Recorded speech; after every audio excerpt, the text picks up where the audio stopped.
Democrats don't speak for me. Speak for me, speak for me. Republicans can't speak for me. Speak for me, speak for me. A bitch ass nigga can't speak for me. Speak for me, speak for me. You coon ass niggas can't speak for me. Speak for me, speak for me. Listen here, this is a fact of life. I be rapping like Nat Turner came back to life. Grab Donald Trump by the pussy, he ain't acting right. I never run from a conflict, I be glad to fight. It's a very cold world that we living in. Somebody please tell Elizabeth you're not an Indian. You just trying to con them people to get the benefit. Just another immigrant stealing from the Indians. That's some punk ass shit and that's too lame. Now we finna step over to Andrew Yang. And you a sucker, you could never speak for black folks. Fake ass pandering, trying to get the black votes. The Democrats don't speak for me. Speak for me, speak for me. Republicans can't speak for me. Speak for me, speak for me. A bitch ass nigga can't speak for me. Speak for me, speak for me. You coon ass niggas can't speak for me. Speak for me, speak for me. You know your boy be high off sativa. Kamala wasn't popping, so we said bye, Felicia. She ain't had a right policy. We ain't trying to meet her. Y'all can take Biden too. Bye, we don't need him. We don't need Roland Martin or that coon Al Sharpton. Didn't need Cory Booker from the start, man. I don't fuck with police and no snitch. You know I'm coming with the heat when I spit it. The Democrats don't speak for me. Speak for me, speak for me. Republicans can't speak for me. Speak for me, speak for me. A bitch ass nigga can't speak for me. Speak for me, speak for me. You coon ass niggas can't speak for me. Speak for me, speak for me. If you ever go to court and this is your luck, try not to get fucked by Benjamin Crump. I know it's hard. You and all go is hard. But who the fuck is Amy Cloak? Put her picture up on the bullseye and start throwing darts. People cut our organs out our bodies, that's a stolen heart. They can't save us from the flood like Noah's Ark. Black lives always matter, we finna go for ours. So then we savages, we don't need to pot the piss. Mike Bloomberg can suck dick with that stop and frisk. Bitch, you ain't speaking for us, we don't know you. Bernie Sanders, and get your funky ass on too. The Democrats don't speak for me. Speak for me, speak for me. Republicans can't speak for me. Speak for me, speak for me. A bitch ass nigga can't speak for me. Speak for me, speak for me. You coon ass niggas can't speak for me. Speak for me, speak for me.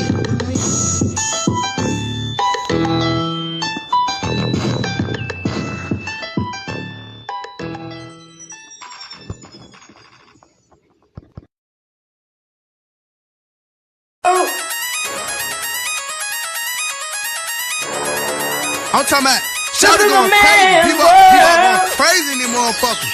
Run that shit back, man. But it's nothing. Nothing. Got a woman on the bed.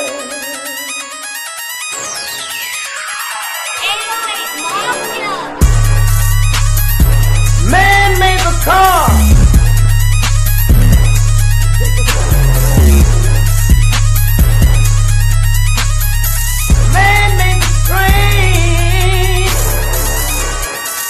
Carry the heavy load. Man made the electrolyte to take us out of the dark. Man made the boat for the water like the 7-millimeter. Man thinks about a little bit of baby girl and a baby boy. Make them happy because man make them dark. But after man make everything we can, do you know that man makes money?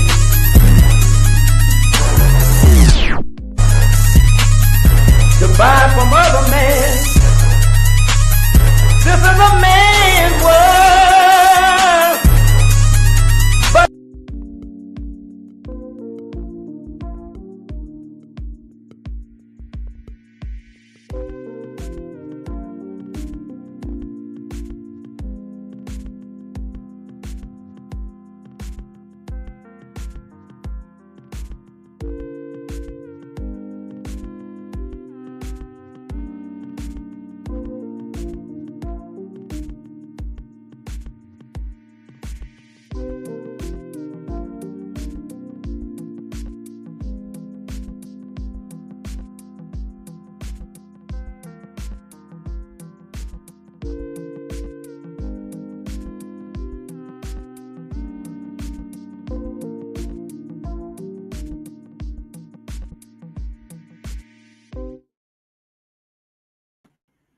Greetings, Black family, greetings.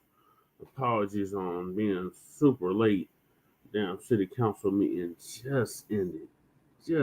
Like maybe 5 minutes ago. So I said I was gonna go on after the city council meeting. So here I am. So this is season 5, episode 18, part 3 of the Frontline Black News. Had to redo part 2, so make sure y'all check that out.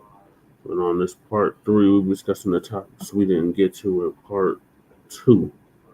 And that is moving by force and not by fear.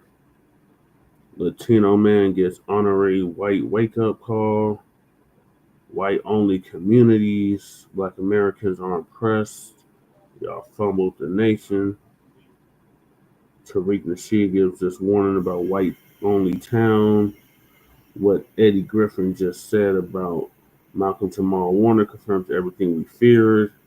FBA Sista goes off after finding out African immigrants are trying to get our reparations. Tethers are shook over talk of FBA's boycotting them. And last but certainly not least, we got our Unhoused neighbor news and our illegal migrant news and some local Denver news. So those are the topics. Make sure y'all like and subscribe to all of our platforms. Frontline Black News, my personal channel, Jesse Paris, aka Chain Crewman, the RVA, the Revolutionary Agenda, Cuz OJ Militant's channel, and Kukizi, who does our intro track, and of course the Church of Black Power, our Watts brother who is now in Houston. Also, we got the GoFundMe for Lady Che. Make sure y'all donate if you can. And we also have the copyright disclaimer under Section 107 of the Copyright Act of 1976. Allowances made for fair use for purposes as criticism, comment, news reporting, teaching, scholarship, education, and research. And if you don't understand racism, white supremacy, what it is and how it works, everything else that you think you understand will only confuse you in all 9 areas of human activity, which are economics, education, entertainment, labor, law, politics, sex, war, and religion, and some say health and nutrition. And then we got, so that's from the great Neely Fuller Jr., RIP to him, he just passed in February. Then we got racism, white supremacy as conscious and subconscious behavior to maintain white genetic survival, to prevent white genetic annihilation, and that's from the great Dr. Francis Cress Welsing. So make sure y'all like and subscribe. We'll hop right into it. Those are the topics. So the first topic is moving by force. So Professor Black Truth is going to give us an update on what he means by moving by force. Let me share my screen. Find my cue. There it is. A couple of times tonight.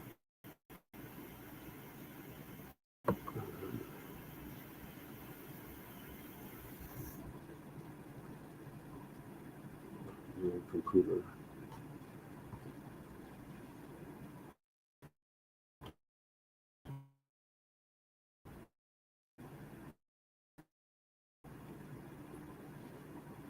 If you're not already subscribed to this YouTube channel, video was posted. And if you're already subscribed, check and make sure that YouTube hasn't unsubscribed you. And of course, be sure to give the video a like as well as share it on your social media.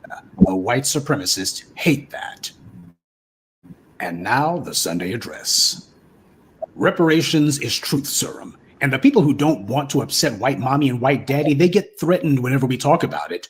They're doing masses bidding by trying to poo-poo the idea altogether. They want to be the first to tell us to give up, that what we demand won't happen because they don't want it to. That's the entire reason. And of course, whenever you talk to these clowns, the first thing you find out is these people have never fought for anything for black people at all. Forget about anything substantive. They haven't fought for black people, period. And no matter what these cowards may try to tell you, they don't stand on anything. Do you really want to take your cues from someone like that? The biggest single hurdle that we've ever faced was ending the practice of chattel slavery. That was a demand that didn't come overnight, but it did happen. Now, there's something that went on for hundreds of years and was enshrined into law. The founders of the country declared that it was never going to end. And yet breaking the backs of the plantation owners happened anyway, despite those who endlessly told us that it would never happen. Even when you had our ancestors like Harriet Tubman, who were snatching people off of those plantations, she herself had to say the biggest problem that she faced was convincing Black people that they were slaves. The individuals like A. Dummy and others who try to call themselves opposing reparations, these individuals don't know anything about it. They don't know anything about standing for Black empowerment or standing against white supremacy. That's what their real objection is. They're scared that we're going to have them actually having to take a stand against white mommy and white daddy. If there was ever any single circumstance or instance that should have taught us what we can do when we unite behind a cause, it should have been that, ending slavery. Reparations wasn't even a blip on the political radar, much less a persistent issue, until we made it one. And it started an uncomfortable conversation that a lot of these Negroes who have been trying to fly under the radar, well, it's made things hot for them. And that's forcing them to have to show who and what they are. We've had a lot of people slithering amongst us who have invested everything in the racial status quo not changing. The job before us now is to recalibrate the political compass of a people who have been led astray for generations. That's the reason white power set up the Messy Jessies and the Al Sharptons and the Black Immigrant Caucus, Congressional Black Caucus, precisely because they were sent among us to lie to us, to falsely claim that they were fighting for us and arguing our case in the halls of power, when the reality is they were a gang of sellouts and traitors doing the enemy's bidding. And notice how most of the same individuals who are telling us that cash reparations is a demand that will never happen, these are the same individuals who, of course, will criticize the Messy Jessies and Al Sharptons, but at the same time, they're trading in the exact same type of respectability politics, because that's what they're really about. And just like these pathetic reparations critics, when it comes to these civil rights retreads, these fossils from the 60s, you don't see even one of them out here with us, even now, do you? Why do you think that is? All these hundreds of Black leaders, quote unquote, and yet none of them are on code with the Black grassroots. And it's not because they don't know about us. They know. And as Kamala Harris said, they're not doing anything that's going to benefit Black people. White power spent generations conditioning us to run on a political treadmill to nowhere, to make no demands, to cave in easily, to always put off our demands until the next election and the next and the next and the next. In my now classic video, We're All Detroiters Now, I explained how we have been deliberately miseducated to use the wrong vocabulary. Instead of demanding jobs, we should have been demanding businesses, things that we own and control. But we didn't. We had these sellout misleaders jumping in front of the cameras and pretending to speak for us, and these sock puppets said what white power wanted them to say: jobs. Dr. John Henry Clark taught that whatever demand that you make of these white supremacists, it must be something that requires them to give up their power. A few measly jobs doesn't. It changes nothing, because without owning something, you can't get the full benefit of it, and it can always be taken away. And under white supremacy, at some point, it inevitably will be. Put the issue of reparations to the side for the sake of this discussion. When's the last time that Black people have gotten on code and made a serious demand on anything? It's been a very, very long time. And when's the last time that we made a demand that required white supremacy to give up its power? It's been about 150 years since we've done that, let's be honest. And if you're not ready to actually speak up for the blood of one's own ancestors and demand justice for what was stolen from them and from their descendants, then you're a liar when you claim that you have Black pride on anything. That's the biggest issue that these reparations critics have. These people, they don't want to be Black. All of them are doing the same old stupid, well, I'm not really about race thing. Yeah, until some white supremacist gets in their face, and then all of a sudden they're reminded. Reparations as an issue also separates the doers from the losers. That's why it's so important. Show me someone who talks that reparations ain't never going to happen mess, and then ask them if there's any issue beneficial specifically to foundational Black Americans that they have ever fought for. Without exception, you'll find that they haven't fought for anything. These clowns are in business for themselves. You talk to these people long enough and they'll inevitably start talking that colorblind, we are our own worst enemies crap. That's what usually happens. But notice how these people are never anywhere to be seen when the police commit some heinous murder. Tim Scott denied the existence of racism, and he was bold about it. That is, until the uprisings began in the streets. Then all of a sudden, he miraculously remembered his own hostile encounters with racist cops. After decades of racial amnesia, Senator Tim Scott suddenly had total recall. The people who disparage the possibility of reparations are the main who have never and would never fight for anything, and they're scared that they will have to actually get off their worthless rumps and do something. This is the enemy within. These people are the FBA equivalent of the Tethers. And while we're on the subject, it gives me no pleasure to talk about the failure of Africa and the Caribbean to assert themselves successfully. It shouldn't please anyone to see the colonial masters of those places still firmly in charge. This is a total failure of autonomy.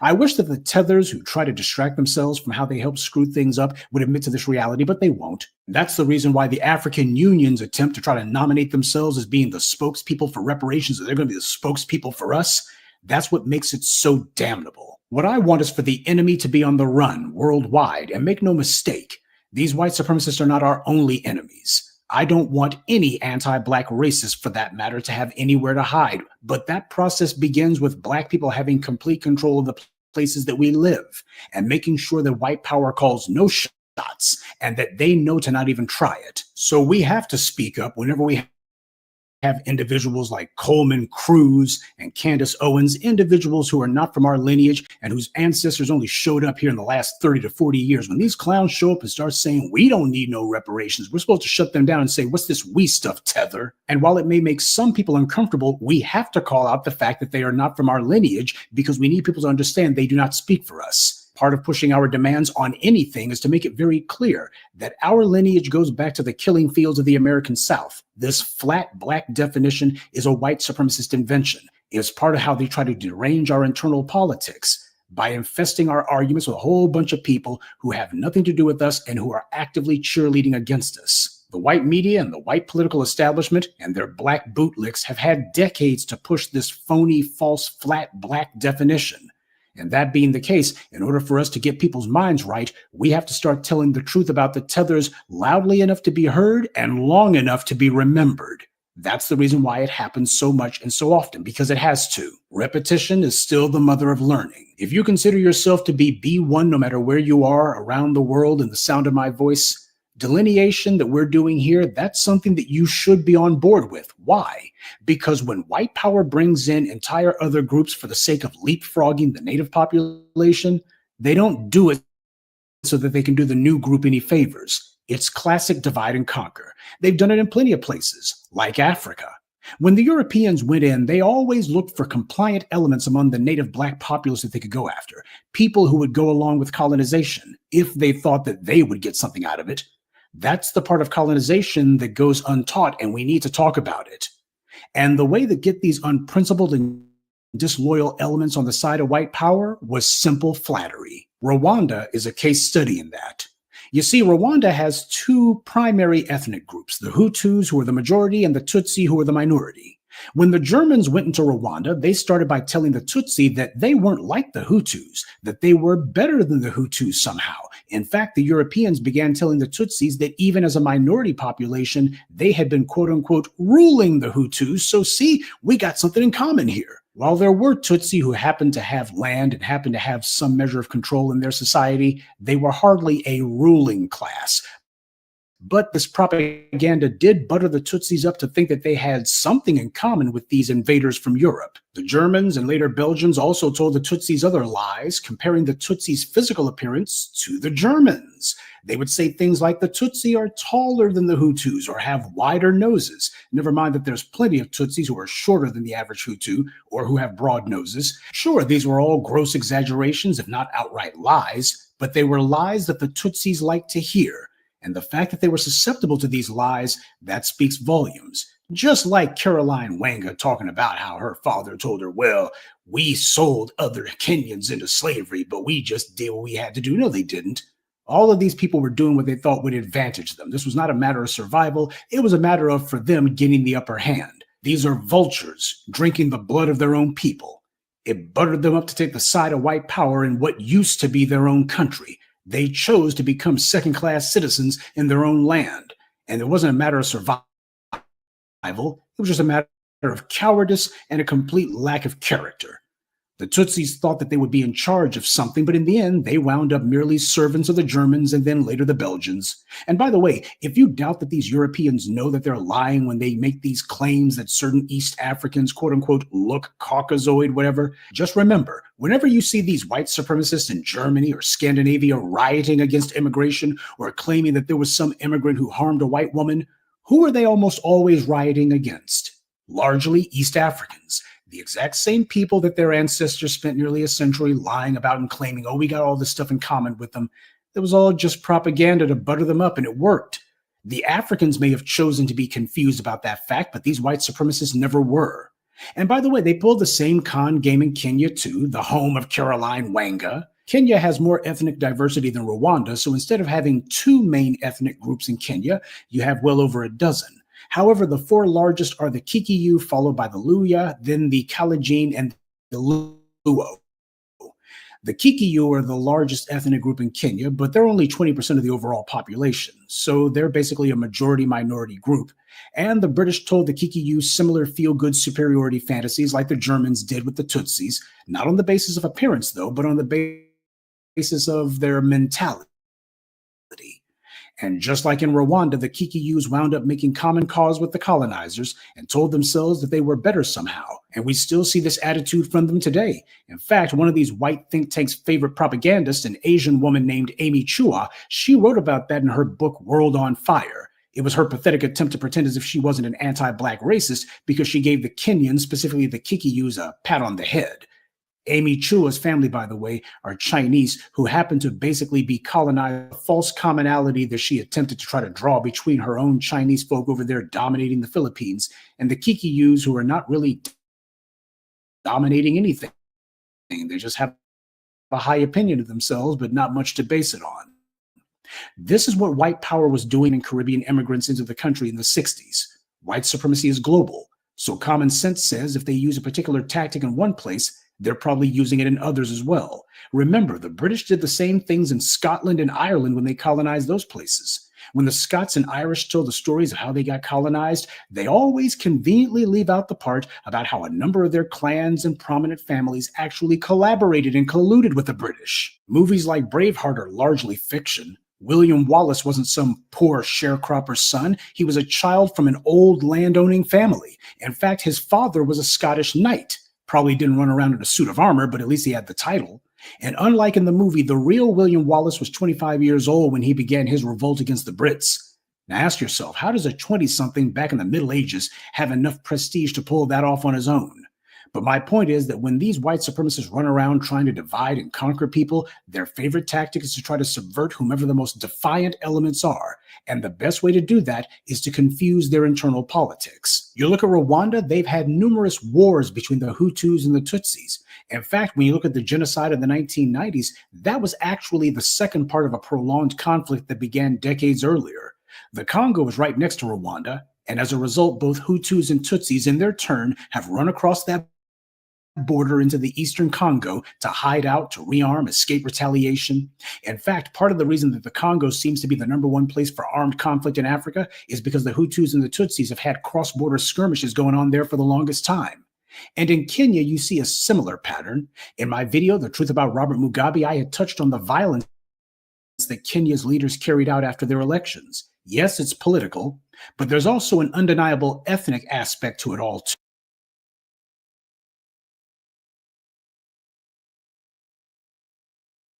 too. Tribalism has been Africa's Achilles heel, and they just won't let it go. We tried for a century to welcome them in, to get them off that mess, but unfortunately, most of them didn't want to hear it. And worse, a majority of them made it a point to link arms with the white supremacists, and when they did, they talked just like the Tutsi did in Rwanda and just like the Kikiyu in Kenya. Oh, and on a side note, the current ruler of Rwanda, who's been in power for a couple of decades now, is a Tutsi named Paul Kagame. He was able to seize power when the Europeans sided with the Tutsis during the genocide and have politically and economically supported them ever since. They've been in complete alignment with the very Europeans who they claim to have gotten independence from. And in Paul Kagame's Rwanda, he outlawed any talk of ethnic differences. They have have laws restricting any sort of talk that is quote unquote ethnically division. Tommy and his Tootsie pals are doing white power's bidding. You're not allowed to even point that out. And if you can't say that there's an internal element in the country that is still collaborating with the colonizers, then how do you even say that the colonizers still have their hooks in the country? You can't tell people how it's happening, which means you can't even say that it's happening. It's like what DeSantis and the white right want in the US when they pass laws to not teach children that there's such a thing as oppression, or that you can't teach who the oppressors are. And this is what the Tethers want too. When they call us divisive, they're operating literally out of the Tootsie playbook. But they never run up in the faces of the Richelieu Dennises and the Caroline Wangas or any of these other sellouts who are actually being divisive. And I point all of this out because people need to understand that we're going to be putting an end to all of this leapfrogging that white supremacy allows everybody else to do over us. We let it go on for far too long as it was. And the constant disrespect and attacks from these Tethers is intolerable. They're being kept afloat by white power. They're determined to legitimize their opportunism by claiming some false connection to the very people they're trying to subvert, all the while still claiming that whatever country they came from is better. And that hypocrisy shouldn't surprise you. White supremacy believes in taking both sides of the conversation, as Neely Fuller said, and those who have allied themselves with white supremacy use the enemy's own tactics. White power wants to create an artificial leadership class over us, just like they did in Africa. This is why they've chosen a legion of Tethers to be the CBC. These guys are not grassroots at all. They have no grassroots support. It's all AstroTurf. And we also see the same thing in media and corporate America too. The Tethers weren't selected because they were the smartest or the most capable. They're hopelessly dependent on white power for every penny they have. They're just like Paul Kagame. He wasn't chosen because he was the smartest. He and his ilk were chosen because they were the most obedient. White supremacy is sophisticated. Some simple-minded Negroes keep trying to deny that because ignorance is bliss, but it's true. And whether it be Tethers who came from abroad or our own turncoats from within, they use the same tactics. They can't change the subject to win the argument, so instead they try to see if they can change the words or shut down the discussion altogether. These are things that help the enemy. When people like Chris Rufo and his right-wing think tank propagandists say that they would recodify critical race theory by telling everyone that it actually means all kinds of unpopular things, what do you think he does by that? This is done through their massive media apparatuses that they control and use to push whatever narrative is expedient to their power. Rufo also admitted why they do this, because they had lost the cultural argument for generations now, which means they'd also lost the culture itself. They failed to change the subject, so instead they've embarked on a strategy of trying to change the very meanings of words. This is meant to sow confusion, but it's also far easier to do when a critical mass of non-Black people are fully on board with the lies. They know that these anti-Black lies aren't true, but they also know that their position in the world can't be justified if they're immoral. So this is about justifying their immorality. And since they can't prove that they are moral, they instead try to portray Black people and anything that has to do with us as being immoral or at the very least bad. Now, what also needs to be understood is that these racists do the exact same thing with Black people in general. They recodified Black people to include all these unpopular and undesirable things that Black doesn't actually mean. And they have a bunch of butter biscuit bootlicks and Tethers helping them do it. Their problem is that even in our critically degraded condition, we've managed to effectively push back against the bastards. And if this is what we can do at our lowest point, then my God, what can this group of moral and ethical people do when they've actually gotten some power? Now, that may not seem obvious from the standpoint of our people, but when you look at things from the standpoint of the enemy, especially how the enemy is always looking at the horizon for anything that might even remotely look like a challenge to them, you see why it is that these guys hyperfixate on holding us down. This is an existential crisis for white supremacy, whether you recognize it or not, and the privilege of those who rely on it is also at stake. And rather than deny what our end game is, we ought to be embracing it. Yes, our program, our agenda, our goal is the total and complete destruction of white supremacy, which we understand to be the forward element of anti-Black racism in the world. The bulk of the world has benefited and eaten off of our suffering and deprivation and our dehumanization. Entire industries have been created that have taken wealth from us and given it to those who shouldn't have had it. Anti-Black racism has become the greatest economic engine in the history of the world for the lazy, the immoral, the vicious, the violent, and the inhuman. So it falls to us to make sure that that engine not only runs out of gas, but is then dismantled. And as for all of these other people who have been trying to fight some rearguard action to prop up white supremacy, who have been repeating every anti-Black trope that they can and constantly trying to demoralize us by telling us what isn't going to happen, the individuals who decided that they were going to ride around on that white supremacist anti-Black engine, they can learn to walk. Though based on what I've seen, they won't get far. Good evening, our contributors, Philip Walker, Shrampstein, Abram Pruitt, Ardem M., and Cedric Etheridge. Salute to them and thank you to everyone for listening, liking, and sharing this message of you.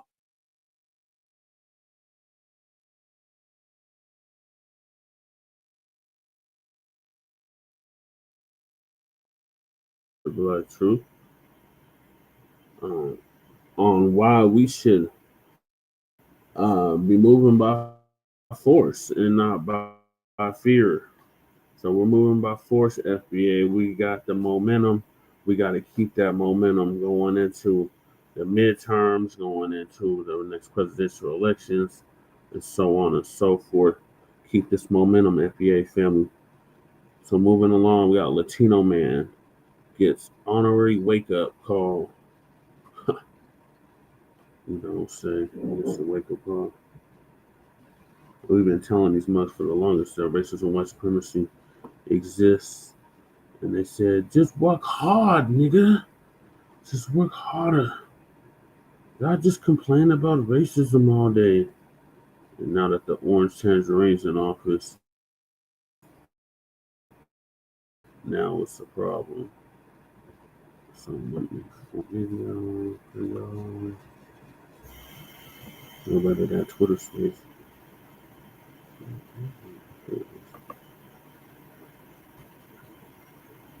So Tariq gonna give us an update on that.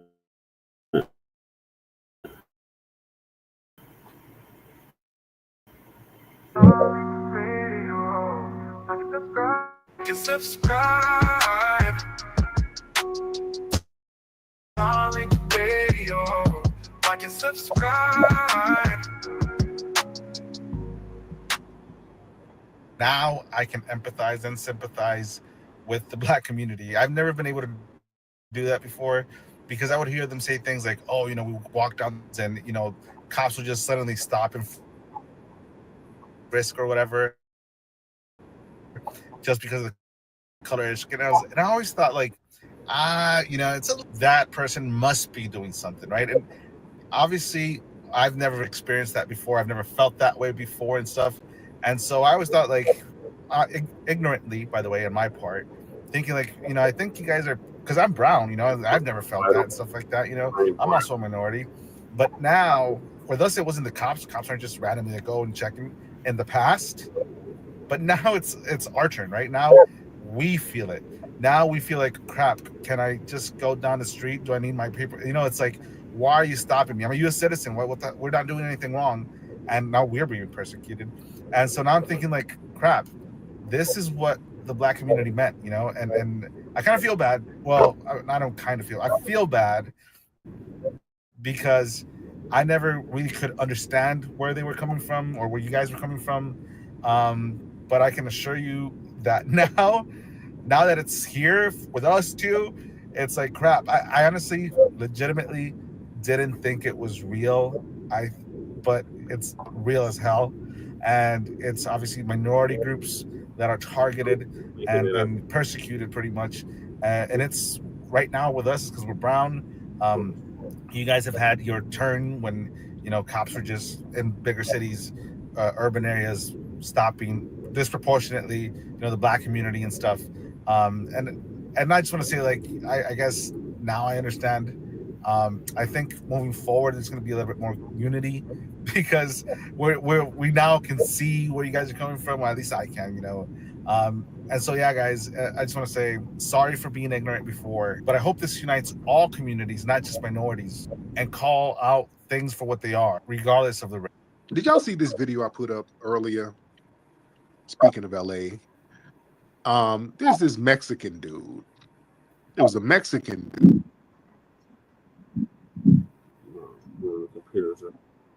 talking about how he used to dismiss black people's claims of racism. He was like, yes, man, you know, when black people used to say there was racism, I would be like, nah.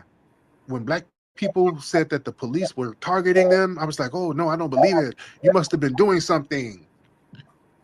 And he was just going on and on how he always dismissed our claims of racism. Oh, we must have been doing something. Oh, we must be making it up. So he really dismissed it. So now he said, now my community is being targeted by ICE. And we're getting targeted. We walk down the street, they're asking for your papers. And I'm brown. So they're really targeting me and my community. So now I see. Now I've turned a new leaf. I see the light. I see. I'm sorry. I understand now. I'm not ignorant no more. So And shit. we must stand together.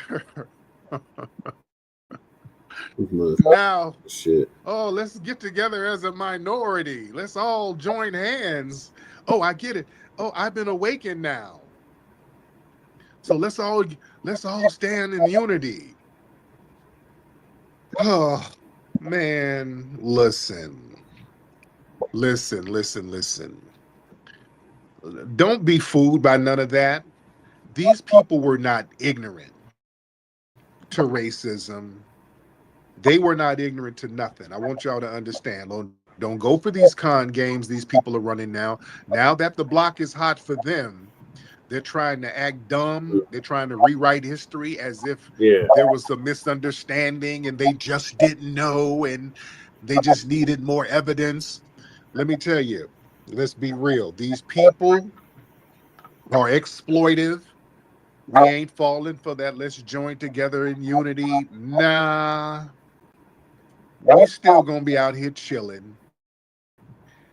See, people like that, they benefited from anti-black racism until it backfired. All right? They weren't ignorant. They just consciously ignored our suffering because they believe them siding with whiteness and downplaying our struggles gave them upward social mobility. So they were all in on the anti-blackness. All right, they ain't ignorant. Let's stop that. Ain't nobody damn ignorant. Because a lot of these people targeting us were Hispanic cops too. Yep. So these people were cashing in on anti-blackness until the system turned on them. And that's not a coalition that they want to have. What they want FBA protection. Yep. They don't want unity. They need protection, ladies and gentlemen. That's what they want. Let's be very clear. When people run around at the last minute, when shit gets hot and they start talking about it, we need unity, black and brown, my brother. No, what you want is protection. You want that FBA muscle. You want that media savvy that we have. You want that social media savvy we have, that protest power that we have, so you can be defended by us because the block is hot. That's a transaction masking solidarity. Yeah. That's not solidarity. It's not solidarity, Tariq. See, folks like that, they'll sit up here and dismiss the black struggles in order for them to maintain their proximity to whiteness. These folks were aligned with the white narratives that criminalized us, dehumanized foundational black Americans.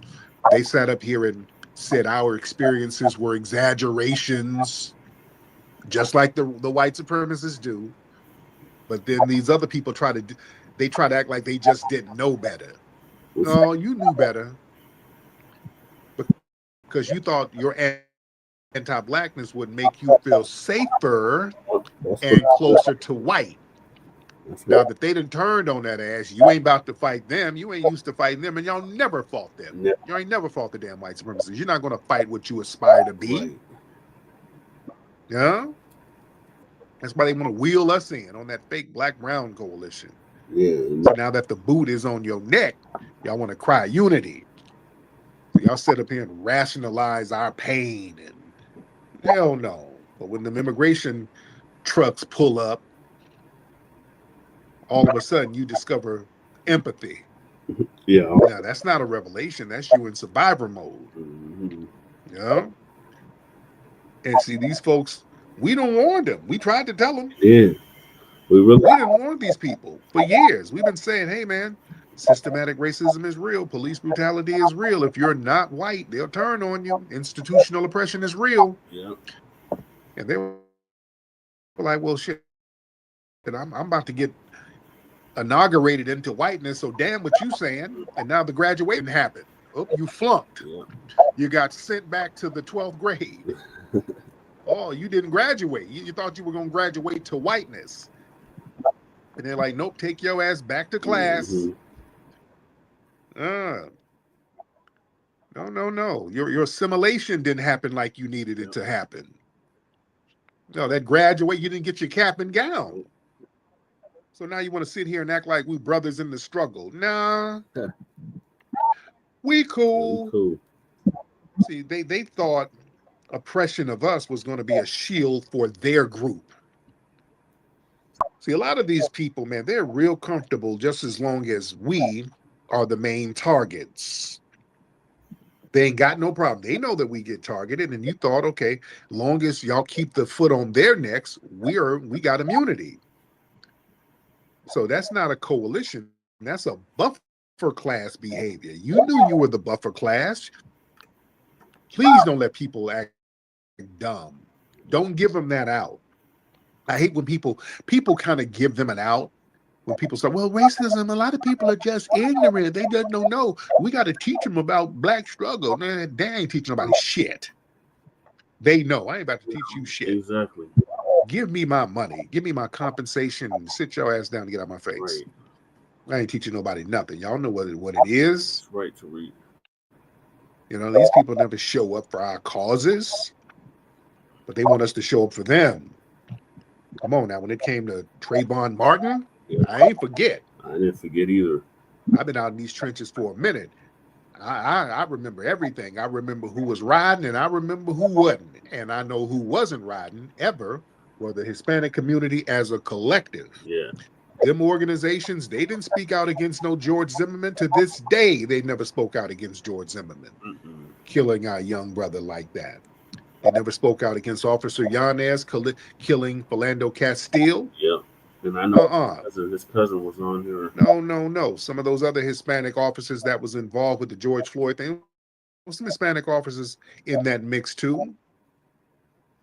Now they want us to support their causes. Now that's a parasitic alliance.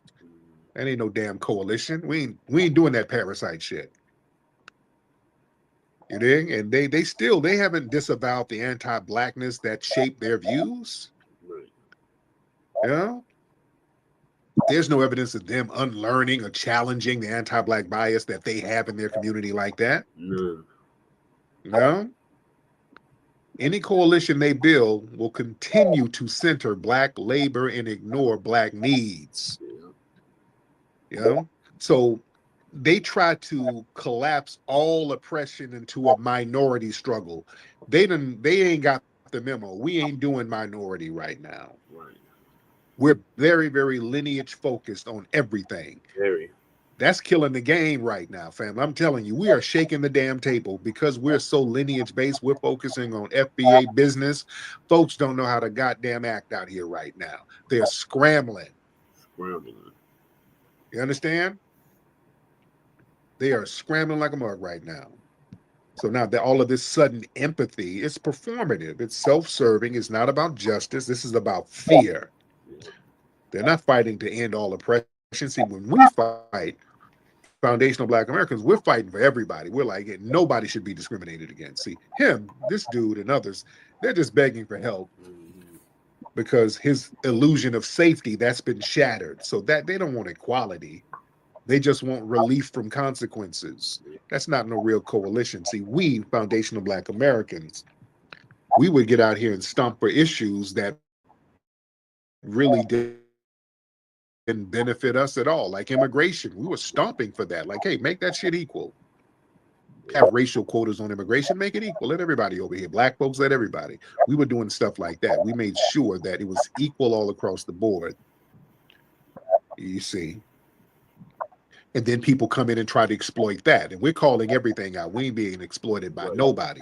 We're not going to be exploited by the Hispanic community. We ain't going to be exploited by the African and the Caribbean community, no matter how much they cry, kick, and scream now that they're being checked.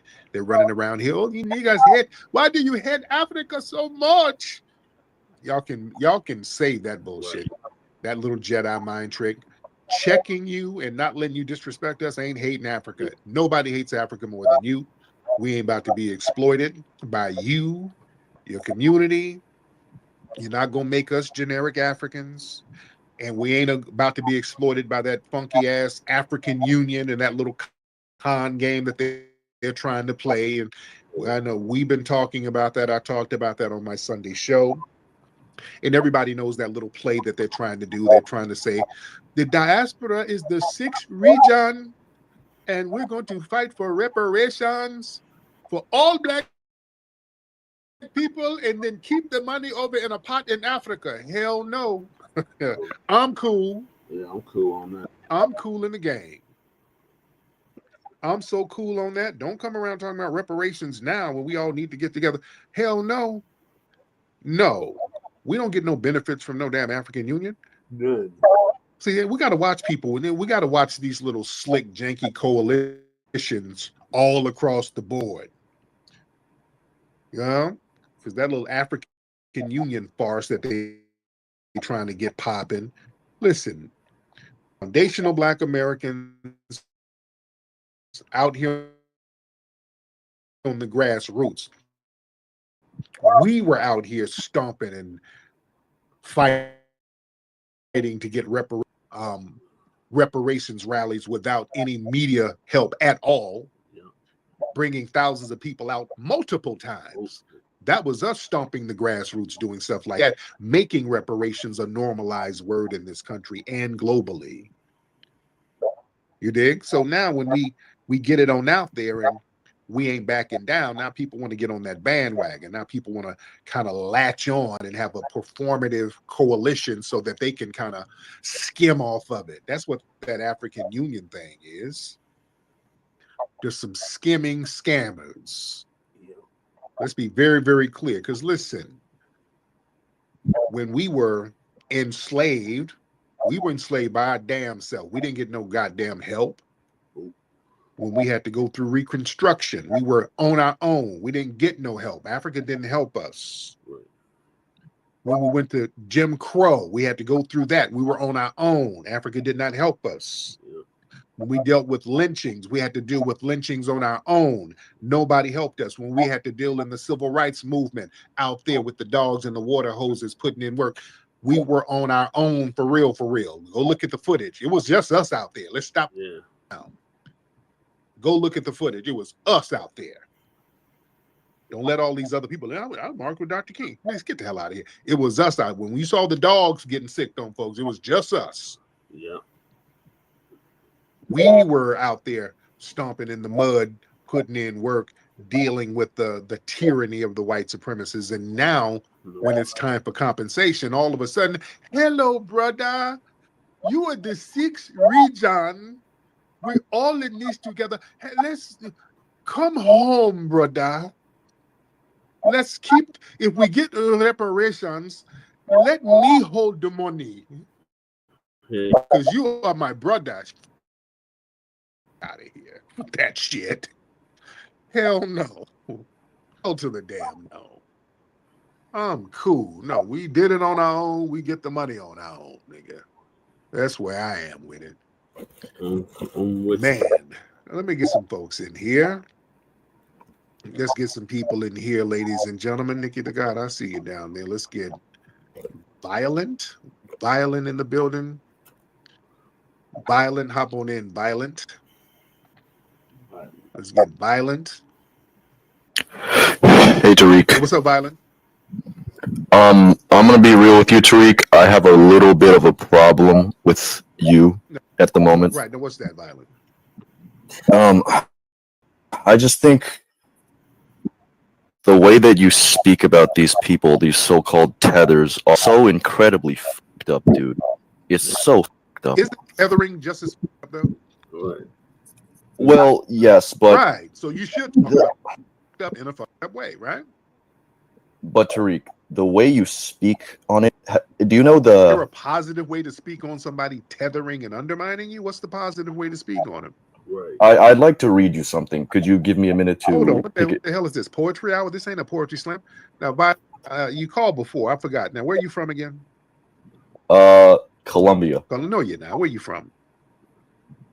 I don't think that's your business, Tariq. Okay, so you are a cracker, right?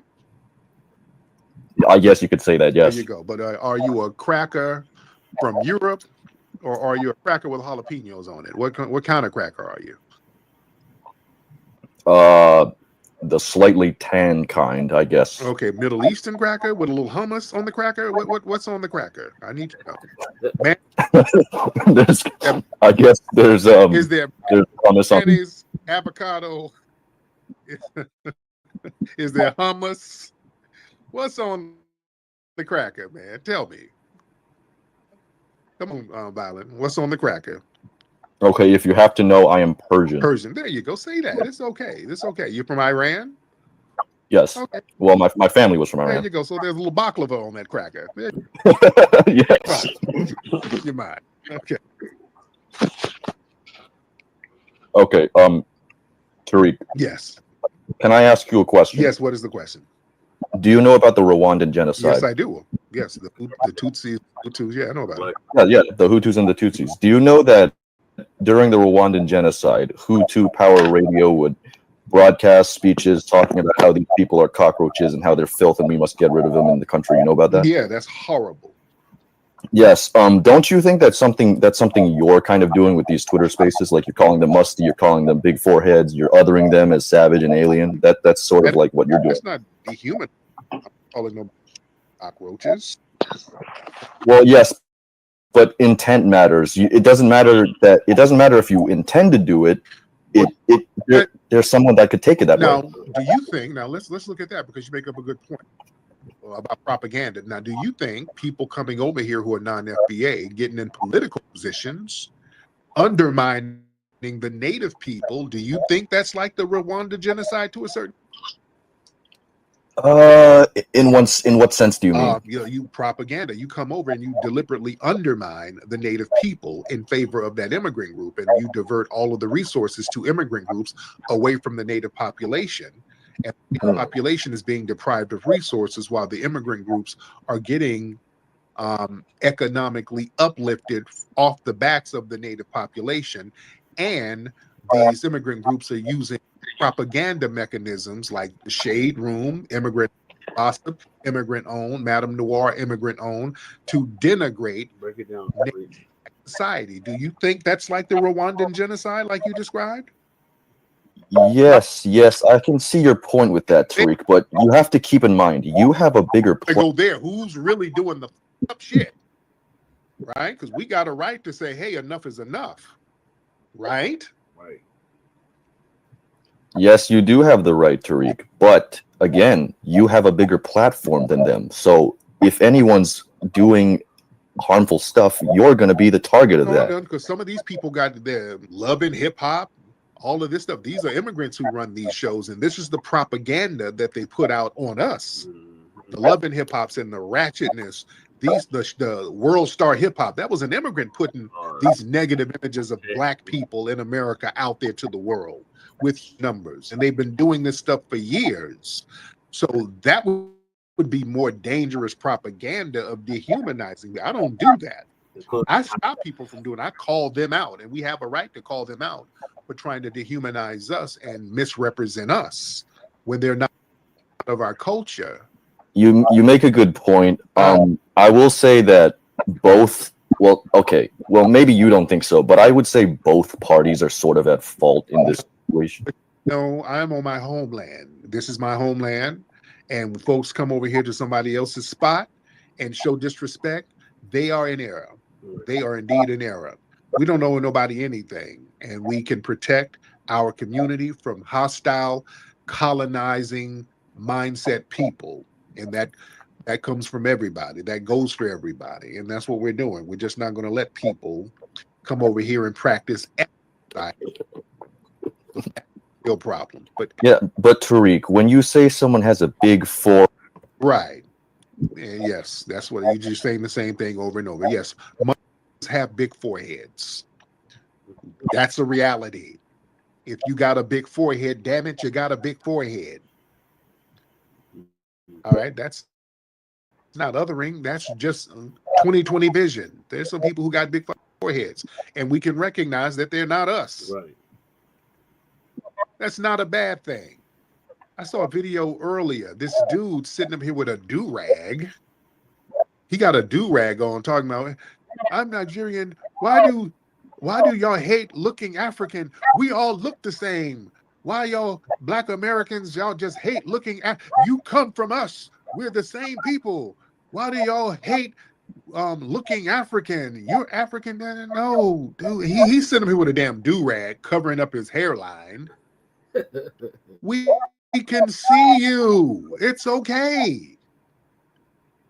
Let me hold your hand, people. You're non-FBAs. Let me hold your hand and talk to you for a minute. It's 2025.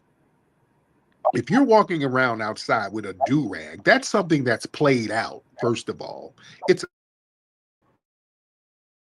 out of style. And a lot of you wear them do-rags to up them hairlines and foreheads because you try to blend in. And we notice. We can see you. And it's okay. That's not to denigrate you when we see you. Hey, brother, what part of Africa are you from? What nigga? What is this shit? What? Why are you offended? You hit me. No, I can see you. It's okay. Just because we can recognize you're not a foundational Black American, that don't equal hate. What the is wrong with y'all? Right. These people out of their damn minds. We know what we look like, and we know what you look like. It's fine. Y'all think y'all be blending in like you do. Look, did y'all see this woman? What is her name? God damn it. She's like the head of, she's like some DNC something. Somebody they got from the DNC. What's her title? Hold on, let me look this up real quick. Because we saw a video of her and we put the video up, and a lot of people are questioning some stuff. Hold on, let me see what this woman's name is. Let me see if I can find it real quick while I'm talking. But she is let me tell y'all what the title is of this woman. Hold on. Let me see. Her name is, hold on. Come on, where's this thing? I hate when I can't find something at the last minute. What's this woman's name? Y'all bear with me 1 second. I'm trying to look it up on my feed. Oh, here it is. Okay, here it is. Her name is Fatima Hayward. She's the president of the Young Democrats of America. So they wheel her out. So the DNC is introducing her. And they're being very vague about her background, but her name is Fatima Hayward. And she just, the vibe is non-FBA. Mm-hmm. And a lot of people are pointing this out. The vibe is just non-FBA. The wig is shiny, just little stuff like that. I'm not hating, but just little stuff we can kind of tell, man. We can kind of tell. Like Big GT right here. This is Big GT. Now he is a musty tether, and he's in the UK. I'm not saying that to demonize him. He's a musty, crooked forehead tether. And that's not to demonize him. Big GT, what's going on, man? Tariq, did you just compare genocide to your so-called belief of tethering? Did you just do that? Did I put what now? Did you compare genocide to your definition of tethering? Oh, the caller did. He was trying to compare it. No, you did. You gave the stop with the bushmeat babble. The caller did. He tried to say us recognizing musty tethers like yourself is genocide. No. If it's going to be something comparable to genocide, the little slick shit that y'all do would be more comparable, right? Tariq, then you went on and said that don't you think that tethers coming over here and undermining us is genocide? So you tried to compare tethering to genocide, my guy. You understand the definition of... Okay, shut up. What else? Because you're too damn stupid to even engage in Okay, that. I'll get it. Choose. What else? What else? You're too stupid. What else? What else? Lord, I don't want to hear no tether babble now. You're just stupid as hell. All right, what else, GT? What else is going on? Because I'm not going to sit here and talk in circles with no damn goosey babble. What else is happening, man? GT, But come on. you have to ease up with the mute, my guy. This mute button of yours is like, you know what I'm saying? But anyway, yesterday you said something about Kente cloth coming from Indonesia or something like that, my guy. How can hand woven cloth come from Indonesia? You're talking about printed. You're talking about the print that you supply to the American market, not Kente cloth. Kente cloth is hand woven. It's handmade. Oh, y'all don't hand make them things. Them Handmade, mate. It's handmade. Dashikis be coming from Belgium and China and all of the. You don't know what Kente is, my guy. Let's say it. Y'all get them shits imported. Your flip flops come from India and China. All of it. It's hand woven, my guy. Kente is hand woven is the zebra fur hats you be wearing and shit like that. But other than that, all the clothes, they are imported from China and from all of these other places. GT. You can't, same like your clothes as well that you're wearing is imported from China, made in Taiwan. You know what I'm saying? Like nothing is made in America. There's no clothes that's made in America, my guy. All your clothes are Taiwanese. Some is we admit it. All right. Some is we'll admit where our clothes are manufactured and all of that stuff. Y'all No, you didn't. No, you didn't. You tried to shame it like. No, we'll admit it. Yeah, we get our shit imported, and sometimes we'll sew it. But yeah, y'all try to act like you got these factories. No, you don't. You Bro, we got hand woven in the village. It's made handmade in the village. It is expected. And the hands, them little ashy hands are out there picking monkeys out of a tree to barbecue them. Right, it's better than picking rocks off the street side. You know what I'm saying? Like dust. You know what I'm saying? The people know you know. Anyway, so wearing that shit, that ain't hand woven, nigga. That's from the damn Filipino Goodwill. You got that shit from that's some Filipino. Anybody with 2 cents. Filipino hand me downs, my nigga. You dress like. Listen, you don't need to try and mute me every minute that you need to talk, my guy. You know what I'm saying? I'll just let you talk. You know what I'm saying? You're not gonna musty babble over me, but go ahead. What else is up, GT? So yeah. So if you need to go and look at the technique, everybody just go Google Kente weaving techniques. Don't get your clothes from. Okay, I didn't mute you. I think you dropped your goosey fork on the phone. All right. Are you over there eating breakfast? I know it's early over there right now in the UK. You're never in Africa. What time is it over there, GT? Why you have to mute, Tariq? That's a mute monster, my guy. It's a mute monster. Like, I did.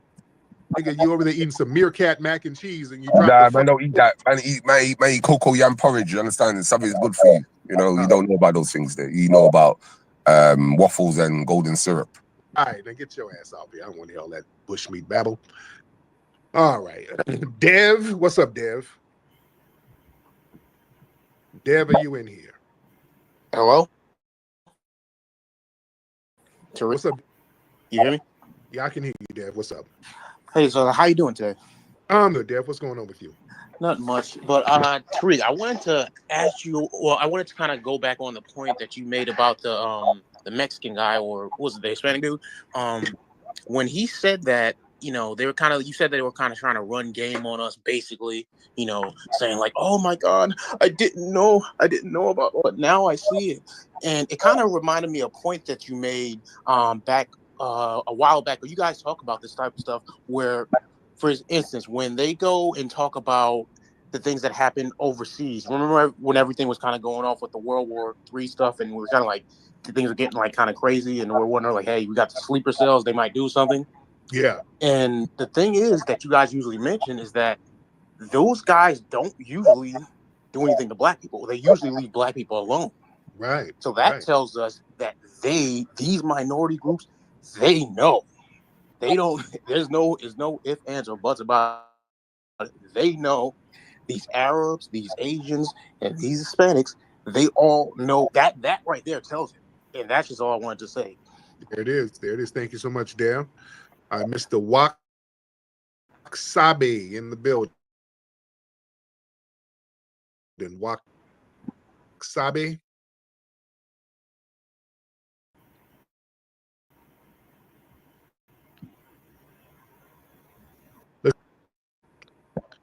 Mr. Regal Eagle. I want to unmute your microphone, Regal Eagle. Regal. Mr. Regal, go ahead and speak. Unmute that microphone, Mr. Regal Eagle. John. Hey. Oh. What's up, Jay? Hey. I'm gonna try to be real snappy about this one. Look, I know we really laughing. You had me cracking up for about the last 5-10 minutes, but I gotta press rewind back to my guy Jamal, real quick, and hope that I don't bring nobody's really heavy moves down from what you just gave us. You had me cracking up. I hope I don't bring myself down. Tariq, hey, look, Jamal's what happened today, I learned from you this morning. I woke up to it, and the notification. I just want to say 2 things, Tariq. 2 things. 1, the notification came from you this morning. And 2, I want to give you your flowers, dude. You know what I'm saying? Your flowers, dude. Jamal was a man. I don't want to. We can't. I don't have the time to get into how awesome he was, but you the same, dude. I mean, I guess they're the same, but I feel you know what I mean. Hey, so crowd, everybody that's listening, except the haters, they can go and do whatever they was doing or whatever they had going before this. But now, hey, man, I'm glad to be able to spit my voice to be able to give your flowers, dude. Hey, Thank you, man. I appreciate you, brother. When there is stank on the streets, there's only one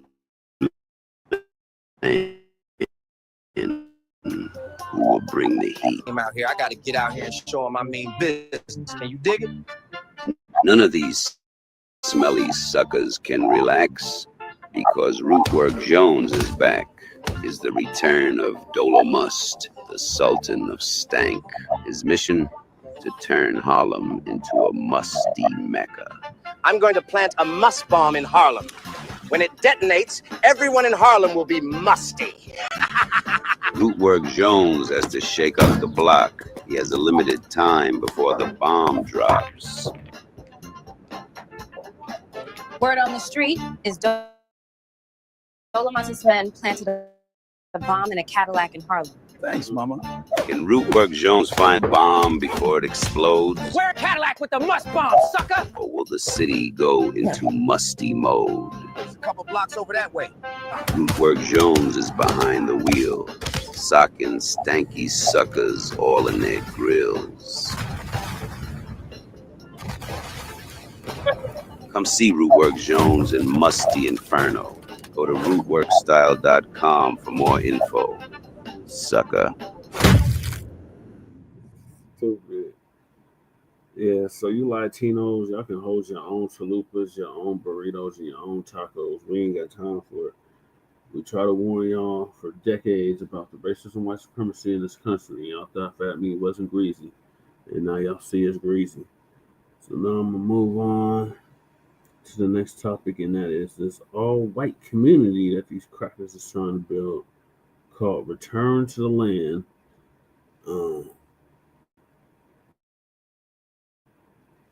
So Black Americans,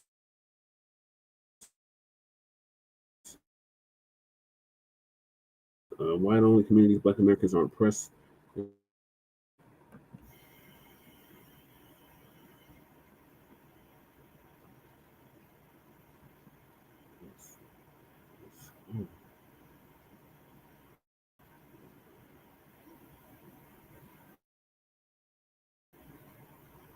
Group that wants to move into an all-white town that they're trying to build.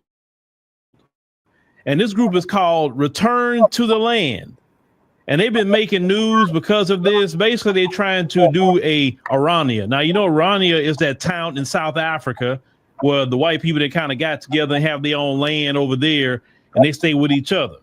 Now they want to do that here. So let's go ahead and go through this because I don't have a problem with it. Not at all. Plotting expansion to another state as efforts to build a white nation continue. Now, it's a return to the land, an ethno-nationalist living community in remote Arkansas that welcomes only people with traditional views and European ancestry. So let's go ahead on and continue that.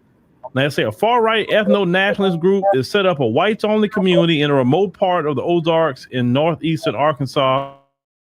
And say it's reportedly exploring the possibility of expanding north in Missouri.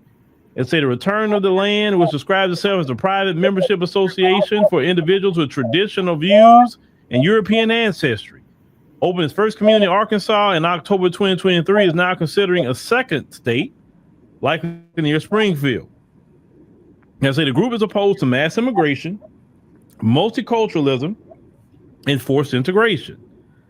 And saying reportedly it does not welcome non-white, non-Christian, or LGBT plus people, explaining that its members are seeking to separate ourselves from a failing modern society and return to pastoral living.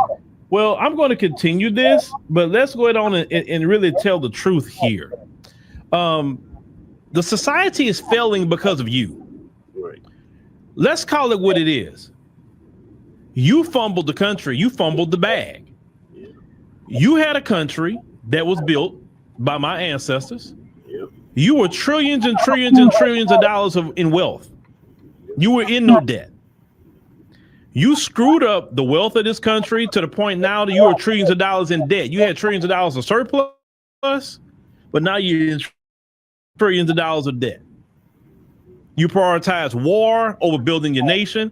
And you look at it like China, that prioritize their nation and their people. That's why they have innovated. That's why the country's looking the way it's looking now and all of that. Because while you spending money on war, they're spending money on their country. Yeah. The country's failing because you don't know how to get along with people. You want to separate yourself. Well, here's the thing. Why you brought all these people over here? And notice something. Europe is never an option. You notice that Europe is not an option for them? I mean, if you're really an ethno-nationalist, you would go to Europe because you want to be in your homeland, your motherland, right? Europe is the motherland. I don't understand why you don't want to go build there. And notice they don't want to go to Europe. And I don't know what it is about that with them. Like, how can you be so ethno-nationalist with being European and don't want to be in Europe? That don't make sense. Now, some would say, well, because some of you white supremacists, well, this is our land. No, it's not. It's not. This land belongs to many people. It's not your land. Sorry. It wasn't your land when you showed up.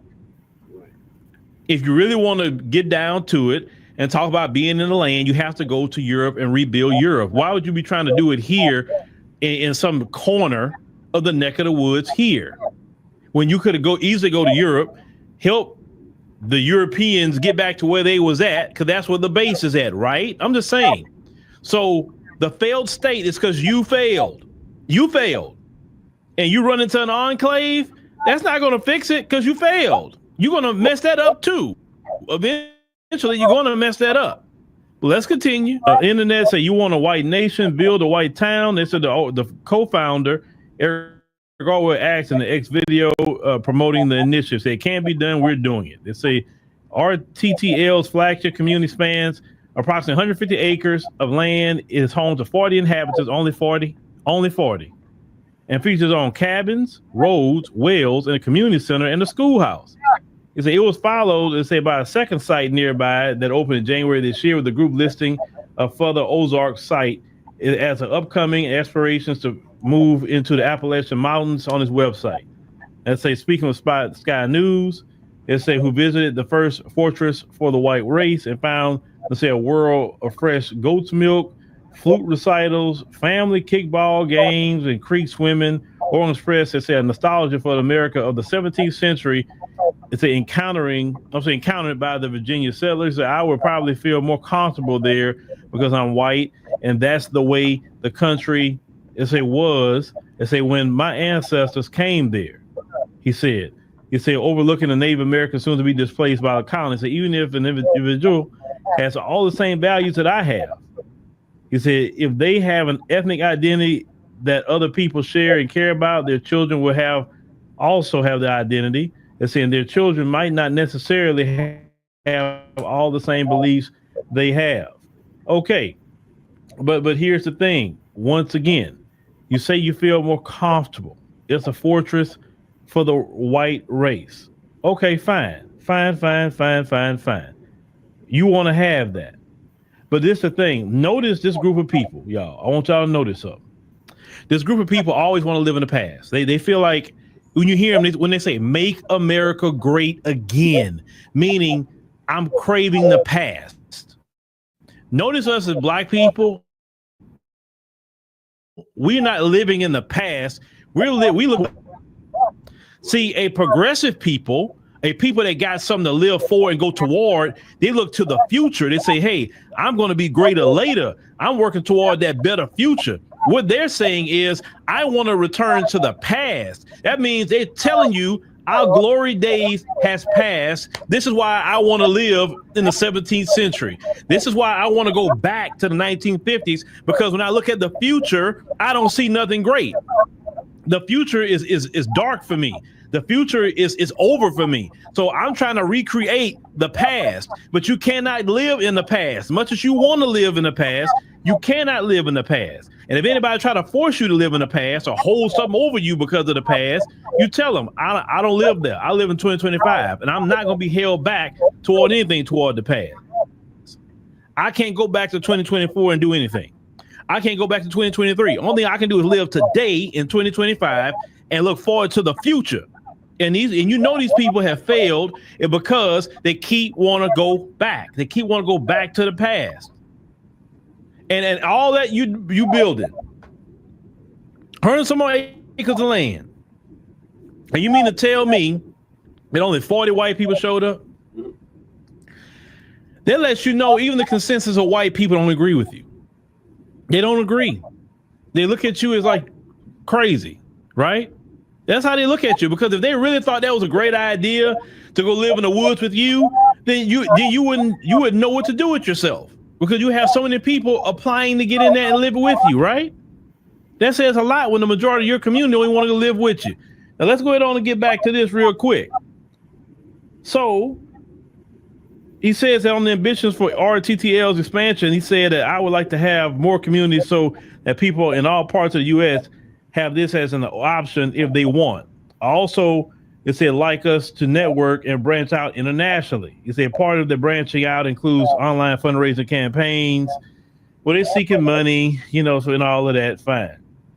But now, they talking about, they going on the internet discussing this, talking about it says surrounding the project as a First Amendment issue, a freedom issue, and all of that.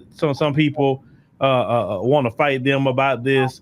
And I want to get down here with the NAACP real quick, okay? Barry Jefferson, president of the Arkansas chapter of the National Association for NAACP, said, I truly believe that we don't need to go back in the Jim Crow era.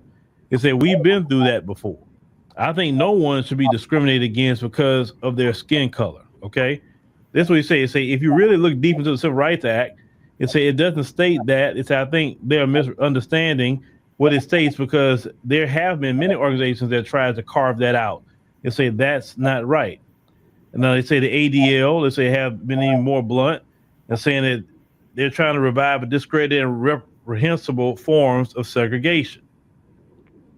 Now, let me say something about this. If they was to ask me, Phil, what do you think about them over there? I would say that they need to stay over there, take all the people that agree with them, and they need to go live over there, and just stay out of our way. Right. Listen, I don't know what black person is begging NAACP. What black person is begging to go live in the woods with them? Right. Seriously, we're not looking to go live in the woods with them. Yeah. I don't know black person like look, some of that stuff that some of these organizations do, like NAACP. Who cares what they're doing? That's their business. I'm happy for them. Shoot, as black people, we need to go do the same thing. We need to go get us 160 acres of land and go build us a town. Why not? You know what I'm saying? Not to say that we're doing it to be hateful toward nobody. No, we just need to have something. Go do what our ancestors did. Go recreate what our ancestors towns. recreate the Black Wall Streets and things like that. You know what I'm saying? Why can't we do it? We'll do it because we're just trying to build a place for us and our kids. We're not doing it out of gas of hate. Right. But if them people, look, if them people don't want me in their town where they at, and I know that's where they at, I don't want to be there. You know how big America is? I don't want to, because listen, every single place, even those sundown towns, none of those places are anywhere Black people want to be. Right. They're all broke, dusty. They got nothing going on. I don't want to be with there. Right. So let them have it. That's my thing. Most Black people live in the major cities in America. Most of us do. Some of us live in the rural areas, but the majority of us live in the major cities. Yeah. As long as they're not bringing that mess to the major cities, you know, hey, if they want to go in the mountains, they want to go into places where the hills have eyes, go over there. Go make all the children that's going to look like the hills have eyes over there. I am so cool with it. Right. I really am. I am not against this guy. Go over there because I want people like him in the woods because that's where he belongs. His mindset. Go to the woods with that. Stay over there. Everybody else who actually is decent human beings that can live in society together with everybody, that's the people I want around everybody. He's actually doing us a favor by going live in the woods and his people living in the woods. Like y'all, Urban League, NAACP, I don't care. Most of us don't care what those people go do. We cool with it. That's why I say the NAACP does not represent Black people. The Urban League does not represent Black people. The National Action Network don't represent Black people. Because most Black people today, like this group of Black people, they are happy they going somewhere else. Right. Stay out of our way. That's right. Like we gonna be like we begging to go to this man's place. He out in the middle of the woods somewhere. Talking about living in some cabins. You're not trying to live in no cabins. Black folks trying to get them a high-rise condo somewhere. Black folks trying to get them a nice house. Black folks want to drive good. Black folks trying to go vacation and the women trying to get them some mimosa somewhere. You know what I'm saying? Like, that's the last thing we thinking about is Black people to go in some, oh, we in the woods and at least we not around them Black people. Okay, cool. Thank you. I'm happy you're over there. That's not impressive to me. If you want to live like that, that's on you, buddy. I don't. I want to be around all the modern technology and amenities and everything else. So please go over there. That's a good thing you're doing. But these people, they funny. They funny to me, but every day you realize and they failed. They failed. They keep saying, Trump, how many times have you said we are a declining nation? Your group of people is declining, not mine. My people got wonderful things ahead. We got so much going for us in the future. We're not in decline. You are. And you're trying to prevent the decline, but it's not going to happen because it's fate. You can't outrun fate. That is your chapter is coming to an end. You can go run in the woods all you want. It's not going to prevent it. But nah, we cool. We are cool. Please go stay in your towns. Trust me, I want one Black man that will support it. I will support you going over there, and please stay over there. Right. All right, I agree with you, Uncle Phil. Take your ass over there and keep your ass over there. All right, so Tariq has something to say about this very long video, so please bear with me. Tariq gives a warning about white-only town. So on the surface, it sounds like a good idea. Yeah, get them hillbillies up out of here. Let them build their own goddamn town. But we already know what comes with that, and that is violence. If a Black person set foot in that town, just so happen to not know that's an all-white town, something bad might happen to him. So Tariq's going to give us that perspective.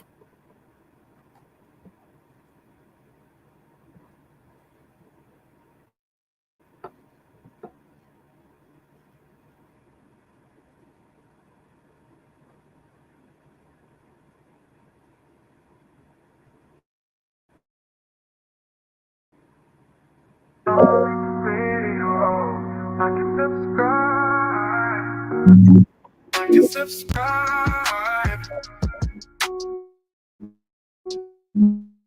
Darling Radio. Like and subscribe.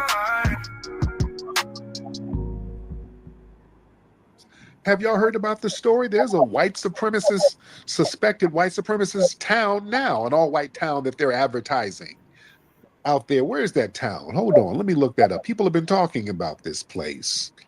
A little old white supremacist enclave that they got. Where's that town? Shout out Shay. She did cover this extensively. So make sure y'all check out her latest RBA on the Revolutionary Agenda YouTube channel. It was called Ozark something. I forgot the name of it. Where's this place? Little old sundown ass. Okay, where's it? It's whites only community in Missouri, right? Let me see. This is from The Hill. It says a whites only group called Return to the Land, derided by critics as being racist and anti-Semitic. They're looking to expand its reach from its base in northern Arkansas to an area near Springfield, Missouri, the co-founder of the group says.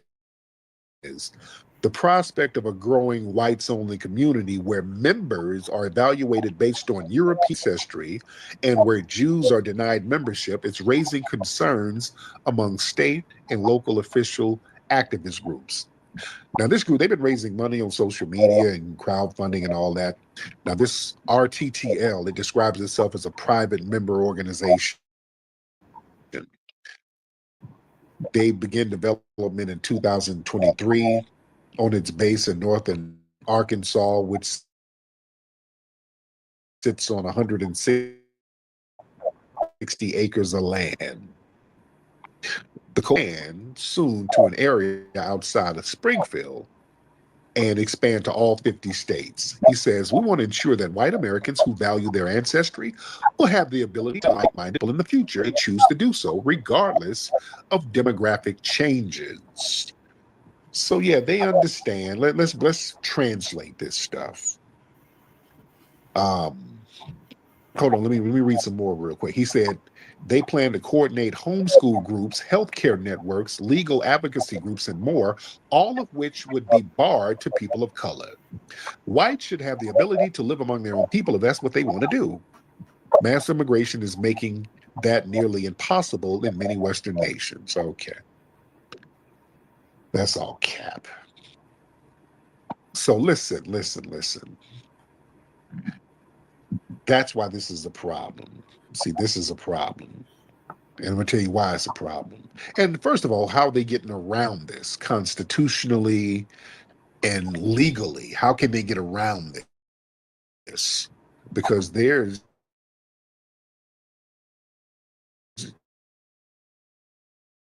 you got the Fair Housing Act and all of that. So what they do, let me tell you how they work in this thing. They label themselves as a private membership association. So they say that they're not selling or renting housing in the public market. They are a part of a private club or an intentional community. And the Fair Housing Act, that applies primarily to the public housing markets. So they structure their group as a private religious or cultural organization or association. So that's how they sidestep legal scrutiny. Family, this is why we got to have lawyers. Where are the black lawyers? This is why we got to have black lawyers for this stuff like this, because these folks have their own little legal teams that they can call on and help them understand legal loopholes and all of that. We need the same thing, not to be exploitive, but just to be on top of the game legally.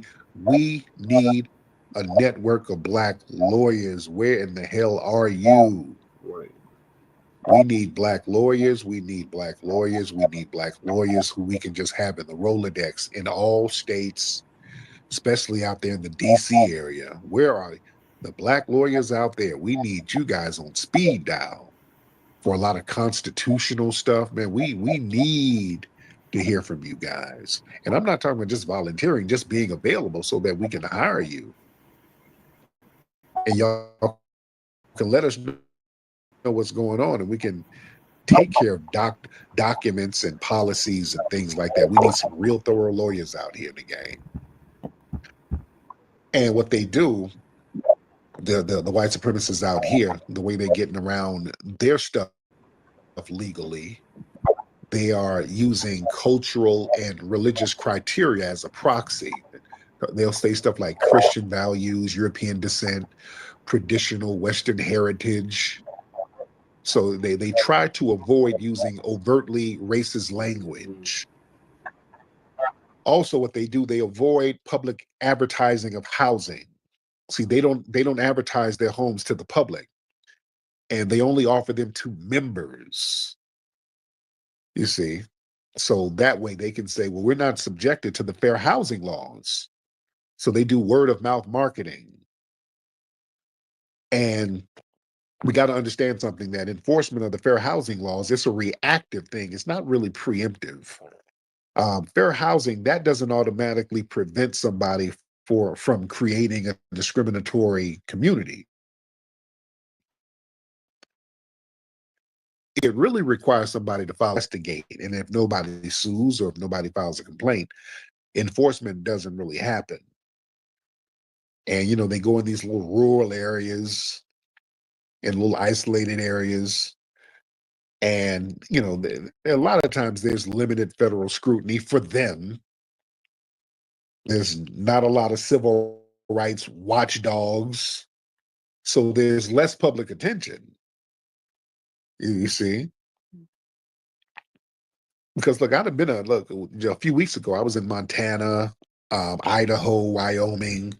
These places are damn near no man's lands. It ain't nothing out there. So those are perfect places for folks to set up these little enclaves in little rural places like that. Even though the people out there were pretty friendly, but you never know what's in those hills and those mountains, what they got going on up there. And also, we got to understand, law enforcement is really complicit with a lot of these people. A lot of these members are in law enforcement or got family members in law enforcement. A lot of law enforcement sympathize with these white supremacists. Remember Mark Furman from the OJ trial? He moved out to some little white supremacist enclave, and I want to say it was in Idaho somewhere. It was some little Aryan enclave he moved to. You see, and a lot of these folks, they'll try to use the First Amendment shield. They'll claim freedom of association, freedom of religion under the First Amendment. While these are not absolutes, they can still strategically argue that their group is based on shared values rather than race, even when it clearly is. So they know how to work these little loopholes, man. They know how to get their legal team together and help them flesh out the little legal loopholes for them to get this shit popping like that. For how to get out here and create these little intentional communities to exploit these little legal gray areas. You know, if you have an intentional community or a homestead or an eco village, those are little words you can use to kind of exempt yourself from the housing codes or the traditional zoning laws. So they'll use these little words to create these exclusive spaces without triggering federal oversight. And they won't act like the typical landlords or real estate companies. And nobody's filed a suit yet. As of now, there's no lawsuits that's been filed against these communities. So the DOJ, HUD, or whoever, they need somebody to attempt to buy land and then be denied for racial reasons before they can take legal action. And, you know, obviously Black folks understandably don't have no interest in entering these little hostile environments just to test the law. But it's important that that shit gets shut down, though. Even though, yeah, we don't have a desire to do it, it's important to shut this shit down. You see?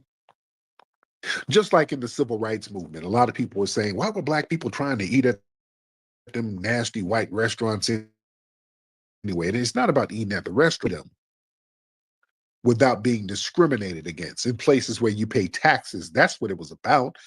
It wasn't about the damn food. It was about being able to move freely in your own damn nation. going where you want to go in your own country, in the country that you built and pay taxes to. We shouldn't have to go through a separate damn door and sit on the back of a fucking bus. So yeah, they were absolutely right in tearing those laws down and changing those policies. Now, we should not have given up some of the stuff that we owned. That was the bad part. We gave up a lot of the stuff that we owned. But I want y'all to understand these little white supremacist enclaves, that's some shit that's very dangerous, actually. It's a very dangerous thing. Now, let's be very clear. They already got de facto whites-only neighborhoods. The majority of white neighborhoods around the country are pretty much white-only. They just don't say it explicitly. They use, little code words, and they whiten them up by certain policies, zoning policies. They'll price the black folks out. Make it so that black folks can't get jobs in certain areas, do some little janky stuff with the schools so the kids can't go to school if you're black, have some kind of hair discrimination here. Yeah, so they got all types of policies to keep black people out of certain areas. They do that all the time. You go to these places, it's whites only. Montana is damn near whites only. You know what I'm saying? There's already whites only places out here. But this place, it's important for them to present it as whites only. That's important for them because they're trying to reset a precedent. That's why it's dangerous. This is why it's dangerous. Number one, it's dangerous because they want to normalize segregation under a new name. That's segregation. Calling it an intentional community, that's rebranding of Jim Crow style segregation. And if it's allowed, that sets a precedent for racial exclusion being re-legitimized in polite society. They'll cloak it in cultural preservation. It's the same poison in a new bottle. It's just the same shit. It's Jim Crow. And it's dangerous. And here's the thing. They'll create these racially armed safe havens. See, these little compounds and little whites only places, these are not innocent places where they're going to be sitting around planting flowers and shit. No, there's going to be militia groups and all of these armed white nationalists showing up. So allowing them to legally cluster and train and organize in these isolated areas, that's a future building site for paramilitary activities. And if something go off, they'd be the first ones running down to a black neighborhood with the bullshit. You understand? In these little areas, they'll act as recruitment and indoctrination zones. Young people raised in these little communities, you're birthing the next white supremacists. And some of these people will try to make a false comparison. They'll say, well, in Georgia, there were some black people building a black-only community. They were building some black-only neighborhoods in Georgia. No, it wasn't black-only, it was black-owned. The communities in Georgia, they never said other people can't live there. It was just a bunch of black people pooled their money together and said, okay, this is going to be a black-owned community. Nobody ever said whites couldn't live there. Nobody ever said that.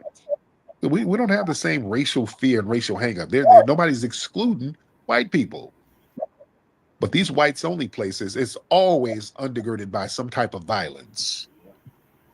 And that's the problem. That is the problem.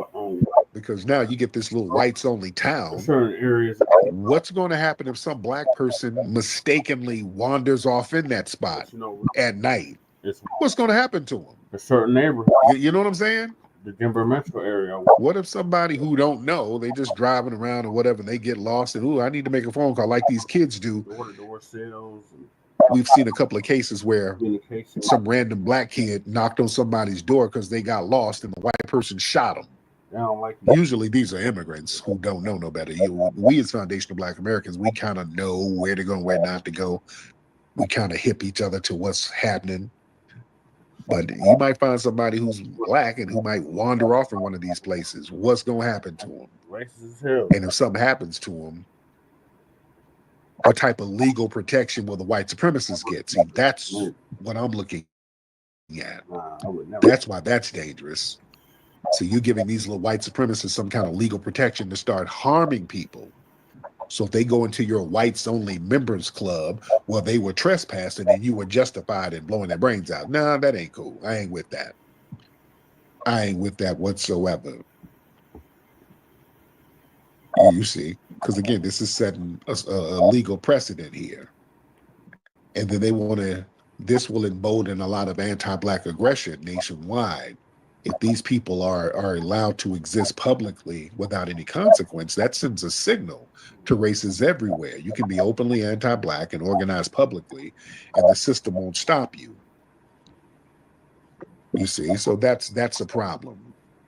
That is a problem. And that also spreads the myth that these white supremacists need protection. See, they kind of frame themselves as refugee communities from diversity, all this immigration and urban crime. And it's that white victimhood narrative, that Blackness and multiculturalism, oh, that's a threat to white survival. So, you know, that's the thing. It's all about preserving the white genes by not having sexual access to Black people. And that's really what it's about. I wish they say it like that. They just don't want to. Dr. Welsing told us about this. Listen, a lot of these folks, if you're living with Black people and your children are going to school, you know, nature takes its course. People start dating each other and you start dating, those kids are going to be Black. That's really what the fear is. Say that. Just say that and stop bullshitting around. Right. No, let me get some calls in here. Let's get Fawcett. Let's get Fawcett in the building. Fawcett. What's up? Not on a vindictive nature, but I want to ask about the nature of these communities in and of themselves, because I don't want to say I failed to see the issue. I just fail to see why this would be an issue in the private sector. Like back during the segregation days, like restaurants, obviously segregation with a restaurant is a problem because they take public money. You can't just, first off, you can't run a good business denying half your customers or denying like, oh, a third of your customers out. It's not a good idea. The idea that segregation exists legally or is allowed legally in restaurants, movie theaters, it's preposterous. It makes no sense for a civilized society. I think we can all agree on that. However, this community that they're setting up is not opened to the public. This is private land that can then be applied to, and they can decide who can and cannot enter. So this goes from the public sector to the private sector. So the question I have for you is, when can we tell a private landowner, hey, you can't do that with your own private land on your own private property?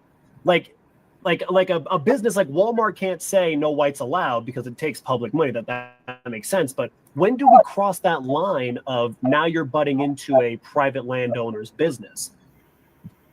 Well, the thing is, here's the problem. Well, okay, it's Black people, they violate our private businesses, our private land all the time. They'll say, hey, you know what? What do they call it? Eminent domain. Yes. You know, they'll put that eminent domain shit on us all the time.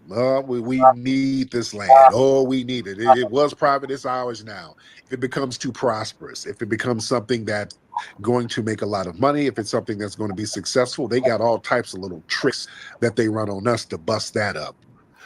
Okay. But they let these little white supremacist groups operate little legal loopholes, and that sets a horrible precedent. Like I said, that could be the new precedent for segregation. So now we can say, we're going to discriminate against these Black people. Let's just privatize the land. Let's just get this land, say that it's private, and have a word of mouth, membership only, admissions policy.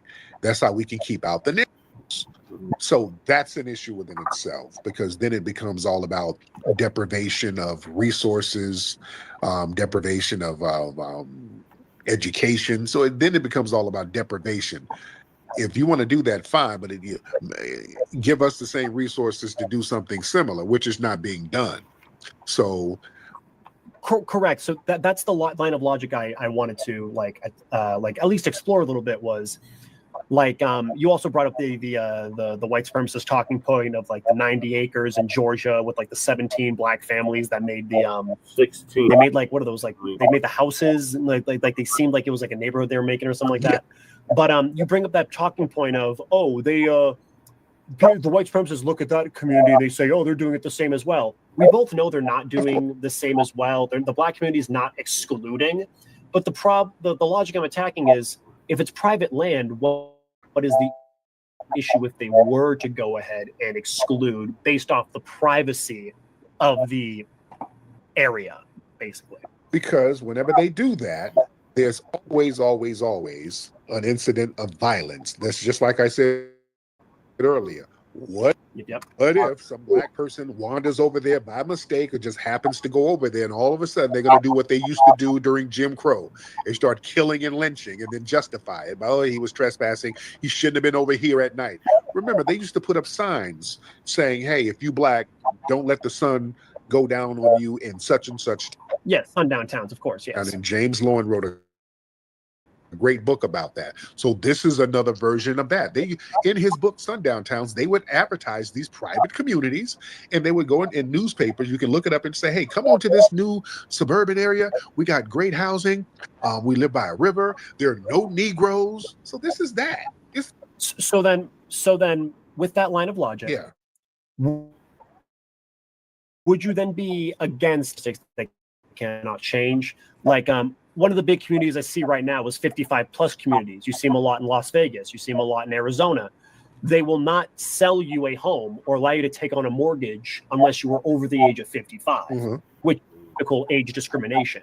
So if this same line of logic applies to race, would you then be in support of taking this line of logic and expanding it to where you can't do this based on age, you can't do this based on gender, so on and so forth? Because it's different. There's no history of age lynching. So yeah, if you wander to a 55-year-old housing facility, yeah, you're not going to get shot in your damn head because you're 30. You know what I'm saying? Yes. There's violence that come with these all-white enclaves every time. It's always undergirded by violence, without any exception. That's the problem. And again, this is going back into Jim Crow. So we have to take this very seriously, because in order to enforce that, you're going to have to use violence. That is the issue. It's never, they try to make it seem like, oh, it's going to be one of these happy-go-lucky places. We're all going to be making Rice Krispie treats, singing Bruce Springsteen song. No, stop bullshitting. These are going to be like militia enclaves, people running around there armed, people harming non-whites who try to come through for whatever reason. I don't want an Amazon driver to deliver a package there and he happens to be black and then they shoot him. Little shit like that. See, yeah, we can't have that. Okay. And just one last thing, because we already covered race, we've already covered age. Would you then support, because of obviously if this gets taken up to the Supreme Court, they are going to have to rule that everything, they just can't have one or two. It's going to be every single thing. This is going to set a precedent to where clubs cannot discriminate based on anything that is protected. They're gonna rule that immediately. Right. This is going to decimate not only race but gender relations in America as well, because you'll not be able to discriminate anyone based on the basis of gender. Would this set a good precedent of a civilized society by not allowing certain areas to be broken down by gender as well? Like, what do you mean? So basically, if this gets taken to the Supreme Court about the whites-only communities, we know how this is going to work. What's going to go down is they're going to say, no, this is unconstitutional. You can't only sell to whites. You can't sell only to a certain protected community. So thus, this is broken down. If they were only going to determine it based on race, fine. You win, right? But if this gets to the Supreme Court and they determine that every single membership, quote unquote, cannot be given discriminatorily towards a protected class like race, religion, age, so on and so forth, you're going to see a destruction of gender-specific areas. You're going to see a breakdown of age areas. You're going to see a breakdown of protected areas based off of items you cannot change. Isn't there already a breakdown of gender-specific areas now? What's gender-specific now? Right. For example, like some people have brought up the gender-restricted gyms. They've already tried to fight on that one. You know, men-only gyms, women-only gyms, not allowed to cohabitate. They've also done like also the transgender thing's a very big thing as well. They're trying to go ahead. I'm saying what's gender-specific? Because you got dude put on a wig, and he can go up into crunch and put on a dress with his balls jiggling out and do some squats, and nothing can happen to him. Yeah. Correct. That's usually the state protecting him, not the federal government. The federal government has made it very clear that they don't recognize that. But just that's my question is like, are we ready to see in America where for the first time in 60 years, civil rights have been tested to this extreme?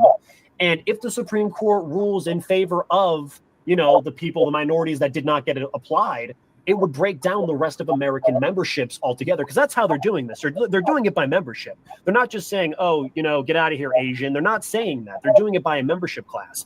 And that's literally the only way you can discriminate against people in your own private areas, if you make a membership class.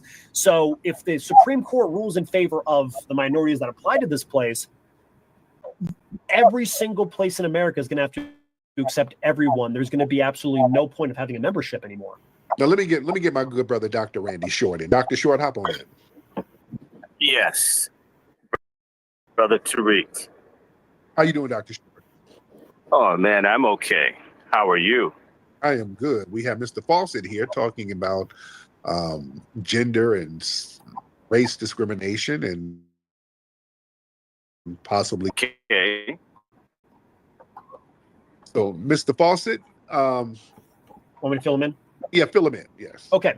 So basically, I've been listening, so it's not like I'm not hearing you. Oh, no worries. Sometimes people pop right in. I apologize for that. Go ahead, Tariq. Okay, so Dr. Shaw, what do you think about what he's saying? It's what you always get, frankly, when Black people talk about stuff. Other people jump in and begin to tell us where and how we should address the problem. Whether it's ennobled, basically we have, I guess, a white savior of the month or a white savior du jour to tell us how we should feel and look at things and for the greater good of everyone, and relationship to a group of white people only wanting stuff for white folks. That's the problem here. And the thing that this man didn't do his homework. He can talk all about laws, but we got to deal with history and custom. Springfield, Missouri. Go ahead. Okay. Had a purge or an expulsion or an ethnic cleansing of Black people 99 years ago. Correct. Tulsa no, not Tulsa. Springfield, Missouri. You don't know what you're talking. Exactly. Don't be sorry. This is why people don't feel or don't find what you have to say helpful, because you don't know the history of the very people that you're talking to. Springfield, Missouri, even now, if you go and look within the last 25 years, they've had lynchings there. There was a guy, by the way, from Kenya, Tariq, named Kenya, who was hung from a power line 75 feet off the ground. And they said that he hung himself. You'd have to be Superman to fly up 75 feet and tie a rope to his neck, tie it to the wire, and then hang himself. Wow. This is what this guy acts like. Racism doesn't permeate every single solitary thing in this country. And so we're overwhelmed with just survival. I could care less about the gender stuff. The reason you need civil rights laws is because of white supremacy, white exclusion, white privilege, white hate, white mass murder, white genocide. I mean, So it doesn't, people, no matter what, they're going to find a way to hate, because that's what makes white people who they are, as an exclusionary, settler, bigoted group.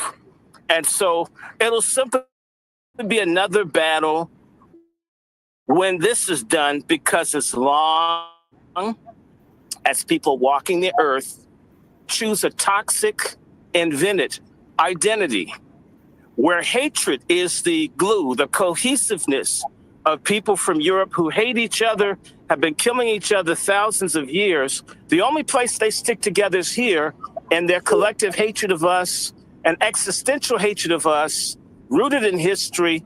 In fact, and most of them walk around in collective denial, like you didn't even look up Springfield, Missouri, to understand why we might be concerned. So you know what they did Easter Sunday, April 14th, 1906, after they burned Mr. Coker and they burned the other black man to death. They had their white children on Easter Sunday dance in the ashes of the burnt up black men. Correct. That's what we don't want. That's what we don't want. And for this is more or less a celebration that you're going to go in and purge and cleanse, because the destruction and the elimination of black people is part and parcel of the white identity in this country. We don't like it, but we can't do anything about it. So we don't have time to address the way you look at an issue. We need to survive the existential, maniacal, monomaniac hatred of our people. So then let me ask you this real quick. Would it be worth, so in your eyes, it is worth, and I'm asking you this, in your eyes, is it worth it for the black community to lose all protections for all kinds of memberships, including age, race, gender, if it means that these communities no longer exist? We don't have any protections as it is. If you look at the police murdering, beating, our people being made homeless by illegal terrorist killers brought into this country and given preferential treatment as a means to erase and eliminate us, which is a desire of white Americans. Going back to the Constitution and no more people being imported and so forth, and abortion, we're being pressured to kill our babies as people set up baby birthing plants here. So, you know, it just doesn't matter whatever your so-called book knowledge, college white guy talk that you want to give to the people here. It doesn't apply because of white supremacy. I'm certain you haven't read Neely Fuller. I'm certain that you haven't read Frances Cress Welsing. I'm certain you haven't read Carter G. Woodson or Amos Wilson. I'm certain that you haven't read John Henrik Clark. You simply aren't classed to have a conversation about our reality. Sir, I apologize. You don't have to apologize. You should listen and not suggest. But I don't go into white spaces making suggestions, especially when I don't know the history of the people who are talking. I learn. I'm not arrogant enough to even think I have a solution for another group of people, which you do. Well, no, the issue, sir, is that this case, if it were to be brought to the Supreme Court, would not just affect black men, black women. It would affect every single person of every gender, ethnicity we're in the United only States. Concerned about ourselves. We're delineating the same way those people want an all-white town. They don't even want black flies. We want our movement to deal with our issues to suit us as we see fit. We don't want anybody's help that doesn't get it the way that we see it. That's what we mean.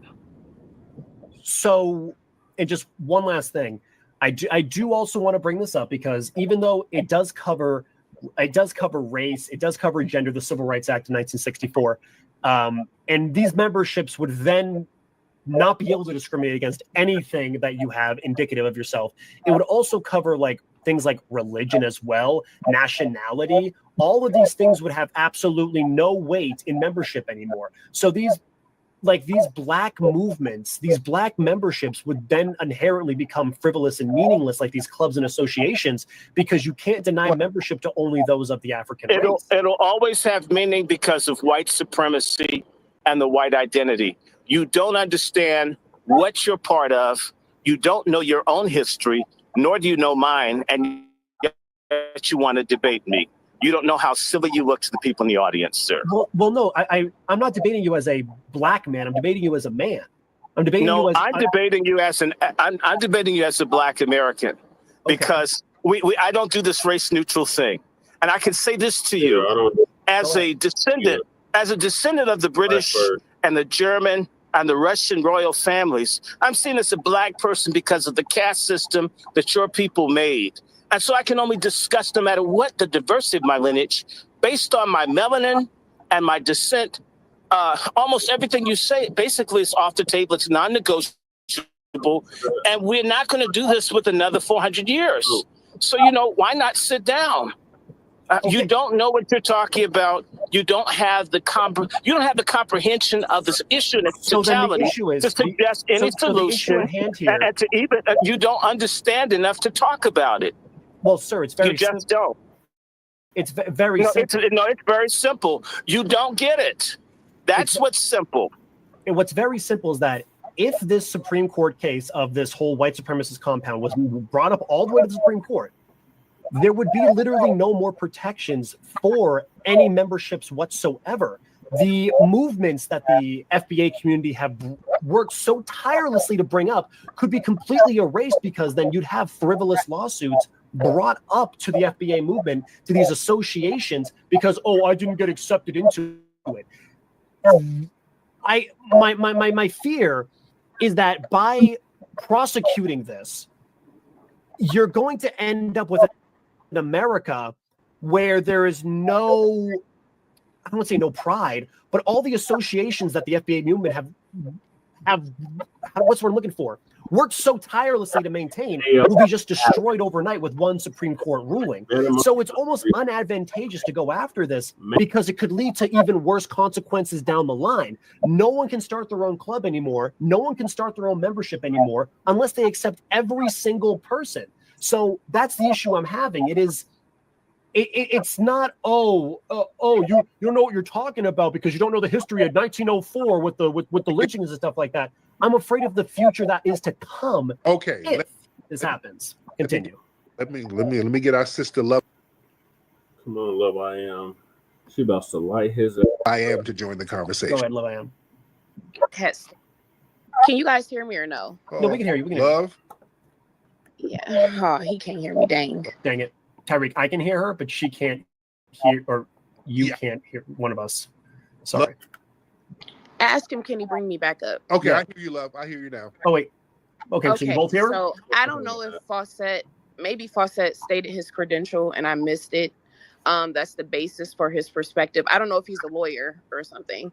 But the issue that I see here is that, because I don't, if it went to the Supreme Court, it wouldn't be for the reasons that he's even outlining. I think that was what is going to happen, because he sounds like he has cognitive dissonance is what is happening here. It seems as if he's evading 350 plus years of shared history to make this argument. And so that's the issue that the doctor is having with his perspective, mine as well. And I would go as far as to suggest probably the majority of the room, it sounds off. Okay. I think the issue is that these white towns, how are they going to sustain themselves? How are they going to, it's going to have to come under, you have this group of people that has a history of domestic terrorism. You have a group of people who have had all of these massacres around the nation, which he just referenced one, and you took it back to Tulsa, which I think was weird as well. But my point is, the issue is, how are you going to keep these towns and communities? Because you're saying membership, but you have a group of people who have a history of domestic terrorism, brutalization, and genocide. So I would think that the towns are going to come under some strict scrutinization. The argument is that you've never been able to do this without being violent. Right. So it's not going to be about, can you do it? Because we know we can reference self-sustained Negro towns and communities all throughout history. But Yes. those towns and communities were bombed and flooded by our government. We had 90% of our real estate stolen from us in a 60-year time frame. We also had our land, and Tariq referenced it earlier, seized by eminent domain, in which case that was them violating those these are private properties owned by citizens, and the government came up with fabricated reasons as to why correct they needed it more important than those private citizens. So that's going to be our argument against those towns, because if you're going to be able to have your towns and we weren't able to have our towns, then that's a discrimination on record. So but I think that what would be more concerning is, how are you going to do this without being violent as you have been violent? So that's a different conversation than someone just opening up a boys and girls club and only wanting children to be a part of it. I can give you two reasons how it's going to change, or how it would be different nowadays. The problem is pre-1959, 1964, there was legal protection behind the concept of segregation. No one could sue you. No one could, request to take you to court. They'd be laughed at and thrown out. We now have Black women on the Supreme Court. We now have Black men on the Supreme Court. And not only that, the concept of using eminent domain to bulldoze a neighborhood in Chicago for a highway no longer exists in the purview of the federal government.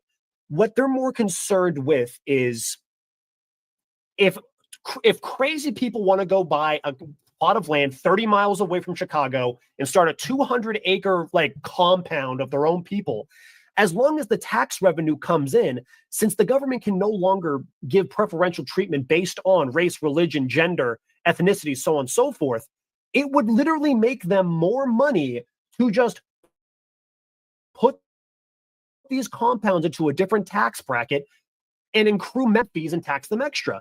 There would be the violence that was associated with the 1920s, the 1930s, the 1940s. It no longer has a legal basis, even though murder does not have a legal basis. Oh, yeah, look at Jordan Neely. Yeah, you can go kill somebody who said something you didn't like and said he broke a social code. Do that. This is what we're saying. And we don't have any protections as Black people. We don't have no crime bill that protects us. And for them to try to set up an all-white enclave, that spells danger. There's absolutely nothing constructive about that to society. This is not like age discrimination, protecting people based on age. A senior center, that's something that's going to protect somebody based on their age. You get old, you need a place to stay. There's nothing wrong with that. A women's center, you talk about gender and sex. If a woman is being abused, there needs to be a place where a woman can be safe if she's being abused. That's what a women's center is for. Okay. A whites-only enclave, the only reason for that is to prepare for some type of violence. There's literally nothing constructive about that. What is constructive about excluding Black people? Because I can give you three different, I don't want to say benefits, but reasons. Give me the reasons. Okay, so number one, say the same thing. Cultivation of one's own culture. When I use race and ethnicity almost interchangeably, but for example, let's say a group of Somalians in Minnesota want to go make a Somalian-only community where you can only speak they buy 200 acres and they go make a Somalian-only community. Somalia is not a majority in America. These Somalians, if they so choose, should be able to go and preserve their own culture on 200 acres of private land in which no public money can be spent on the cultivation of said property. Once you start getting into the public sector, it's a little bit different. But the preservation of culture should be one of the many benefits of having these private quote-unquote membership compounds. No. Can I please say something? Go ahead, love. So that argument was erroneous. I don't know if he heard the doctor when he literally said, see, white is not a biological identity, it's a social construct. So all of these groups that fall under this white racial construct, they don't even have their shared culture is domestic terrorism. And that's what's going to be scrutinized. Let me finish what I'm saying. The shared culture that you have, the Irish, the Italians, the Germans, the only thing you all have in common is your pale skin, your history of giving a status of white identity here in America, and a culture of domestic terrorism behind it.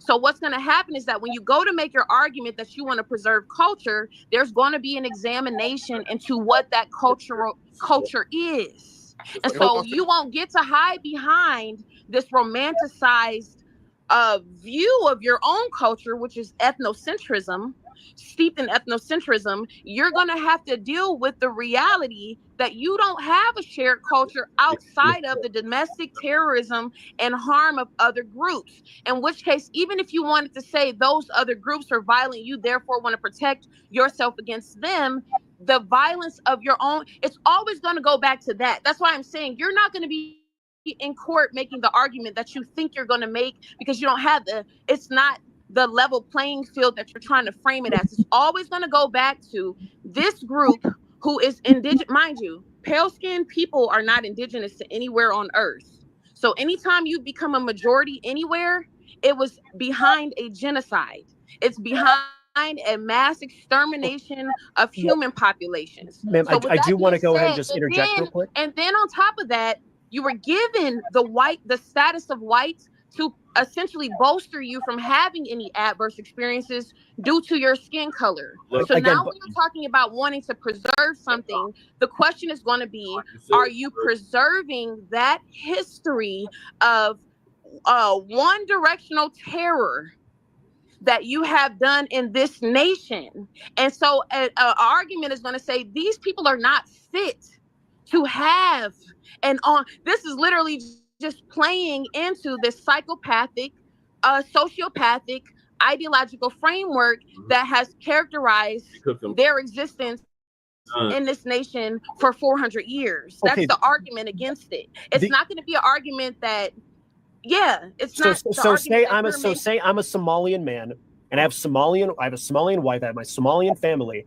Somali people, white is a social construct. A Somali identity is their nationality, and one may argue that it will be their ethnic identifier here in America if they are Somali American.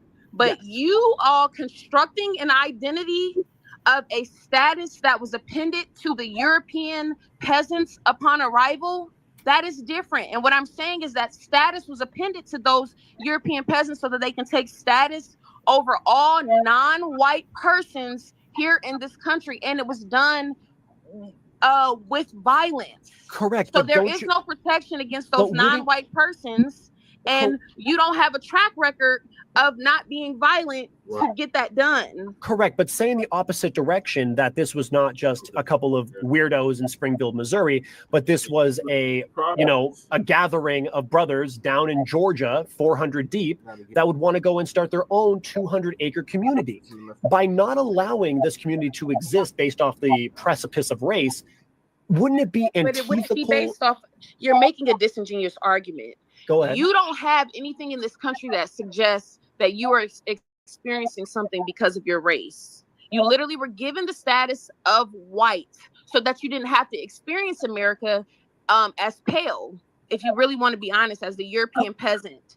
With that being said, if a Negro town, so let's go back to these self-sustained towns and speak to their function in the America that I just outlined. Yes. These towns were done out of survival, and it's literally the solution to what we have been dealing with by other groups, is that we need our dollar. We need to be able to own our production and have our dollars circulate within our collective. That's why we have this. Wouldn't that be easier in a community that you own all membership to? And this is the thing, we don't even want to live by the look. Let me stop, because we don't even want to live by y'all, to be honest. So like, you're not the issue. You can have the town. It's just the concern is yes, y'all are violent as I don't even know how to say it in a more formal, politically correct way. You're violent as go ahead. What's going to keep you from slaughtering the Black Amazon delivery driver that's assigned to that neighborhood? Two reasons. I can tell you two reasons. Number one, there is no longer any federal protections for segregation publicly in any way, shape, and form. And secondly, murder is illegal. So Negroes should find security. You think that after 400, that's why I referenced the 400 years of shared history. Yes. Nobody is finding security unless they want to offer, juxtaposed to your white towns, if they were offering protected class citizenship for Negroes, if they were offering things like that, then that would literally that would probably level the playing field. If they were offering the land back, that the land that was stolen from us back, and say, here, you can have this as well, that would level the playing, juxtaposed to what you guys got going on. So you would be okay with these. So you would be okay with these communities as long as they are separate but equal. The issue is, how do you evade 350 years? You have white men online right now complaining that their white town wasn't featured in TMZ. And so you got people who feel victims because they didn't have a feature in a magazine. But telling me that these same people wouldn't feel like a victim if they historically had 90% of their real estate stolen from them and then watched.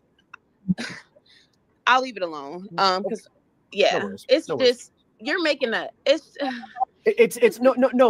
fact of it's the fact of I know what the benefit would be. The benefit would be, and I know this sounds horrible, but I find that the FBA movement and the Heritage Americana movement, and I know it sounds like pseudo segregation-y, but because we don't have legalized public segregation no more, the concept of independent private towns in which people of their own culture can coexist peacefully. How the channel breeze, Omega?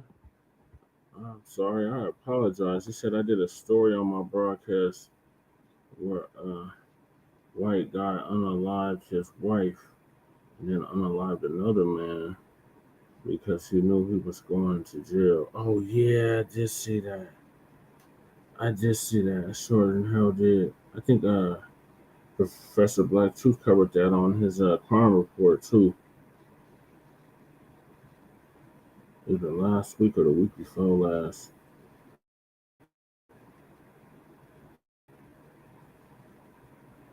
I'm not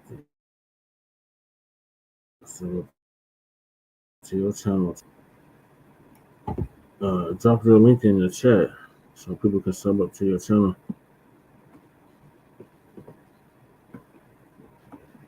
Within themselves, it doesn't sound ridiculous. You can exist in our society, but you can exist and live in this town, but you can't go shop at that grocery store. You can't go shop at that movie theater. That's where it hurts. That's where it starts stinging, you know? No.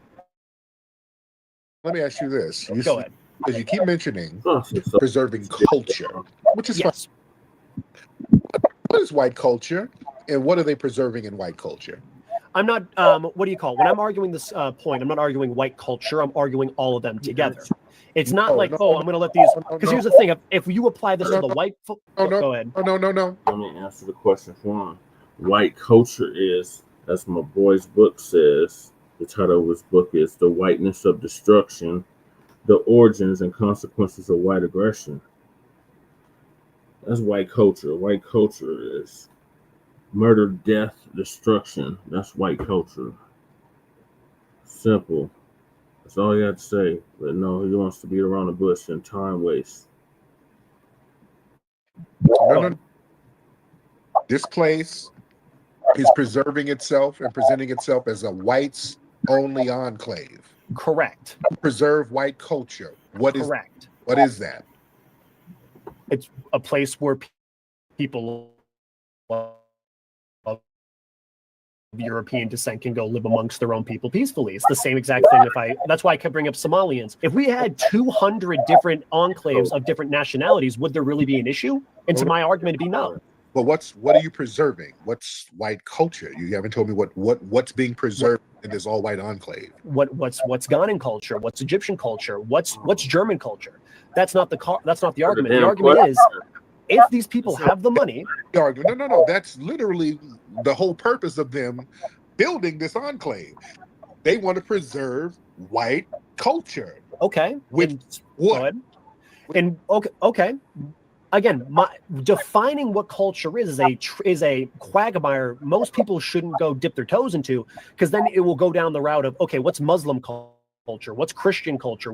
They can never give you a straight answer for nothing, but they claim to know every goddamn thing.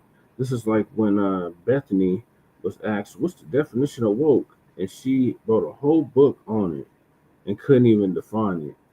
It was playing Jeopardy music to get her to define it. And she said, well, woke is, it's not that easily defined. But you wrote a whole book on it. See, this shit, oh my God, this time wasting shit. Oh my God. All right, I'm going to let this bullshit continue. The faucet is completely full of shit as usual. Women culture. Slow down. Muslim culture is building a mosque, praying 5 times a day, not eating pork. There's some well-defined things that defines Muslim culture. Yeah. When people say they want to go somewhere where they can preserve Muslim culture, that you can bring up the Amish, you can bring up the Mormons, you can bring up all kinds of white only settlements or communities in this country. This ain't the only one. And yeah, you're right. They have been around since the 1700s. What is your point, unsubscriber? They said there are 500 plus Amish all-white communities in the U.S. that have been around since the 1700s. Yes, we know this. Are you saying this is a good thing or a bad thing? Like, are you just saying it just to say it? Like, where are you going with this, unsubscriber? Or are you just trolling? And just in those Amish enclaves, there are black people there too. I've seen them in Pennsylvania. Right, they don't exclude non-whites from being in those communities. So it's not like Return to the Land. Return to the Land is excluding non-whites altogether. So it's not the same thing. It's not even comparing apples and oranges. It's like completely different. And Breeze Omega says again, why, hey, different name for the black Amish. Yeah, they have, exactly. Why they have a different name for the black Amish? Exactly, Breeze. Exactly, there's no exclusion. Precisely. So I don't know what unsubscriber is talking about, but I'm gonna let this continue. I know what he's talking about, but I don't know where he's coming from, like the context he's coming from. that means they want to go pray in peace, and that's understandable. That's something that's well defined. So then why is that a problem for them to make their own enclave? That's not a problem. If you want to go pray, if you have a culture that you can define, yeah, it's religion. So then by your logic, these people should then it would be okay if they decided to get 500 acres in the middle of nowhere, Michigan, and start their own society. There'd be no issue with that, correct? But they're not discriminating based on race. If people want to come and convert to Islam, they can come, and this is a place where you can worship Islam. Correct, but the problem is with the argument of this going to the Supreme Court is that if you're going to argue race, you have to argue now every single protected class is now unable to make its own membership in its own society. But the thing is that, we're talking about culture. What's the culture? What's white culture? What can you argue that what's actually being protected? Individuals of European descent. It doesn't have to be more than that. The quickness. We can even discriminate more. The Amish can discriminate. Yeah. I could not describe to you what Amish culture is. Okay, it's not. But that's the case. Like Dr. Randy Short, okay. He has British ancestry. He's black. No, how come he can't get protection? He has European descent. A lot of people can pull up a DNA test and show some European descent, but we're not going to get protection. And admission into these places. So how is European descent culture? And that's great, because if this was in the public sector, you would need to define that. You would need to define legally what is a European, what is a Somalian, what is an FBA, what is a Christian. Lord. The problem is, though, is we're not talking about the public segregation sector. We can all agree that segregation in the public sector is bad. What about? We're talking about private segregation. They can just say that a Muslim's a guy that's 6 feet tall. They're not wrong, because that's what their own private business is saying. Let me get Brother Marcel in here. Brother Marcel, hop on. Hey, Tariq, how are you? I'm good. How are you, brother? I'm doing well. So, Fawcett, I have some things to say to you. First of all, I'm a fan of voluntary separation. Let me be very clear. Black Americans, foundational Black Americans, we've spent most of our time in this country trying to get the hell away from y'all. When after the Civil War, we asked to get land and for y'all to leave us the hell alone. Y'all never left us alone. We built Black Wall Street. Y'all came to our Black Wall Streets and often burnt them down. So voluntary separation is something that foundational Black Americans have been trying to practice all along. It's been white Americans who have been against voluntary separation. Now, segregation I don't like, because segregation is imposed by the government. I don't feel the federal government should be telling people where they can and cannot go in a country, especially foundational Black Americans, that we have built. Voluntary separation is different. So if these white people want to buy some private property and set up their own little enclave, get the hell away from us, fine with me. But here is the problem. Those same white people will argue against foundational Black Americans setting up funds to fund our campaigns. Every time I spoke about reparations, and I spoke about us as foundational Black Americans getting together and fighting for what we are owed, those same white people who claim they want to be left the hell alone, they are up in my mentions telling us what we don't deserve. If they want to be left the hell alone, then leave us the hell alone. They don't do that. Every time that foundational Black Americans start organizations, we're financing initiatives to help our people, those same white Americans who are saying they want to be left the hell alone are the same ones going to the courts trying to sabotage what we have going on. So I call out the hypocrisy of these white Americans who claim they want to be left the hell alone. They're the first ones who go to court to stop anything that foundational Black Americans do to try to help ourselves. They're the first ones who will talk about grievances of the government, talk about DEI and affirmative action, which has helped white Americans the most. And if you look at it historically speaking, white men have been helped by what you can call affirmative action, DEI the most. Those same white Americans will go to court and talk about government intrusion while ignoring all the government intrusion and abuse that has been levied against foundational Black Americans that we are now calling to get compensation for. Those same white Americans are the ones who argue against membership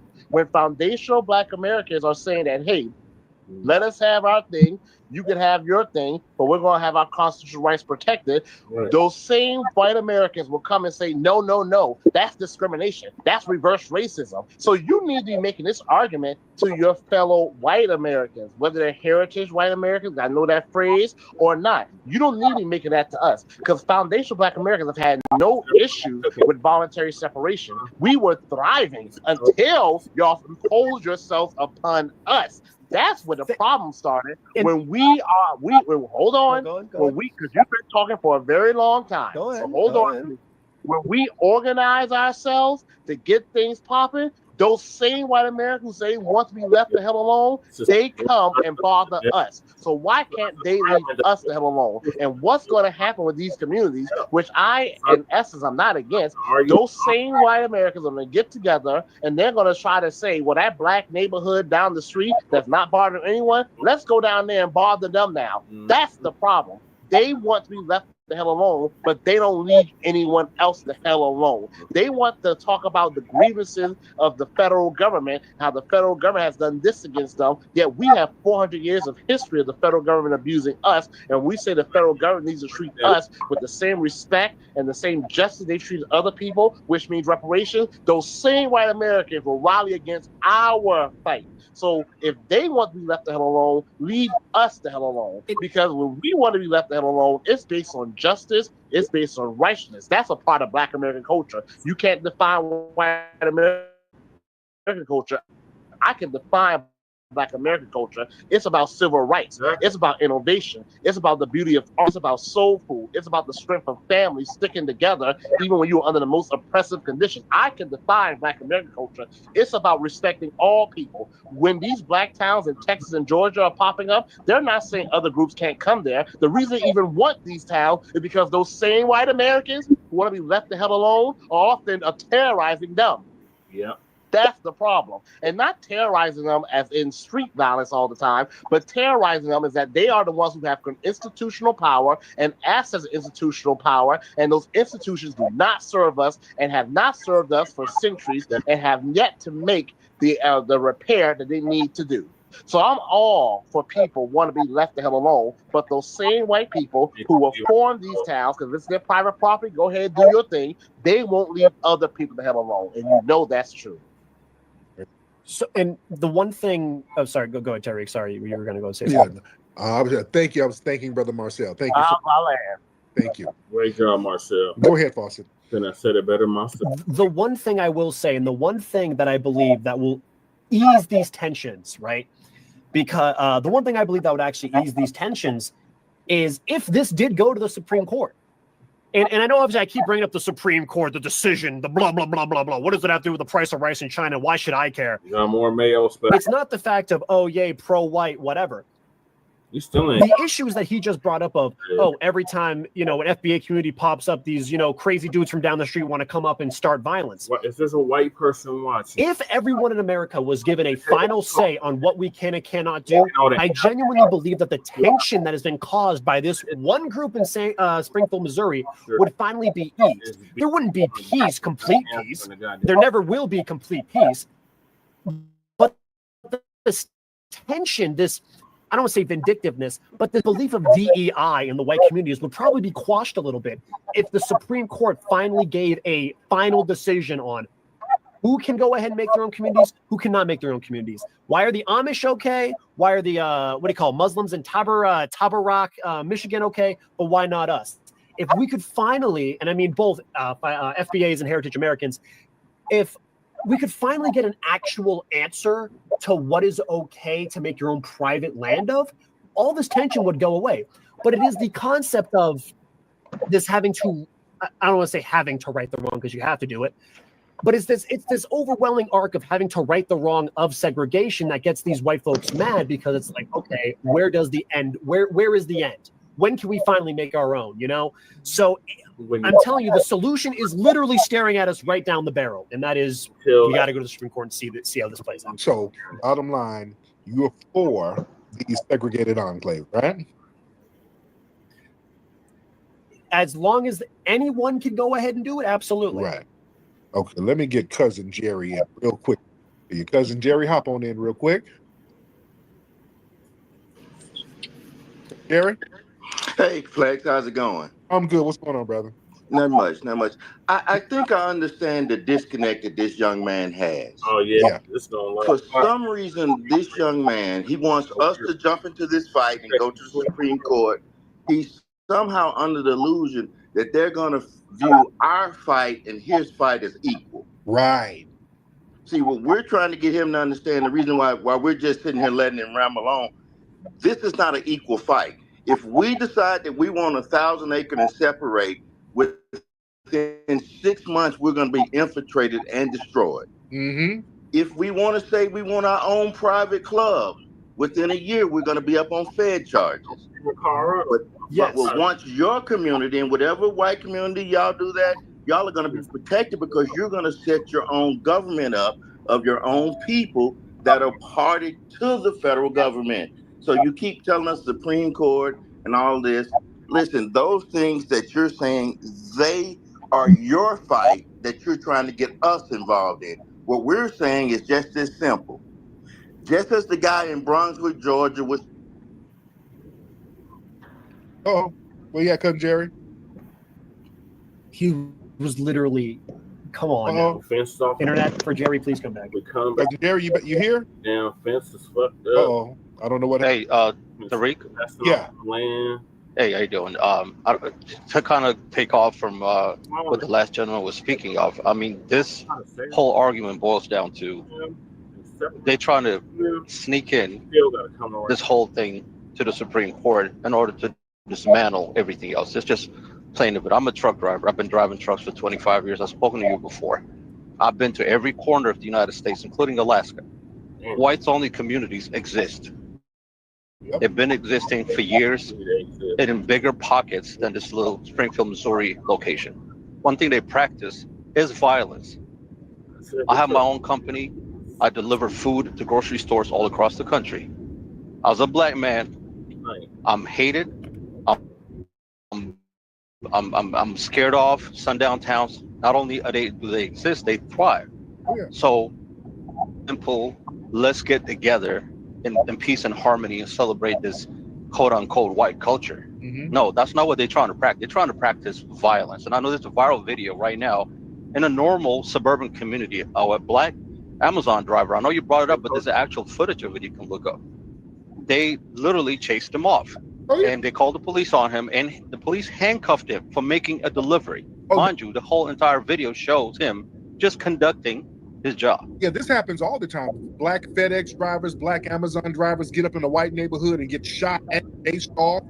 Yeah, this happens all the time. So I can imagine what would happen in this little all white enclave. But go ahead, brother. Yeah, and I have to drive my truck to multiple towns. I've been to there's this town called Salina, Kansas, off of I-70. I sat at the truck stop to have my lunch after I made my delivery. Literally everybody, this is not that far, not that long ago. They literally walked out the whole truck stops, and I wasn't aware of it till about 10, 15 minutes. And I asked the waitress, "Is it usually this slow?" She said, "Don't pay them no attention. They just walked off because you came in." This happened about a year ago. Oh wow. So this happens all the time. White culture, quote unquote. Like I grew up in Seattle, moved to Atlanta.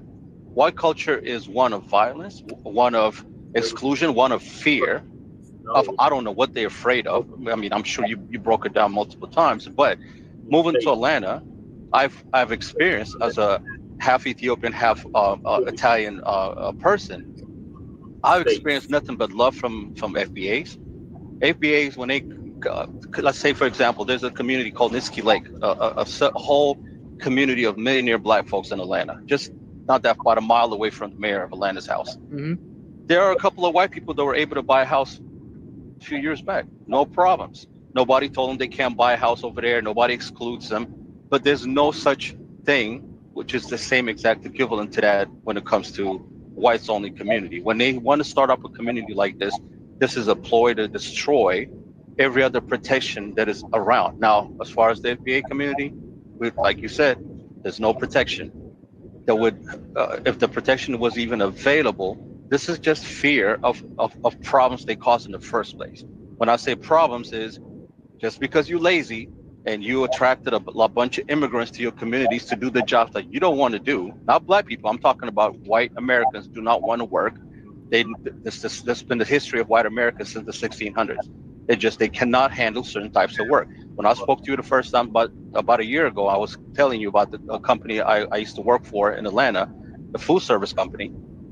We had 55 drivers that delivered to Starbucks all across the Southwest, Southeast, Georgia, North Carolina, South Carolina, Alabama, Tennessee, all the way down to Florida. We had 2 white guys.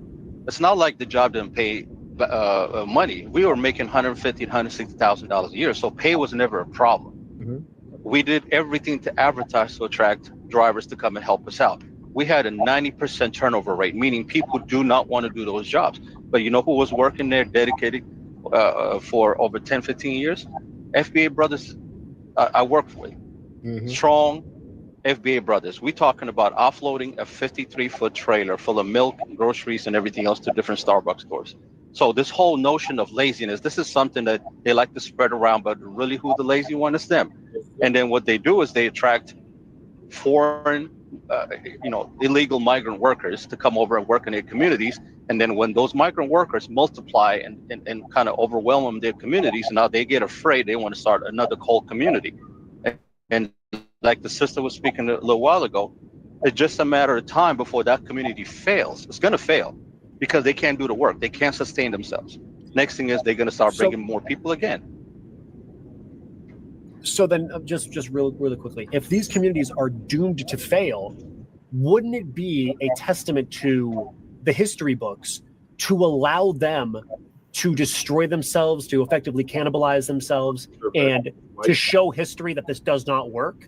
No, that would have been fine if that's what's all going to happen. That's not what's going to happen. The fact is, violence is within their nature. You understand what I'm saying?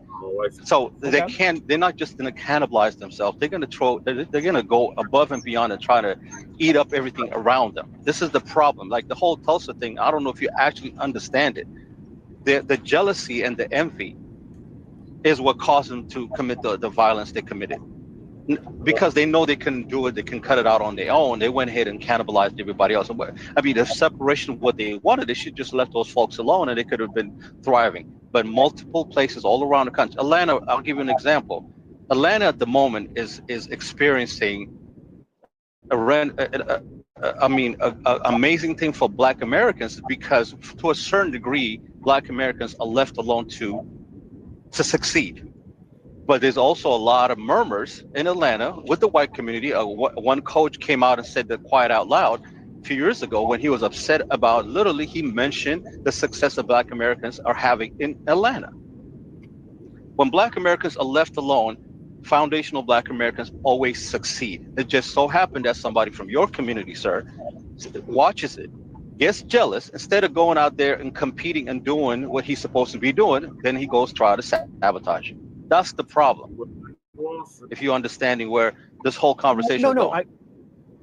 I get that. The concept of the whites are going to band together to destroy what they deem is better. Like, I understand that concept, or they just simply don't want the Negroes living down the street. That is something I understand. And if we had, an all-white Supreme Court, if we had an all-white justice system, then yeah, I could see the fear.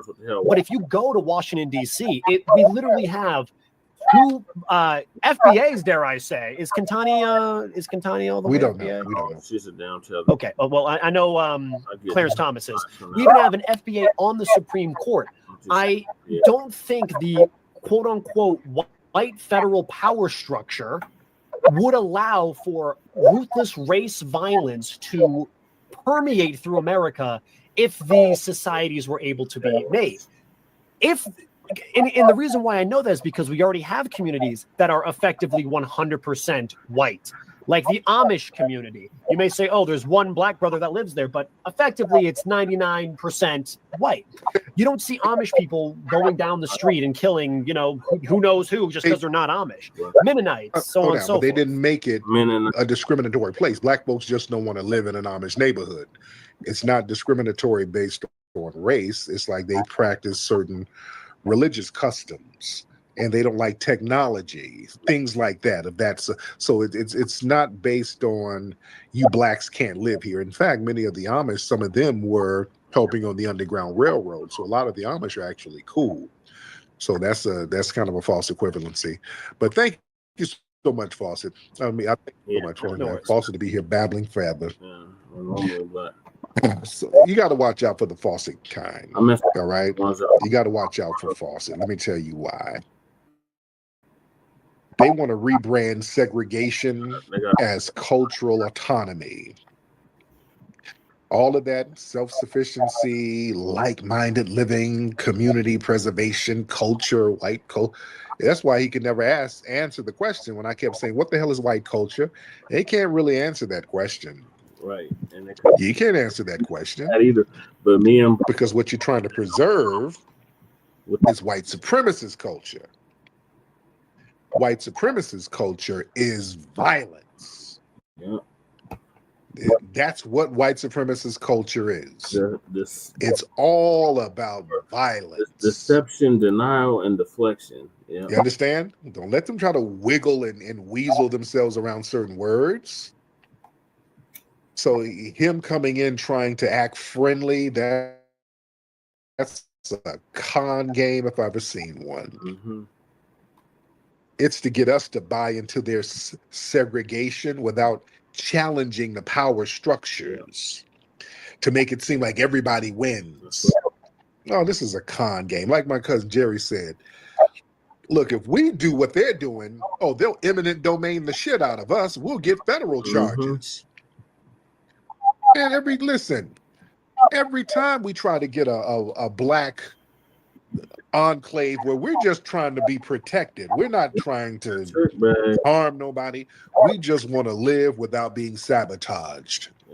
Every time we do that and we start thriving just a little bit, that shit gets sabotaged by the government and the white supremacist powers that be. Out here in California, right above Bakersville, you have Allensworth. It's still there. It's a little village. It's just like a museum piece now. And then you heard me talk about it before. Black people came out of slavery, came out here to California, got them some land, got a self-sufficient little village called Allensworth. Allensworth, he was Mr. Allen. He was a former slave who fought in the Civil War. And remember, we helped win the Civil War. Beautiful little village, had a nice hotel, nice, beautifully built homes, beautifully built church, beautifully built school. The white supremacists started sabotaging the water supply. It was nothing for them hillbillies. Always. Brother Marcel talked about shit after the Civil War. All black. Listen, I want y'all to understand something. After the Civil War, there were black people who actually got some 40 acres off the coastal islands of Georgia. Some black people. It was a brother named Tunis Campbell. He was the leader. Brother came down from, I think Tunis was from New York, Foundation of Black American. Went down into Georgia. He sure is a brother. They were allotted land, part of that 40 acres and a mule thing. It is missing still. And they got the former Confederate land. This was what they were getting. They were going to allocate all of that land that the Confederates, because the Confederates just fought a war against the U.S. government. They really tried to overthrow the damn government. So initially, they confiscated that land, and Brother Tunis Campbell came down, got some of that land, brought a bunch of black people down. They started building schools. They had a damn court system. They had a Supreme Court system. They had a fully functioning sovereign black government down there off the coast of Georgia. They had a 400-man militia to protect it. Within a year, that shit was thriving. They were growing crops. They told the North, hey, send us some farm equipment, send us some seeds. They had that shit popping within a year. The white people were like, hell no. Revoke that 40 acres and a mule shit. We can't give them that. Look at what these are former slaves. They got a fully functioning government up here right now. Get that up out of here. They revoked the 40 acre, the special field order 15, something like that. Yeah. Told the white Confederates, the former Confederates, come on back, get your land. They got their land. They went back and ran the black people off the land and violently retook the land back, and then said, oh, let's get some Jim Crow and some black codes. Then they start putting up all them discriminatory laws. Yeah. So yeah, the minute we start getting something popping, self-sufficient, and it becomes successful, they're going to start sabotaging again. When we do things on our own, Foundation of Black Americans, we're successful at it. Right. We can get some shit. That's why we're the threat. That's why they got to be on top of our shit all the time. You leave us be, we start getting things popping. But old Fawcett, you got to watch the con game. You got to watch the whole con game. Trying to make it seem like, yeah, this membership thing, it'll be a victory for all of us. Let's say you guys wanted to get your little memberships too. It'll be protected. We're all like one, just one big equal family. Man, please. Right. If we pool our money together and get like 500 acres somewhere, they'll eminent domain that shit. Oops, we're going to build an Amazon plant. Oh, we got to get this land. Oops, we got to take the land. Oops, Bruce's Beach, Ups, Imminent. Black people bought that beach land out there. All black town. You got on the coast of California out here in LA. Built a damn resort and had that shit popping. They were like, Ups, we got to get this from you. It's not. They just compensated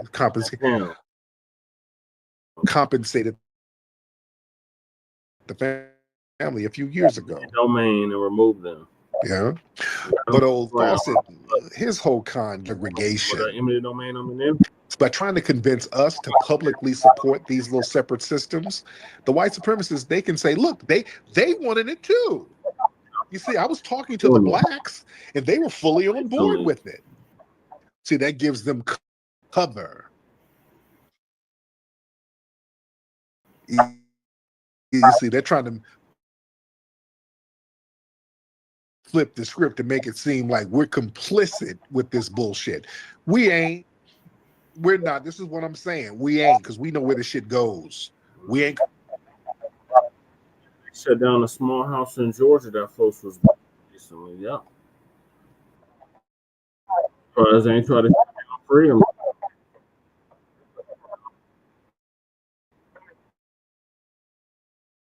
Been around.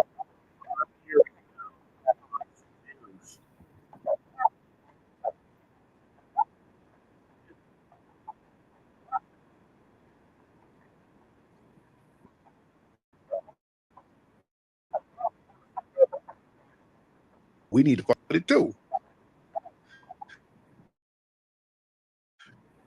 You see, they need us to kind of be in line with this little bullshit they got going on. Oppose this stuff,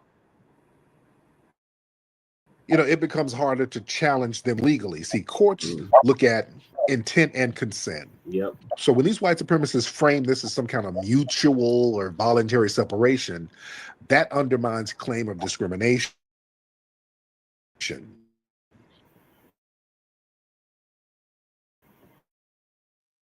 You see, so if you don't, you see, yep, they are using these little funny words, cultural harmony, safe neighborhoods, community values, all of this stuff excludes us. And see, if we don't push back, this coded language becomes standardized. Yep, so future generations grow up thinking that these divisions are natural and justified and even beneficial. They sure did. Just like we need to I'm glad Dr. Short was breaking down Missouri and what happened in those areas, how black folks were getting lynched. No, you're not going to make it seem like these were just places that were naturally white. Many of these little white enclaves out here now, they were made white because the black people were ran up out of them violently. Go get the book Sundown Town. I used to promote that show. When I did Mac Lessons Radio, I would promote that book. Yep. That's how deep that book was. And it broke down all of these little racial enclaves all around the country and how they racially cleansed a lot of these towns and cities and counties all through the United States. And James Lowen, who the author is a white man, he said most of the sundown towns surprisingly were not in the South. They were in the North. Yep. That's where most of the damn sundown towns are. And out here in California. Yep. All of these so-called places that are supposed to be all liberal and shit. No. Yep, like Colorado. These places were hotbeds for all white towns where they would just run all the black people out of there. That's not natural for a bunch of white people to be living in all of these places like that. Right. And black people to be kind of funneled here and then. That's not natural. That's done by design. They had one of those sundown towns. They had a couple out here. Glendale was a sundown town. Pasadena was a sundown town. Glendale, low key, is still low key kind of a sundown town. Glendale, Burbank was a sundown town. Hawthorne was a sundown town. I want to say Compton was a sundown town at one point. I want to say Compton was one. They had a couple of them down in Orange County. They had a major one up there in Northern California, Paradise, California. That was a major sundown town. And that burned to the ground not too long ago. A couple of years. Y'all remember the big fires we had out here? That whole town burned to a crisp. That wasn't nothing but the ancestors. Yeah. Jamestown. So we got to watch these folks. Yeah, they try to Downtown's out here. act like they're bringing us something that's going to be beneficial to everybody. No, they just want to put something out there so that we don't oppose it, so they can get away with it. So now we got to watch them. All right, well, we got a lot of folks in here, man. Much respect to you guys. Much respect to everybody in here. Let's get the Carlotta show. Let's get Miss Carlotta. Rolling Oak. Miss Carlotta, hop on in. County. Oh, Richmond. Miss Carlotta, hop on in. Virginia, I was in if you are ready, ma'am. Beach in Norfolk. Hello, Tariq. Can you hear me now? Hi.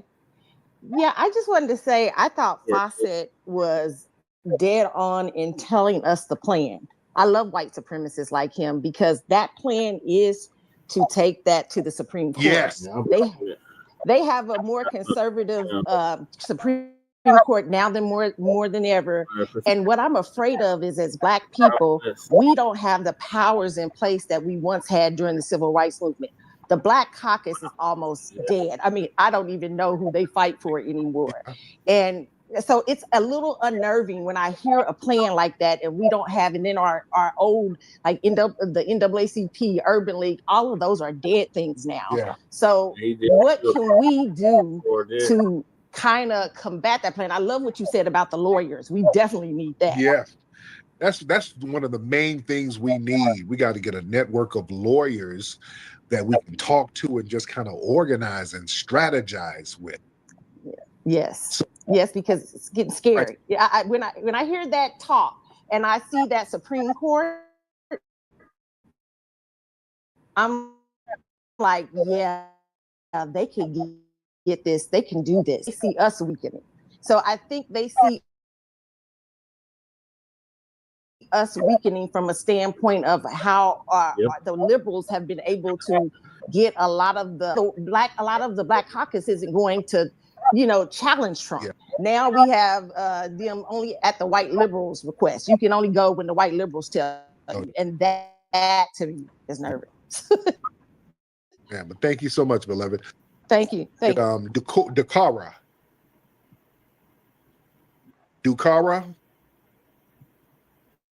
All right, Dukara, you ain't saying nothing. Let me give you 5 seconds. Dukara, I'm gonna give you 5 of them seconds. And since you ain't saying nothing, Dukara ain't saying nothing. Shahan. Yeah. Are you in the building, Shahan? Telling us to all the brothers. Let me get Dukara out of here. Other than what judgment. Shahan. And I see the Pakistani dude. You're not letting you in. And y'all don't be want nothing. Oh, I would have been a judge. Let's get Myrick. Let's get Myrick in here. I would have at least been a lawyer. Myrick. How do I pronounce your name? I got a bachelor's degree in criminology. Myrick or Miarick? Okay, since you're not saying nothing, let's get some new faces in here. Let's get B-Dog in the building. Yeah, can I say something? Or yeah, what's up, B-Dog? Yeah, I was gonna say, fuck the white nationalist cocksuckers, the racist white guys. It's not all of them. It's probably like, I would say 10-15% of white people. Okay. But what I've realized from being a Trump supporter is these guys don't give a fuck if you support Trump or if you support whatever. If you're not white, you're not accepted, and that's what I've been realizing on Twitter. I'm new to Twitter, and I've been on a lot of these spaces, like these white nationalist spaces, and it's opened my eyes a lot. Like, these guys don't give a fuck. They want America to only be white. If you're not a white Anglo-Saxon or whatever the fuck they call it, you're not an American.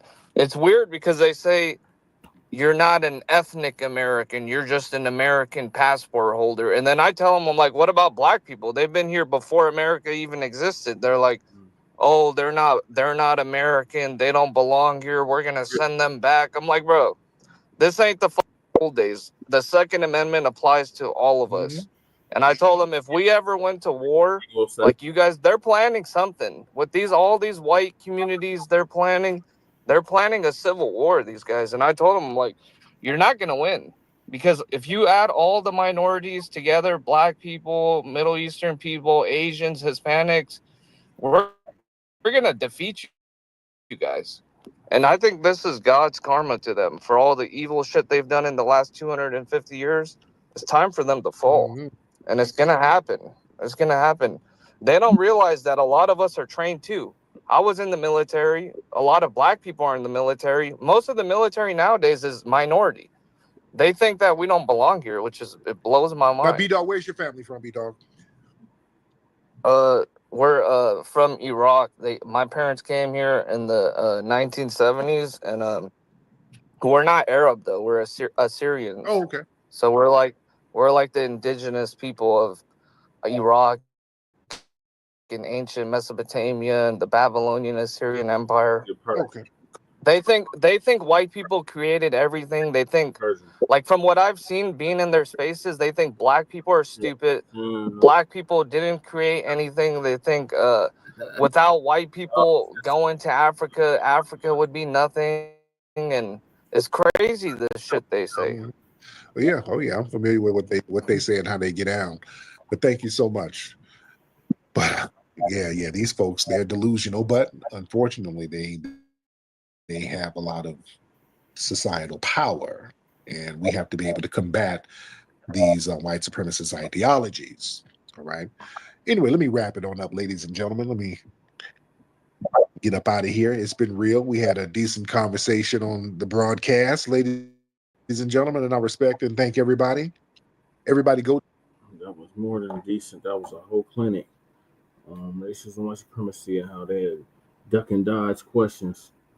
But yeah, I hear Tariq's warning on this. Like, yeah, we should be have our tinfoil koofies on for this, because what are these mothers really up to in regards to this return to the land shit? But we'll keep y'all updated on that on the Frontline Black News. Now I'm gonna move on to the next topic, and that is what Eddie Griffin just said about Malcolm Jamal Warner confirms everything we feared. So for those that don't know, Malcolm Jamal Warner, Theo Huxtable from The Cosby Show, just recently transitioned about a week and a half ago now. And his death was real suspicious. He ended up dying while he was on a trip with his family down in Costa Rica.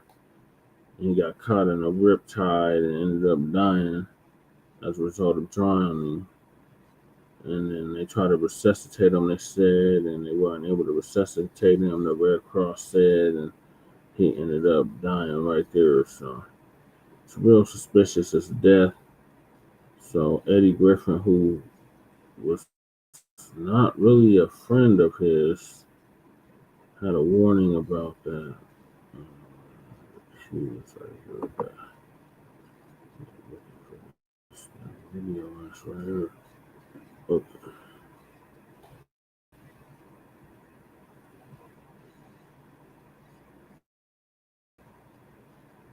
So this from Golden Age. From the Golden Age.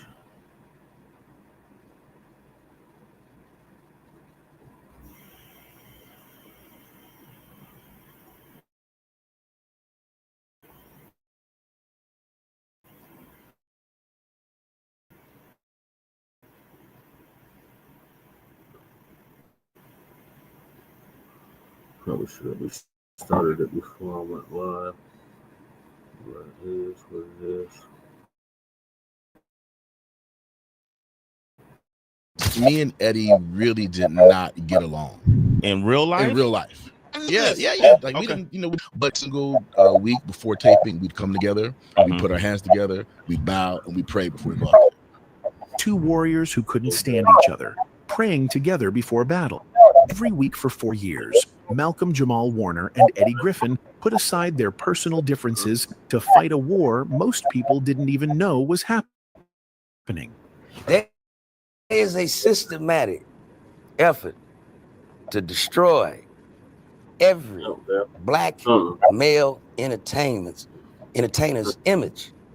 They want us all to have an actress by name. For over a decade, Eddie Griffin has been screaming about Hollywood's war against black men who refuse to submit. Whatever happened to integrity, man, huh? How many brothers gotta wear? Eddie exposed the systematic emasculation program, but nothing he predicted could have prepared him for what happened to his former co-star on July 20th, 2025. The actor Malcolm Jamal Warner, widely known for starring in the hit TV sitcom The Cosby Show, has died. When Eddie Griffin heard his old co-star was dead, he didn't post some generic RIP message. He dropped a bombshell on Instagram that exposed exactly what killed Malcolm Jamal Warner. The actor Malcolm Jamal Warner, widely known for starring in the hit TV sitcom The Cosby Show, has died. He wrote, "My heart is heavy today, for what the world lost was a father, a son, a poet, a musician, an actor, a teacher, a writer, a director, a friend, a warrior that I had the pleasure of going to war with against the Hollywood machine, and sometimes with each other, because that's what brothers do. But the love was and is always there." Eddie didn't say they worked in Hollywood. He said they went to war against it. That's not the language you use for show business disputes. That's military terminology. That's what you say when someone dies fighting an enemy. The war started during Malcolm and Eddie. Both men thought they were getting a platform to create positive black entertainment. Instead, they walked into a battlefield where every script was a fight. Every episode was resistance against a system designed to make them perform like trained monkeys. So it was, for me, it was like going from a top university to junior college, because I'm saying, look, we can actually be funny without doing stereotypical stuff. And no one was really interested in that route. They're like, we didn't bring you over here for that. This is what we do. Malcolm wasn't describing creative differences. He was describing psychological warfare. They took America's favorite TV son and tried to force him to degrade himself for their entertainment. When he refused, the machine turned against him. Even though we were at odds, what we both understood is we get to 100 episodes, we're going to have a sweet vacation. Ultimately, they cut us at 88 because they were tired. They were tired of me fighting with the writers, and then they were tired of Eddie's shenanigans. 88 episodes, just 12 away from generational wealth through syndication. They killed the show because Malcolm and Eddie wouldn't stay in their place. The machine doesn't just control your image, it controls your money, your future, your ability to build independent wealth. That's when both men learned the rules of engagement. You can fight, but you can't win. You can resist, but there's always a bigger weapon they can deploy. And if you become too dangerous, if you start exposing too much truth, the machine has a final solution. Eddie Griffin has been screaming about Hollywood's systematic destruction of black men for over a decade. His comedy specials weren't just jokes, they were intelligence reports from inside the war zone. This was Eddie exposing the systematic emasculation of black men in Hollywood. Every major black male star has worn a dress on screen. It's not coincidence, it's conditioning. Break down their masculinity, make them perform degradation, then reward them with money and fame. But Eddie's most chilling prediction came when he talked about Bill Cosby. Years before the allegations went mainstream, Eddie was warning that no black entertainer gets to leave Hollywood with their dignity intact. Eddie wasn't making predictions. He was reading the playbook. Michael Jackson, Bill Cosby, Kobe Bryant, Michael Jordan. Every black man who achieved independent power and influence got hit with career-destroying scandals. The timing is never accidental. Reason number one, why they came after Bill Cosby. Black man does something, it says, John Jones blacklist said black, black, black. Now, if a white man does it, it isn't white man Jones, it's just a man. Eddie was exposing the media manipulation that creates different rules for black and white celebrities. When white stars face scandals, they're individuals. When Black stars face the same issues, they become proof of racial stereotypes. This psychological warfare was designed to keep Black entertainers compliant through fear. But Malcolm Jamal Warner stopped being afraid, and that's when the machine moved to its final phase. Something changed in Malcolm Jamal Warner during his final year. The man who had carefully navigated Hollywood politics for decades started speaking truth to power with reckless abandon. His Instagram became a weapon of war against the psychological programming Eddie had been exposing. I am tired of running for shade. And aren't you tired of being hustled and played? And aren't we all tired of crying about how hard it is to be Black in America, even if it looks like we've got it made? This wasn't poetry. This was Malcolm directly calling out the systematic programming of Black Americans. The music we're programmed to celebrate. He was exposing how the entertainment industry deliberately promotes degrading content to condition Black audiences. Traits placed upon them by their captors. He was naming the puppet masters who control the narrative. The timing couldn't have been worse for Hollywood. With Diddy facing federal charges, with Jeffrey Epstein connections finally being exposed, with systematic corruption being investigated at the highest levels, Malcolm Jamal Warner was positioning himself as a credible witness to decades of psychological warfare. His final video shows a man who knew he was living on borrowed time. You know, life is out here lifing, right? For me and for everybody else. But just wanted to remind you, as I remind myself, that no matter what's going on, there's always a reason to smile. Malcolm was acknowledging that forces beyond his control were determining his fate. The forced positivity, the desperate attempt to find reasons to smile, the promise that I'll be back soon. This was a man saying goodbye without being able to say goodbye. 3 days later, he was dead in the waters off Costa Rica.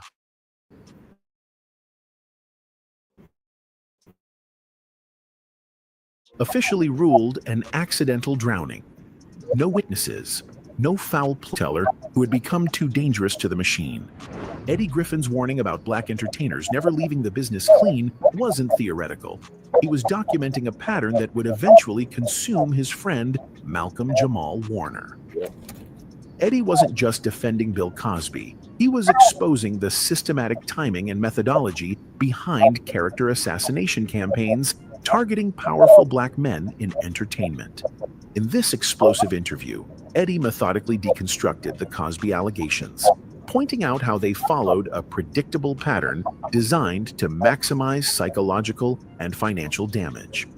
Eddie highlighted the suspicious timing, how decades-old accusations surfaced precisely when Cosby was at his peak influence, attempting to buy NBC and regain control over his creative legacy. He questioned the logic behind the accuser's stories, asking why women would voluntarily enter private hotel rooms with a married man whose family-focused public image was internationally known, then wait 30 years to report alleged assaults. But Eddie's real bombshell was connecting this to a broader systematic effort. He wasn't focused on Cosby's guilt or innocence. He was documenting how the entertainment machine deploys coordinated media campaigns to destroy Black entertainers who become too independent, too wealthy, or too vocal about racial injustice. The 30-year delay wasn't accidental. It ensured the allegations would surface past the statute of limitations, making them impossible to prove or disprove legally while maximizing reputational damage. The pattern is always the same. Michael Jackson died while planning the comeback that would have given him unprecedented control over his music and legacy. Prince died just as he was fighting to regain ownership of his masters. Whitney Houston died at the height of renewed public interest in her story of industry abuse.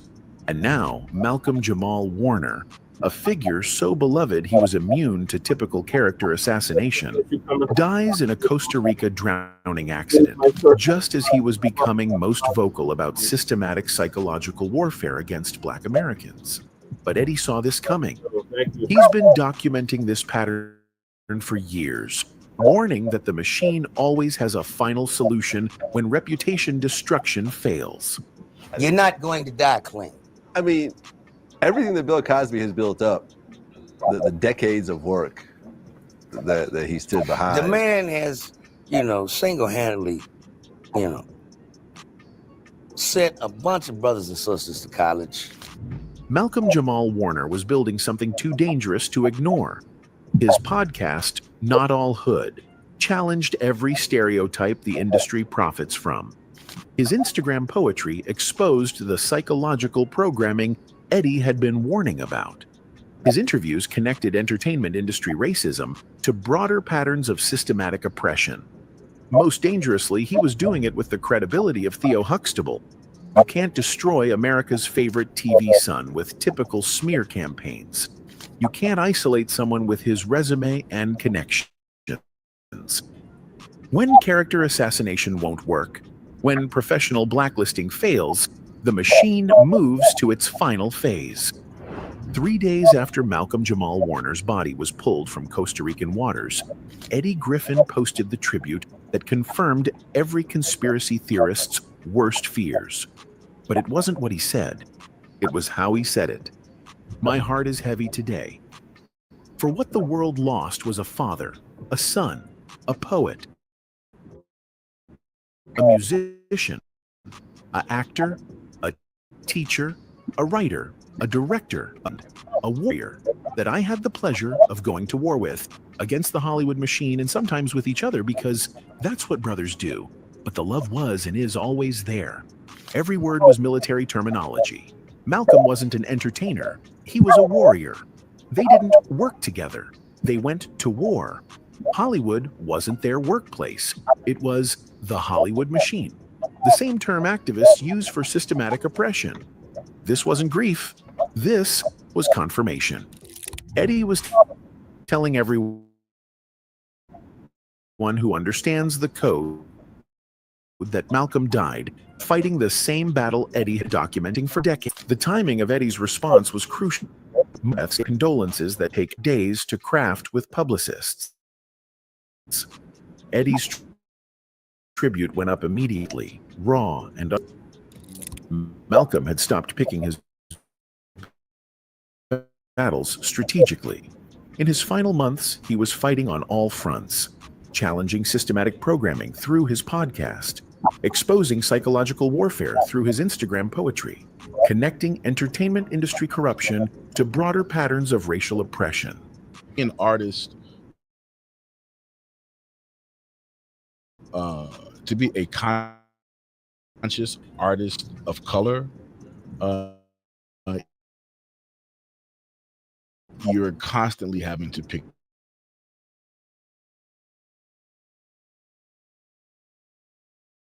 cross the line from managed resistance to dangerous truth-telling. And Eddie Griffin responded exactly as Eddie had predicted for years. To understand Malcolm Jamal Warner's final transformation, you need to know about Michelle Thomas, the woman whose death in 1998 shaped every decision he made for the next 27 years. Was Malcolm's co-star, his moral anchor, and ultimately his guide from beyond the grave. Michelle Thomas played Justine Phillips on The Cosby Show, Theo's sweet, intelligent girlfriend who represented everything positive about young black love on television. But behind the cameras, Michelle and Malcolm's real-life relationship became something deeper and more transformative than anything their characters experienced on screen. Michelle Thomas in her an unshaken. She entered Hollywood with her values intact and refused to let the industry corrupt her spirit. While other young actresses were being pressured into degrading roles or exploitative situations, Michelle maintained her dignity. She chose projects carefully, spoke thoughtfully about representation, and never compromised her principles for fame or money. Malcolm fell in love not just with Michelle's beauty, but with her integrity. In an industry designed to break down young black talent, Michelle represented something rare, someone who could navigate Hollywood without losing herself. Their 5-year relationship became Malcolm's education in maintaining authenticity while building a career. When cancer struck Michelle at just 28 years old, Malcolm watched the love of his life fight with the same moral clarity she had brought to everything else. Even facing death, Michelle made what she called the highest choice, refusing to let fear or bitterness consume her final months. Malcolm was there when she took her last breath. Michelle's mother revealed that he literally climbed into the hospital bed to hold Michelle as she died. This wasn't celebrity grief. This was a man losing the person who had kept his soul intact in an industry designed to destroy it. For 27 years after Michelle's death, Malcolm used her memory as his moral GPS. Every career decision, every public statement, every moment of temptation was filtered through one question. What would Michelle have done? This wasn't just romantic nostalgia. It was a survival strategy in an industry that systematically corrupts Black talent. But something changed in Malcolm's final year. The man who had spent decades carefully balancing Michelle's moral guidance with Hollywood pragmatism suddenly stopped being diplomatic. His final Instagram posts about being tired of running for shade represented Malcolm finally embracing the kind of uncompromising truth-telling that Michelle would have been proudest of. He stopped managing his resistance and started speaking with the moral clarity that had made Michelle Thomas too pure for Hollywood to corrupt, and ultimately, too dangerous for the machine to let him live. He had made the highest choice Michelle would have been proud of, speaking truth regardless of consequences. But Eddie Griffin knew the price of that choice. His tribute wasn't just mourning a friend. It was documenting the execution of a warrior who refused to surrender in a war most people don't know exists. The conspiracy theorists who immediately questioned Malcolm's drowning aren't paranoid. They're pattern recognition experts who understand that in an industry where Diddy faces federal charges for decades of systematic abuse, where Jeffrey Epstein connections run deep through entertainment circles, where corruption is finally being exposed at the highest levels, the death of a credible witness is never really accidental. Malcolm Jamal Warner didn't die in a swimming accident. He was eliminated because he had become too dangerous to the machine he and Eddie had been fighting their entire careers. His final Instagram poetry about psychological warfare, his podcast challenging racial stereotypes, his interviews connecting entertainment racism to broader systematic oppression. All of it threatened the narrative control that keeps the machine running. Eddie Griffin's immediate, uncompromising tribute serves as both obituary and battle cry. By calling Malcolm a warrior who died fighting the Hollywood machine, he was confirming what many suspected but few dared say. The war is real, the casualties are mounting, and the machine will eliminate anyone who threatens its control over Black minds and Black narratives. In the end, Malcolm Jamal Warner's death proves Eddie Griffin's most chilling prediction.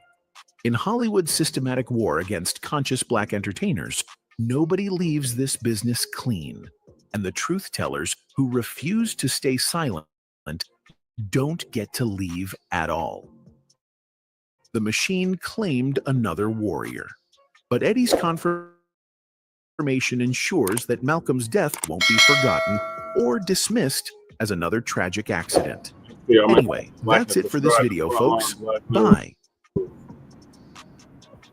I agree with Eddie Griffin said about Malcolm Jamal Warner. May he rest in power.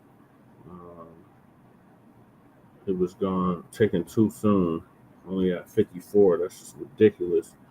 And like I said, the jury's still out on if he actually died from a swimming accident or if he was killed. So we'll keep y'all updated on the latest developments on our brother Theo Huxtable's death. All right, so moving along, got FBI Sista goes off after finding out African immigrants are trying to get our reparations. So Uncle Phil's going to give us an update on that.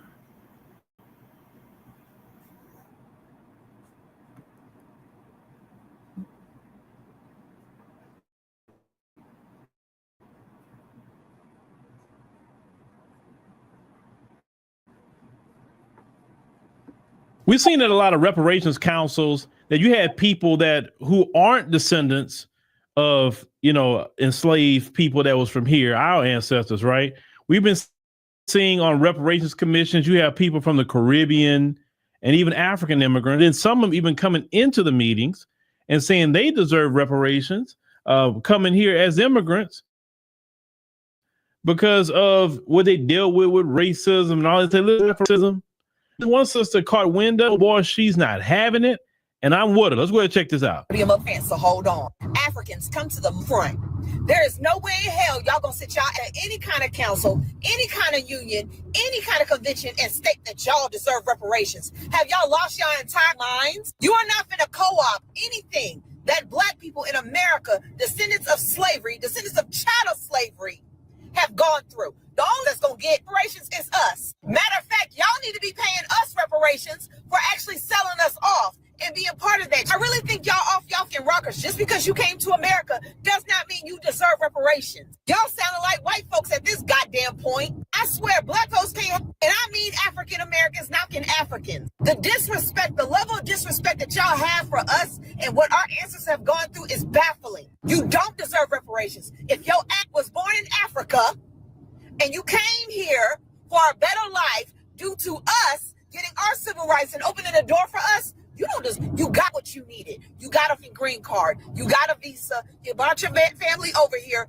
Good for you. But that's where the bus stops at. Try that if y'all want to. Y'all gonna really see some vision. Y'all need to start figuring out how y'all gonna pay African Americans reparations right along with white folks in this country. That's what y'all need to do. Y'all didn't ran up my damn blood pressure. Now, this sister has a lot of points because I think it is utterly disrespectful. And I'm telling you, right? I'm telling you, it is disrespectful for anybody, any immigrant, no matter if it's outside of the Black community or whoever, or the diaspora. The diaspora should not be involved in any kind of reparations commissions. I'm sorry, they shouldn't. They shouldn't be going up there speaking. What that has to do with you? You came in later. You came in after we fought for the civil rights. That's how you got into this country. And you get into this country alone is your reparations. You be able to make a better life here is your reparations. But when it comes to us, we haven't got ours yet. We've seen people even in the California task force that had immigrant backgrounds. And the Democrats are trying to sabotage reparations when they start putting immigrants in there, because why would they even be on it like that? Because they don't even qualify. Reparations is about slavery. Our ancestors, what they went through, the brutal hell they went through in this country. And even still what they're going through in this country in 2025. A lot of people say, well, why y'all so concerned about reparations? Why are you concerned about that? Because this is the thing. We can't people of color reparations. We can't minority reparations. It has to be lineage based. We can't even talk about race. We can't do race based. It has to be lineage based because that's the only one that's going to stand against any kind of lawsuit protections, right? If you go by race, then if you say, okay, yeah, it's for Black people, then that means Black immigrants too. They'll be able to get it. So you can't do race. You have to do lineage. Now, in the Caribbean, they are owed reparations. And I hope they get it.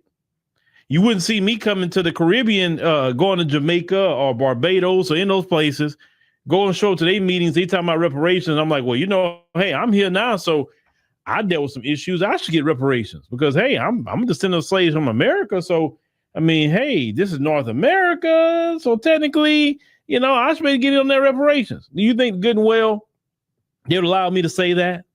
No. They wouldn't allow me to say it. They wouldn't even go along with that crap.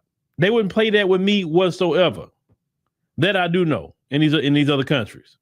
Other countries are so serious. I'm telling y'all, especially Africans, they don't play that about foreigners coming to you. Because you're what? A foreigner. You're the community, and then here we come talking, we deserve it too, just because we there. We didn't put in on nothing. We didn't pay no taxes. We didn't go through the struggle. We didn't go through anything, but yet we're gonna show up in the meeting and say, hey, we deserve reparations. Y'all, that's disrespectful. And when that's said toward the end, talking about creating division, that does think about it. Why do you think you deserve reparations? Why? Why do you think that? I'm talking about those who feel like you should get it with FBA. It just doesn't make sense. 1 minute you want to say you're not black, you're something else. Then the next minute you want to say you're black. 1 minute you're saying we don't have culture, we don't have this and that and the third. Then the next minute you're cosplaying it. Speaking about that, this one sister I see on YouTube, and shout out to her, Abigail Lucy Mary. She's Nigerian. She makes her content. And every time I see this sister, she is wearing her Nigerian clothing. And I love that she wears her Nigerian clothing. You know why? Because she's true to being a Nigerian. She's not cosplaying an FBA. She's being a Nigerian woman. And see, you all understand. A lot of these other groups, they're not a woman. And like I said, I respect. But a lot of them not even respect their own heritage. But they'll cosplay us and say, we got no culture. Yeah, wearing our culture, not wearing their own culture. Right? But when it comes to reparations, you're going to have all this happening, brothers and sisters. You're going to have people, all kinds of people. Listen, the folks is going to try to get in on it too. Because this is the folks angle going to be. Well, I have some DNA, and they say I got some, slave DNA. And so, I should be able to get at least 5%, 10% of reparations payments because look at my DNA. I'm like, no, Brad, no, you can't get it. Nope. You can't come in here and get it buddy, because my family immigrated here in the 1940s. So we didn't have no slaves. We were actually in Europe. Like, well, I don't know if your family had slaves in Europe because slavery was going on in Europe too. So that doesn't excuse you. But the simple fact is, because of all the wealth that was built in this country, allowed you to immigrate here. So because of the life you live in now, you owe reparations too to FBA. It's just that simple. Anybody that immigrated here, you can't say nothing because you live in the life that you want. You can't get in on our reparations, what we got going on. It just don't work like that. Now, sometimes people think that anything that we get, they supposed to get. And that's kind of like how all immigrants act for the most part. If it's for black people, it means for them too. No. See, one thing they don't like about delineation is that delineation puts up a wall. It puts up a boundary. And everybody been having like access to us forever. And because of this wall and boundary that's been put up, they'll say it's divisive. They say it's this, is that, because a wall been put up and say, no, you're not going to just have access to us and what comes along with us. If you want to have access to us, it's going to be on some reciprocal basis. There's not going to be no, oh, well, I'm just going to do it because I go to church, because we watch a lot of our grandmothers do a lot of nice things for y'all, being good Christian women, and y'all didn't do them right. You didn't. We're being racist toward them, and they turn the other cheek. This generation is not going to turn the other cheek with you. We're not going to be our grandparents that were just like, oh, forgive. No. Well, they tried that, didn't work. So now you got the children of our grandparents. And we saying, no, we need anybody we deal with, it has to be reciprocal, transactional. Because when we tried the other way, it didn't work. So now you got to try something new. And that's what we're doing. And a lot of people don't like it. You're not getting the reparations money. It's just not happening. It's enough y'all get all these immigrant set-asides that we don't get. So y'all go on all kinds of things y'all got as immigrants, but then you want in on our reparations. Like, well, come on, man. That really pisses people off in our community. Because we see it's just a hustle for you. Reparations don't mean nothing to you. It's just another check that you're trying to get in on. And FBA is not gonna stand for it. Have respect. Do like you expect us in your homeland to respect you. Phil, you tell him.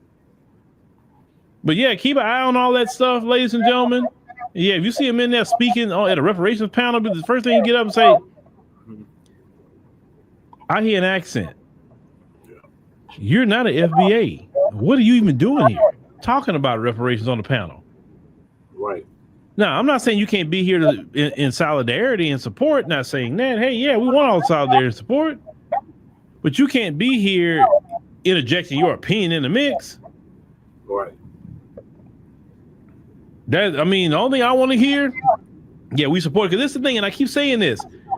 If FBAs get reparations, that means the Caribbean gonna get reparations, and that means certain places in the African continent will get reparations. But we got to get it first, because that's the way it works. It starts here and it spreads globally. It's not gonna be no other way around. So just have some respect, ladies and gentlemen. Just have some respect. Let us get our reparations. Trust me, it is gonna benefit you in the end. Yep. Like Richard Franklin said, RESPCT. Respect. So yeah, we got a reparations commission going on here in Colorado, and me and Lady Tay are doing our damnedest to get on the board for that.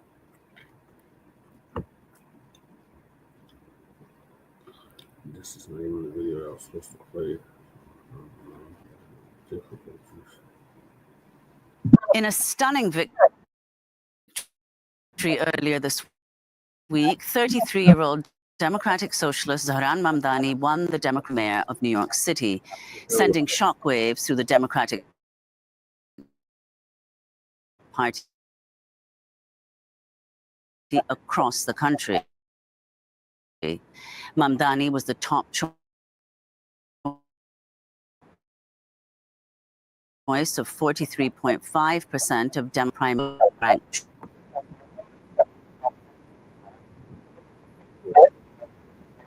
earlier this week, 33-year-old Democratic Socialist Zohran Mamdani won the Democratic. Yeah, I covered that already too. Family and fellow soldiers, I'm the professor. All right, so not only the Tethers trying to get in on our reparations, now they shook over us boycotting them come August 1st and October 1st. So Professor Black Truth going to give us an update on that. Shout out to Professor Black Truth. If you haven't subscribed to Professor Black Truth and you're black, I don't know what the hell y'all doing. But everything he said has come to pass over the past 15 years.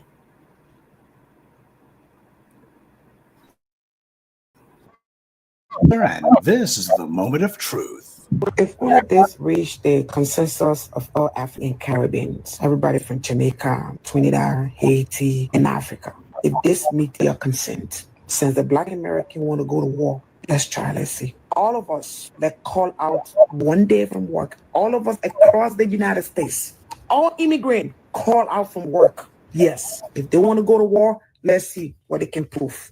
And also, all immigrants, like your businesses from all Black Americans, simple as that. Don't let them go into your grocery store. Don't let them go into your restaurant. Don't let them go into your salon. You want to go to war? We will. And also, we can ask all our African doctors, boycott all Black American treatment. Like I said, you don't want to go to war with African. Trust me. We are 54 freaking country. The population of African in the United States is more than your Black American population, just so you know. This video has been making the rounds online, and given the subject of this morning's briefing, I decided to throw it in because it fits. Now, what you just heard is the voice of a tether, and not just a tether, but a scared one. And if she's talking about people going to war economically, well, she ought to know that if you add up the foundational Black Americans and the on-code Black immigrants, we got the Tethers not only outnumbered, but also outclassed. And make no mistake, we have a lot of B1 immigrants among us, people who know the damage that Tethers did in their home countries. And something else to be clear about, when you hear this heifer saying that she wants to go to war with foundational Black Americans, if you were to substitute any other African ethnic group in there, Do you seriously think that she would be talking any differently? See, this is what's been going on in Africa for the longest time. This is the way the tethers and bootlicks and morons have divided Africa to make it easy prey for every gang of invaders who's ever come along. Tethers are the epitome of self-hate, and they've been hating themselves, hating being black, long before they came here. And since we're on the subject of business, not to toot our own horn, but let's understand something. Foundational Black Americans in particular, we're the ones who made the term black a brand name. This is not to say that we're the only ones who have had pride in being black, but it wasn't a brand name until we made it one. Tethers damn sure didn't make black a brand for anything except for shame, because all they do is play along with every anti-black narrative there is. They spend all their time saying that black is a bad thing. And it's redundant for one of these clowns to say that she wouldn't spend money with us. Tethers don't spend money with other black people, even in Africa or the Caribbean. That's why black people in those places can't get anything going. They don't buy from each other. And they brought that same failed self-hating nonsense here. Talking about boycotting us, that threat is a joke. And as for boycotting African grocery stores and salons, I don't know of even one African-owned grocery store anywhere. And whichever ones there are, if Foundational Black Americans stopped going, they would be out of business. And I don't know how to break it to this bucket mouth bootlick, but when it comes to salons, that's a place that black women tend to go to, and in too many cases, go to Asian-owned salons. They're certainly not making it a point to bums rush the African ones. This woman doesn't know math either. Black immigrants are not half of the immigrant voters. But you notice how this tether went from saying African to saying immigrants? All immigrants call out from work. Yes, if they want to go to war, let's see what they can prove. And also, all immigrants lock your businesses from all Black Americans. She said immigrants lock your doors to Black Americans. This is what these tethers have been doing the whole time. This is what the tethers in the Congressional Black Caucus have been doing. What's happened here is our getting on code has made her scared enough where she's actually said what she's always thought. And make no mistake, this isn't anger that you're seeing from this fool. It's fear. Most manifestations of anger are rooted in fear. She feels like she's losing control, and she's right, because the days of the tethers being able to sit here and siphon money from the black community is coming to an end. We are taking a hard-nosed and uncompromising approach to our power, and this is what it looks like. It is way past time that we untethered our dollars and untethered our votes, because when you spend your money with backstabbers or give them your political support, this is what you get. Does this tether seriously think America or Asia are going to go to whatever mythical African grocery store or salon that she claims to have in the US? Really? Do you see the same Asians who rely on black customers for their hair salons suddenly decide that they're going to go to a black hair care place? The only reason that these people have these businesses is because Foundational Black Americans spent money with them. If we stop, they won't have anyone at all. They use that word as a punchline, and they play these tethers for fools. You remember that video I posted of the African immigrant who was talking about how the Latinos he hired were trying to get him to fire the FBAs he had on the payroll? Now, does anyone seriously think that that would ever work if some Nigerian told a Hispanic employer to fire all the Latino workers and he should hire the hardworking Africans instead? Apparently, this half-wit does. These immigrants are totally dependent on us. Now, we completely and thoroughly paid no regard to their immigration status because we were trying to get everybody on code to support black businesses, to get them on code behind a black first agenda, one that crossed all lines. But these immigrants were doing exactly the opposite. They wanted to take our money and give it to immigrants. They've been boycotting us the entire time. And now they're sitting here terrified that they're about to receive the same policy that they've been enforcing against us. And if you want proof of this, you need look no further than Richelieu Dennis, the tether who bought Essence. Richelieu made his millions off of black people, specifically Foundational Black American women. He damn sure didn't have Liberians or Nigerians or white people or Asians buying his hair care crap. And what did he do with it? He began using that money that he got from our community in order to empower everyone else. He used the money that was given to him by us to support and prop up people outside the community, people who come from communities and cultures that are openly and violently hostile toward us or to black people in general. People who come here and deny being Black in many cases. And that's who he couldn't wait to put money in the hands of. And that's why these white companies were so eager to hop into bed with him. Richelieu Dennis had no problem for decades taking all of that money from FBA women, and then he used that buyership that he had amassed so he could sell his customer base to a white corporation for a huge profit, which is what he really wanted. You see, when someone sells a company, it's selling two things. The first is its product line, but those are easily able to be replaced. What's far more valuable than whatever intellectual property the company claims to have is the brand loyalty of their customers. That's what makes a company valuable. When Unilever bought Richelieu's sundial operation back in 2017,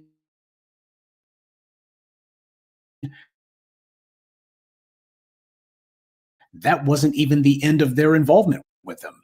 As part of their investment of $100 million for the purpose of supporting, wait for it, supporting women of color entrepreneurs. So we've gone from brands aimed at Black women to now the deracinated women of color line. You knew that one was coming. And keep in mind, this was part of the deal that Richelieu had made with Unilever. This was the deal. It wasn't just that they were going to be handing him some money for his little crappy company. It's a matter of, but afterwards, we're going to get into bed together and this is what we're going to be doing. This was part of the deal. Well, since FBA women were the ones he relied on to buy his products and make him rich for so many years, obviously he was going to give back to the community that gave him everything, right? Of course not. Instead, he began bragging about how he was looking to put money into women entrepreneurs in West Africa. And this wasn't some accident or some oversight on his part. This was the entire plan. As he put it, quote, "The women who buy our products in the US that enable us to make those investments in Africa are having just as difficult of a time on a different scale as entrepreneurs. Service to the difficulty that Black American women have getting those kind of investor funds. But as we're going to see, he's placing a special emphasis on helping as many immigrants as he possibly can. So the FBA customers he had in the US were the ones funding what he really wanted to do, which was to put all of those millions and millions of dollars of FBA money into Africa. And was he doing this to finally create the great Pan-African alliance? Of course not.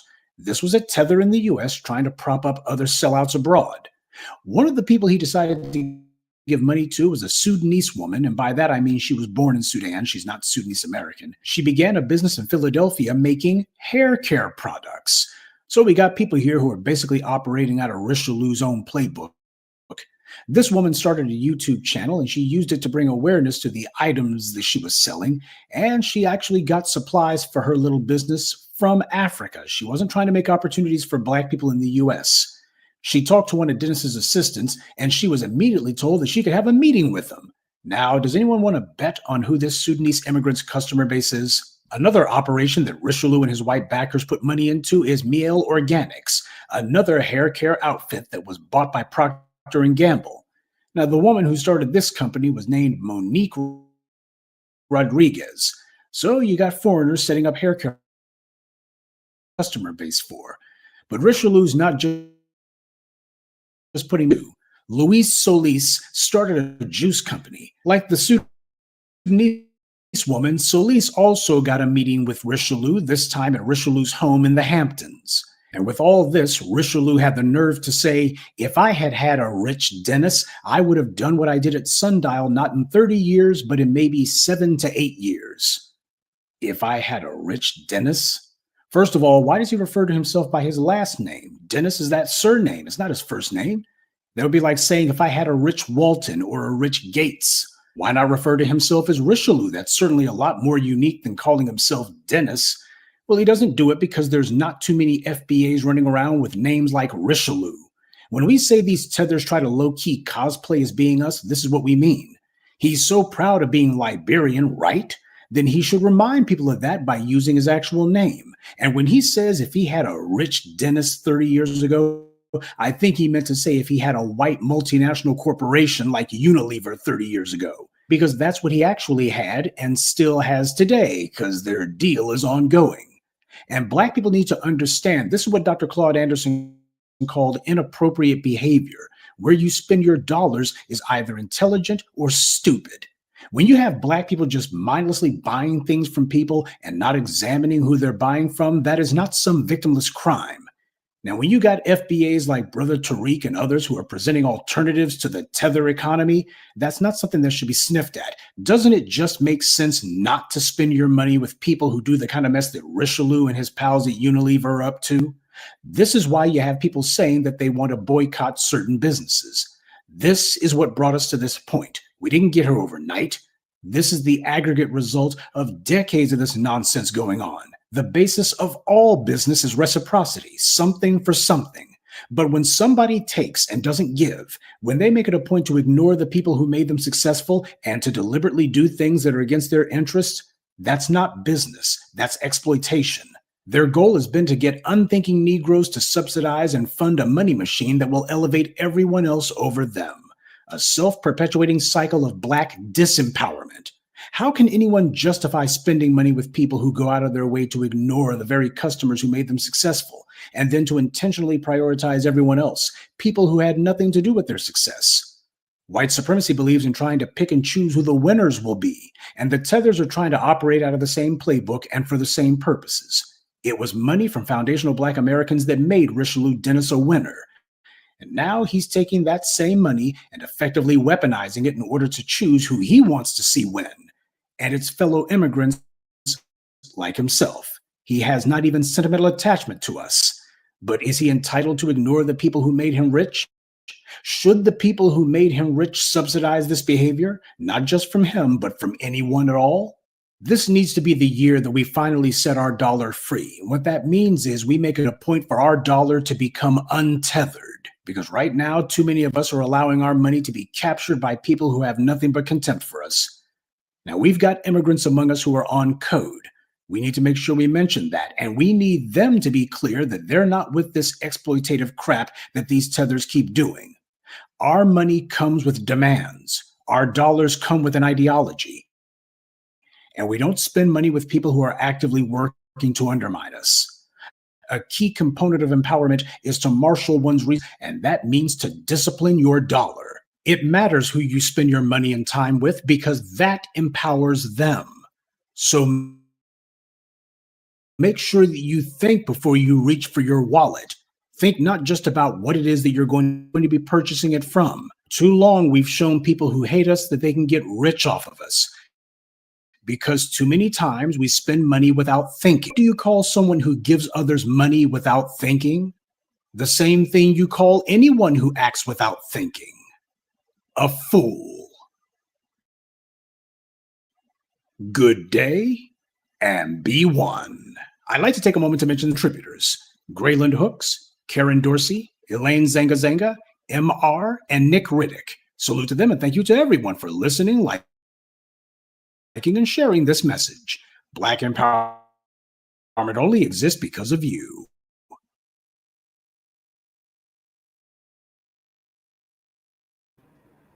Right on, Professor Black Truth. Right on, right on. I agree with everything that you have to say. Everybody that's tapping in on my personal page, make sure that y'all like and subscribe to Frontline Black News. That's where we do the news show. So the 5-6 viewers that's viewing from that page, make sure y'all hit this link that's on the screen, right? In President Trump's latest threat to journalists covering his administration and related scandals, he's threatening. All right, so down to the last two topics of the night, and that's the Unhoused Neighbor News. My turn. There was no unhoused neighbors until I coined it, and I said they're unhoused, but they're still part of our community. And illegal migrant news and some local Denver news. So what's been happening? So the dump, he's been coming down hard on these sanctuary cities like Denver. Denver's a sanctuary city for the illegals. So he's still trying to find a sanctuary for Black people anywhere on the planet, let alone in the United States, or in the state of Colorado. So for all intents and purposes, Colorado is a sanctuary state, and Denver is a sanctuary city.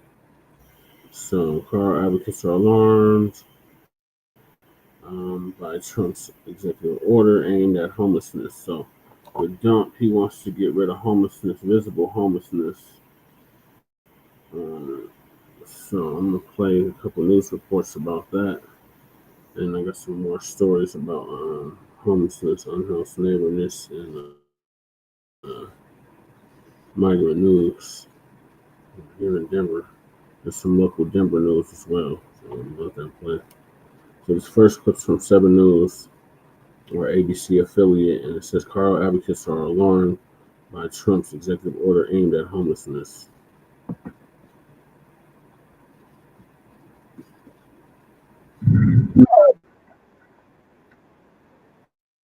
Issued a new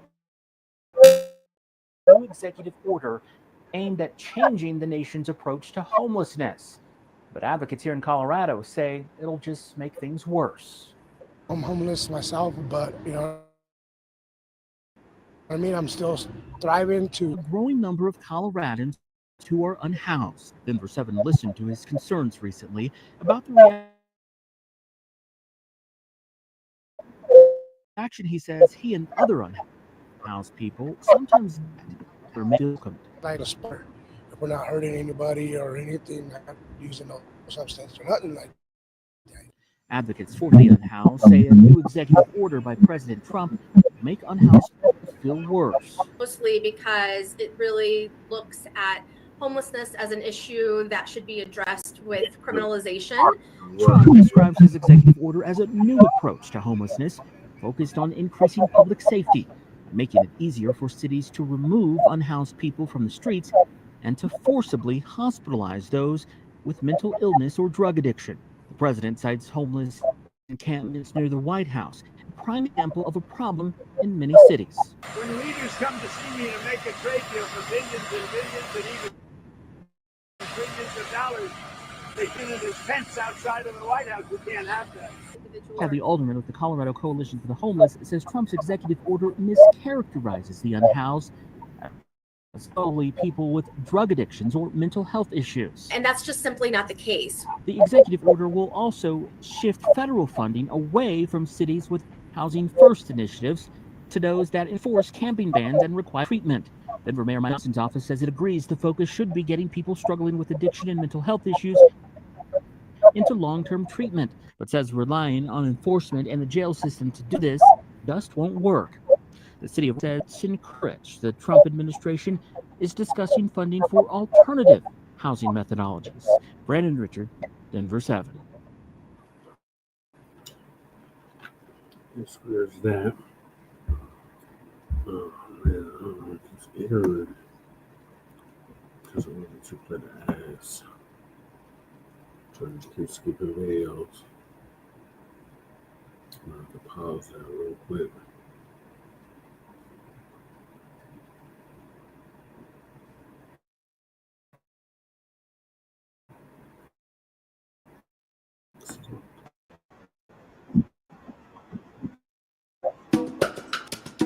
Council set the summer trend.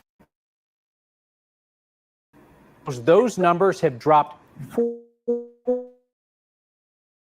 45% in 2 years. It's not magic, it's money. Mayor Mike Johnson has spent a ton of it moving people into transitional housing. Our Janelle Finch looks at the city's plan to keep that momentum up and deal with a budget deficit. The journey of homelessness isn't defined. It can be more private or more visible. Denver doesn't want to see anyone experiencing homelessness at all. This will continue to be a top priority for us. Over the last 2 years, the city says it's been getting closer to making that a reality. Mayor Mike Johnston says the total number of people living on the streets is down 45% from 2023, from more than 1,400 to just under 800. We don't have large encampments anymore in Denver. We don't have the 50, 100, 200 tent encampments we had 2 years ago. He says federal ARPA funds paid for a lot of the infrastructure resources like hotels and tiny homes.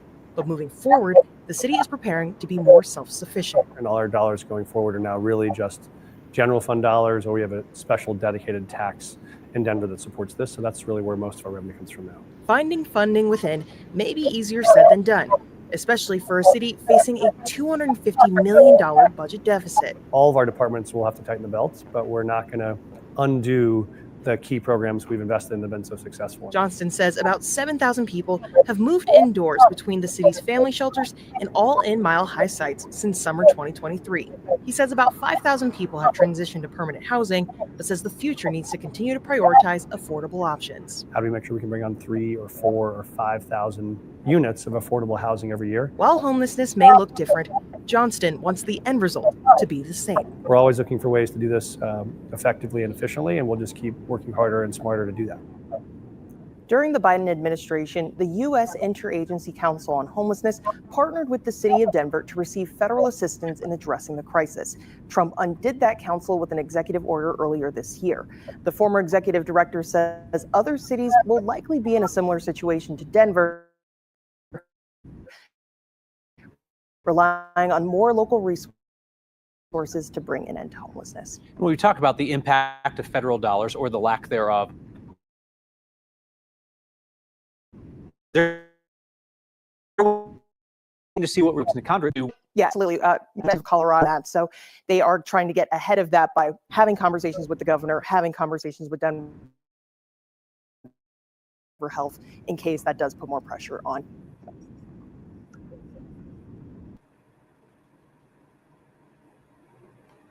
Homelessness, crime, public safety, and affordability. All things Denver Mike Johnston spoke about in his State of the City address tonight. So on not this Monday, but last Monday, punk-ass mayor, Johnston, the one that said he was down to get arrested for the illegals, he did his State of the City address. It was a bunch of crap. We live streamed it on the Frontline Black News, so make sure y'all check that out. But he was patting himself on the back about how many people he got off the street. They said that they're saying homelessness or unhoused neighborhoods is down 45%. All he's doing is warehousing people. So it makes you putting people in temporary housing. That's not a permanent solution. That's just a temporary one. But the aesthetics, it makes it seem like, oh, he's actually doing something when he's really not. He's just warehousing people. But he's sitting up there patting himself on the back about how he's lowered homelessness and crime and made Denver more affordable, even though Denver's not affordable at all. So, just news stories about that real quick. Also touted his administration's efforts toward renewable energy and reviving downtown Denver. Your reporter, Sarah, was at the mayor's speech, and Sarah, the mayor covered a lot.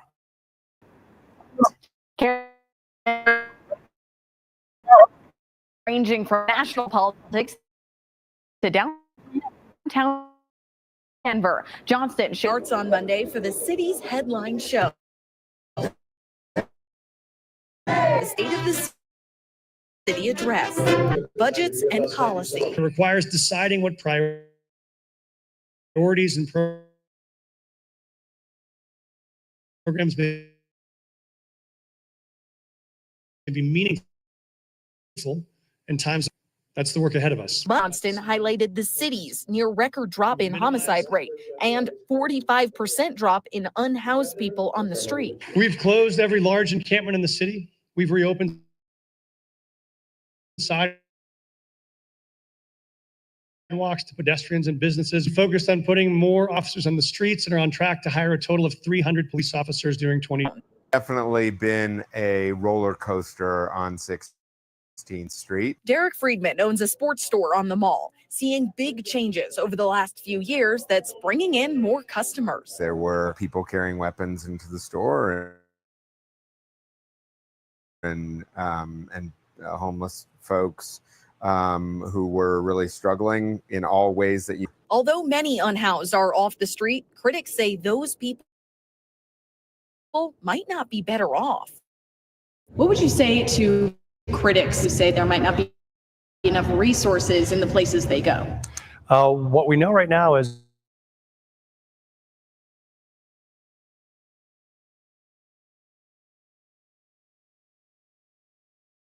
to bring in new businesses and affordable housing to Denver costs money. Where's the money coming from? So what we know is the strategies we're using are working. And what we want to do is keep implementing those strategies and see them through. And as Monday's celebrations continued, just have a single moment of investment post construction. It has to be a long period of time where the safety, security, and the beauty continue to be invested in. Johnston also told me tax extensions that have been approved will invest into downtown for years to come. As the city looks to the budget for next year, city workers have shared concern about investment in their that land.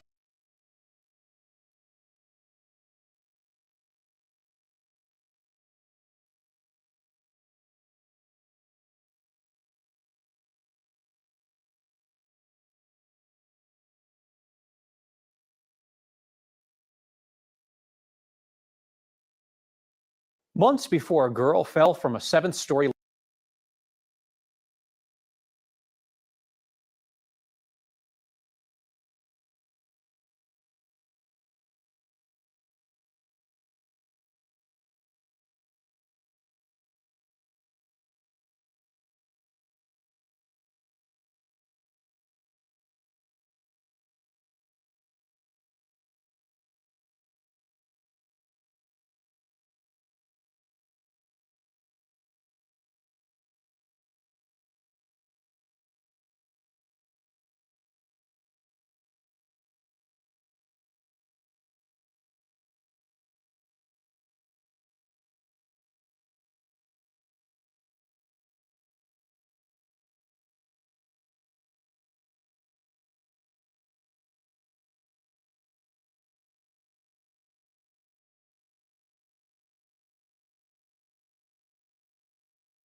Months before a girl fell from a told the Salvation Army that the sliding glass doors that led out on former balconies that had the railings removed were really dangerous.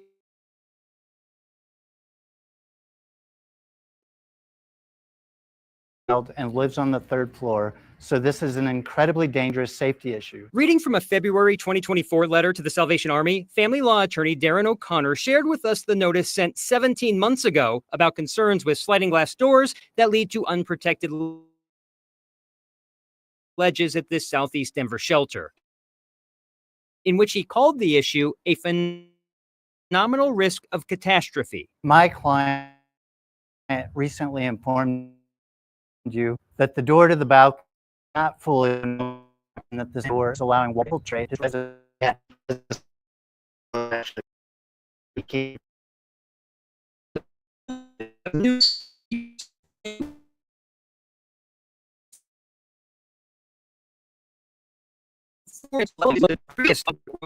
O'Connor were addressed by the Denver Department of Public Health and Environment because the first concern dealt with the refrigerator not working. The second environment issued a notice of violation and ordered the door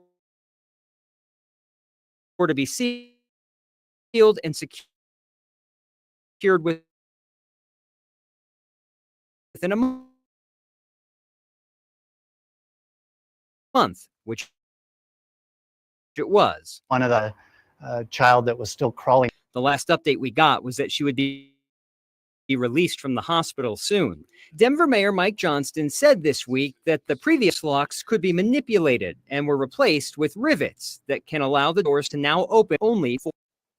The Salvation Army has said in a statement it has consistently raised concerns about the safety of the windows during regular meetings with city staff and leadership. Again, we had asked for any documentation. We're still waiting. I asked the city's Housing Stability Department if what the Salvation Army has said is there are maintenance requests. So this is why it would be really good to see if the Salvation Army has documentation to back up what they're saying, that not only that they knew that this was dangerous, but they told the city. Sure, and general services in the city handles maintenance requests, and the housing stability handles broader issues. Your email's still just marshall@9news.com if they want to send it. News.com, I take it too. Marshall with 2 L's. Marshall, thank you, Marshall.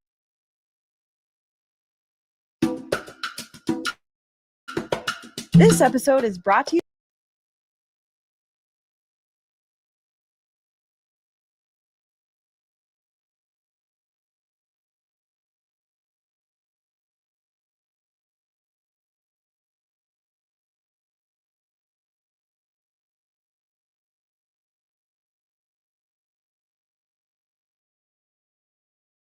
ICE says it arrested nearly 250 people in a targeted operation in the Denver area last week. Their names for us to fact check their claim that do have hard numbers on ICE arrests. We see immigration agents rounding up a high number of people with no criminal record. Our Marshall Zellinger has a closer look. Immigration enforcement in Denver's area of responsibility includes Colorado and Wyoming. Data released by ICE shows that since President Trump took over, 2,200 people were arrested. That's almost 5 times as many people from the same time frame the year before.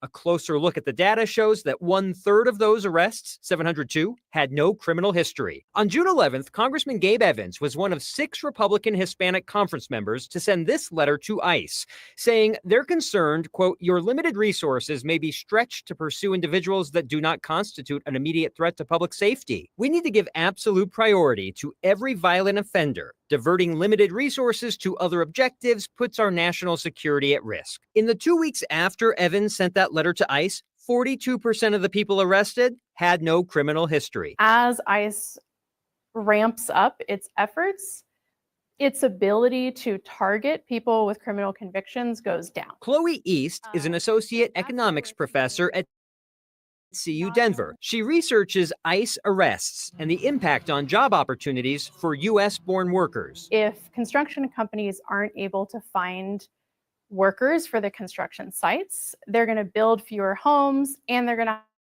hire fewer architects. They're going to hire fewer electricians, and architects and administration's goal had been 3,000 arrests per day nationwide. The data we received from ICE showed about 710 per day.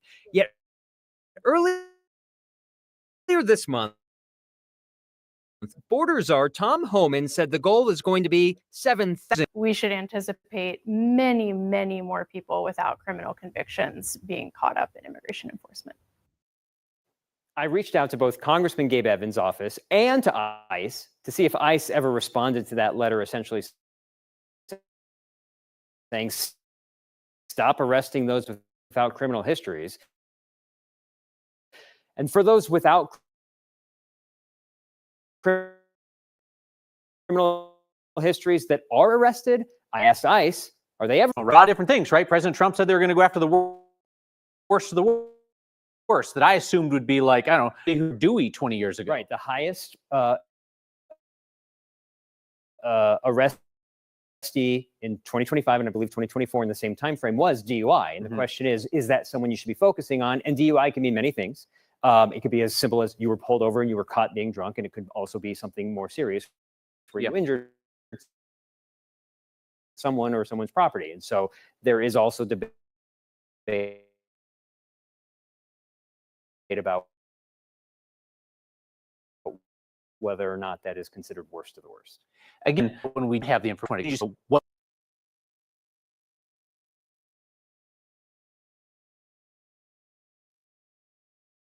$900 million in borrowing. The mayor and city council have been having some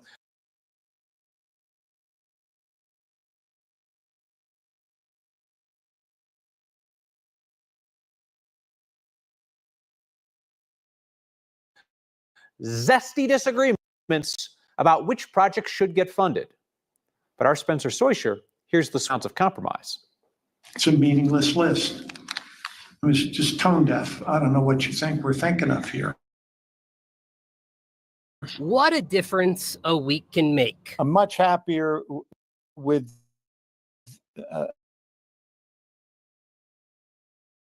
bond project recommendations with the city council. find of you don't want to watch the sausage being made. Sausage fest aside, he thinks things are finally cooking again. The mayor's office took that list today. The biggest skate park and recreation hub in District 4, Southeast Denver. Now dollars. If there had been new bridges and a first responder training done yet. Councilmember Stacey was unhappy the original list didn't in her district the site plan for an American Indian cultural embassy. This one Pena, it's 600 acres. Direction. Her district, which had one listed project before, now has 4. Yes. The bond on the November ballot. The mayor's office needs the councilors on board. I'm very confident that it's going to, that we're going to be able to get it done. The mayor planned for it to work out. Now it appears it's trending up with the council members too. I'm a lot closer to a yes vote than I was. The big loser today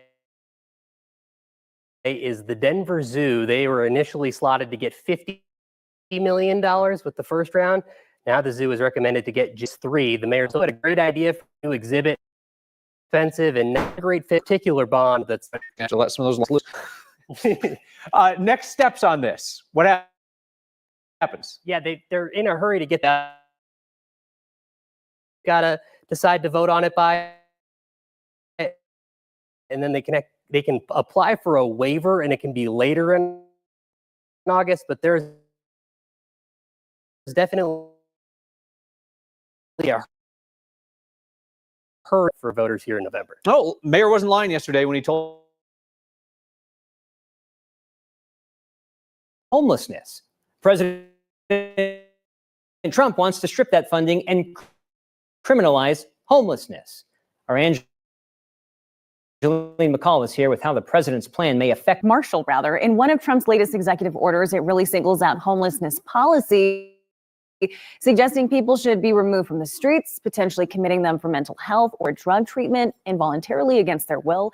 Trump is also directing his administration to prioritize funding cities that are harsh on homelessness, like cities that are cracking down on open drug use and street camping. The order states, quote, "It's not compassionate to do nothing." Cities like Denver have taken a different approach, instead investing in services and resources. We spoke with the clinical director of the Department of Human Services and Counseling at MSU Denver, who says research suggests that there is a better approach. Yeah, I do think we've seen great strides in terms of appropriate services and supports to individuals who are unhoused in the Denver area, in the Boulder area, and to then perhaps hamstrung these cities by withholding funding, of course, is going to undo that. And we're going to see an increase in individuals who need support but don't have access to the right support. The order would make it easier for states and cities to remove outdoor encampments, as well as suggest that they enforce camping bans. Marshall. Angeline, I can't help but think that you have politicians in one way or the other always say, stay out of local business, local control. And in this state, it's happening from the Democratic side. And we're talking about something from the Republican side nationally, trying to say, this is the way I like to do something. Now do it that way. I'm sure that's going to get a lot of pushback.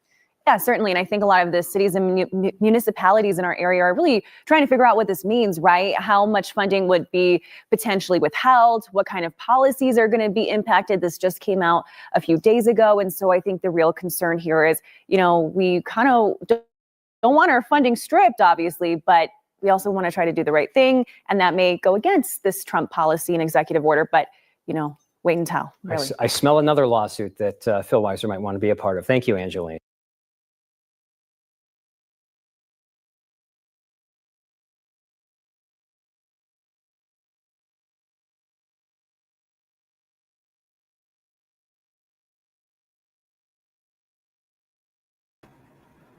Yeah, dump ain't playing. He don't want to see unhoused neighbors at all.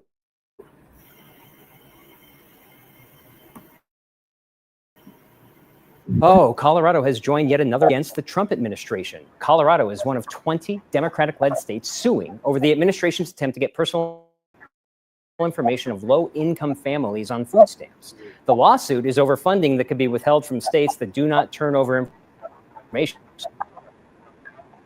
for people who use the program. And 600,000 calls received.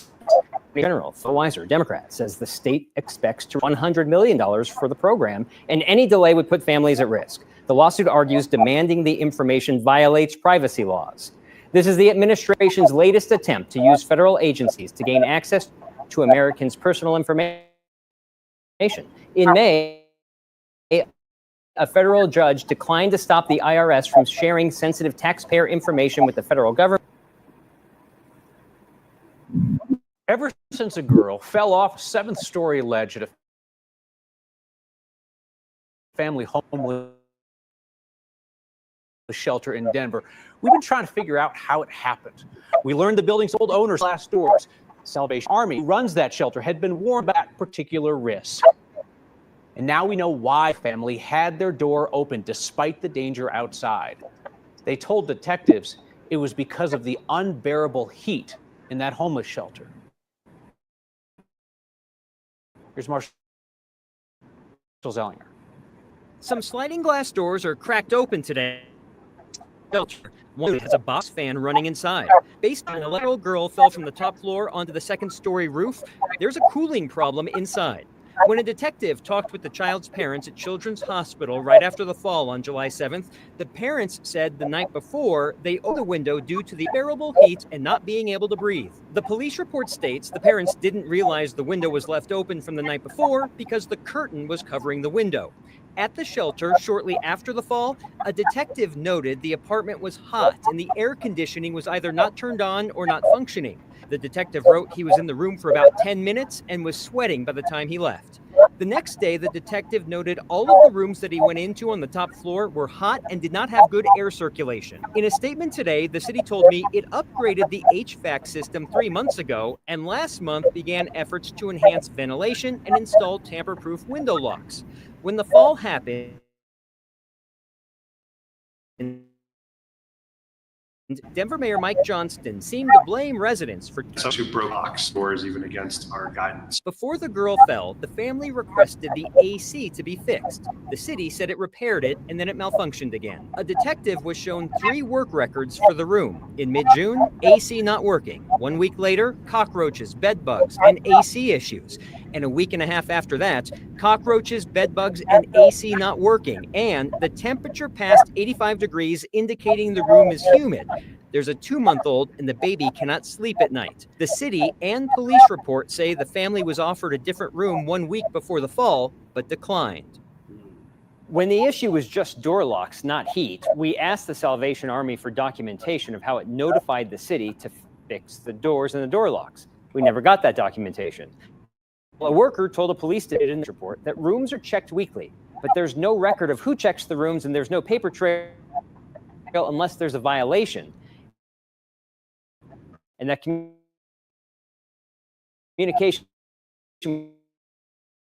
with the city is by phone, sometimes email or text. Well, they can send us those emails. That family today, she's still in the hospital.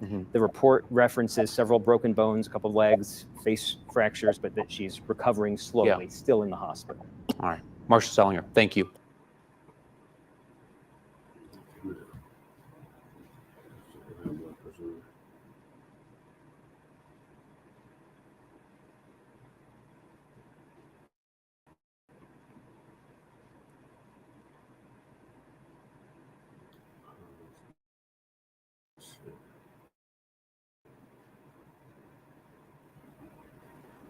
The psychedelic mushrooms healing centers coming. The 3 years since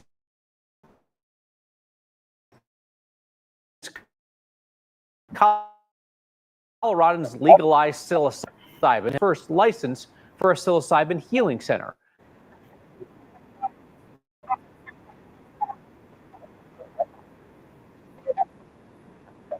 Core. 100%. Everything from the discs on the wall, every piece of artwork was selected purposely and with intention, just like a journey, right? Journeys are what Elizabeth Cook specializes in at the Center Origin off Blake Street in Denver. We administer psychedelic medicine, specifically psilocybin. Wednesday, the center became the first healing center to receive a license from the time because we received the very first Denver license. Elizabeth is now hoping to set the record straight about what will actually happen here. This isn't just for people to come in and party. This is really a model for treatment, for real therapy. Facilitators who administer psilocybin 40 hours behind these doors. And we have cameras on the inside that cover the entire space. Clients will have to consume the psychedelics at the center, where a facilitator will remain with them through the entire trip, which can last 5 to 7 hours. Some people think that you can come in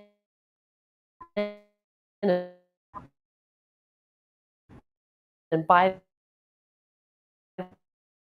them and then just leave, as opposed to, and that doesn't work. Says her line is always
Some people think that you can.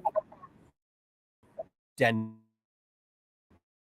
It was a huge milestone, and it's another historic time because we received the very license. Elizabeth is now hoping to set the record straight about what will actually happen here. This isn't just for people to come in and party. This is really a model for treatment, for real therapy. Facilitators who administer psilocybin have to go through 150 hours of classroom work and 40 hours of work in a healing center before they can ever touch the mushrooms behind these doors. So we built this little wall, put on this, lock. We have a safe in there, and we have cameras on the inside that cover the entire space. Clients will have to consume the psychedelics at the center, where a facilitator will remain with them through the entire trip, which can last 5 to 7 hours. Some people think that you can come in and buy them and then just leave, as opposed to, and that doesn't work. Everything has to go through an administration session here at the center.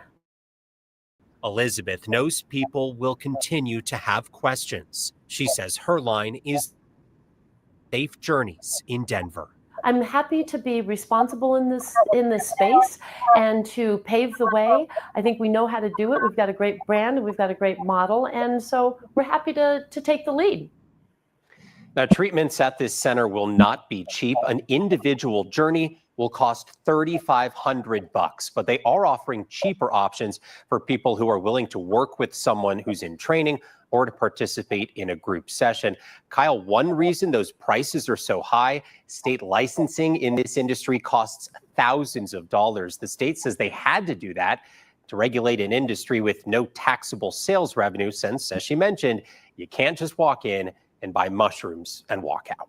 Evan, you've done a great job explaining this to us, because I think so many people just know the cannabis model, right? Everybody knows the cannabis model, but as you said, you're not just going to stroll into your neighborhood shroomery and walk out with products. Right. It's such a different ball game here, entirely different industry. That's why we're seeing those higher the door. Really different ball game here, very different regulations as we start to see this unfold in Denver and across the state. Evan Krugel, thank you very much.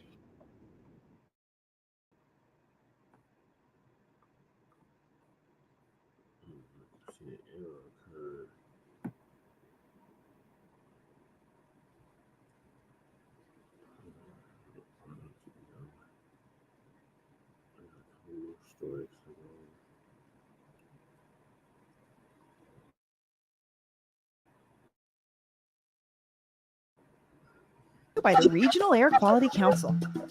This summer, don't go it alone. Carpool and combine trips, or take public transit to get where you need to go to reduce ground level ozone.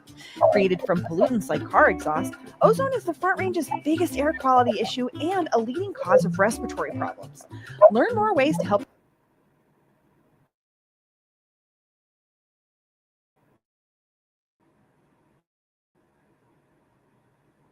The state of Colorado has been giving up impurity.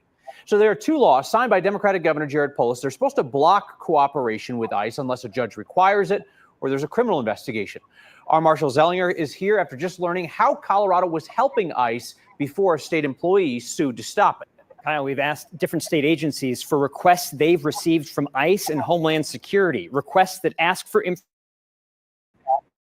information about Coloradans that Democratic law shared with Homeland Security on 3 requests earlier this year. Here are the 3. What the reason was: given business investigation regarding human trafficking and smuggling, along with narcotics trafficking. Colorado's Department of Labor and Employment confirmed just a short while ago it shared the information. Trafficking. Homeland Security asked for employment records for specific employees at specific businesses. The state also complied. And in March, ICE asked for employment records from a specific business, seeking names and wages for people that business employed, and that reason given was just an HSI investigation. Security.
Sorry, y'all. I keep getting kicked out the damn studio. I think I got 2 windows open. Let me try this again.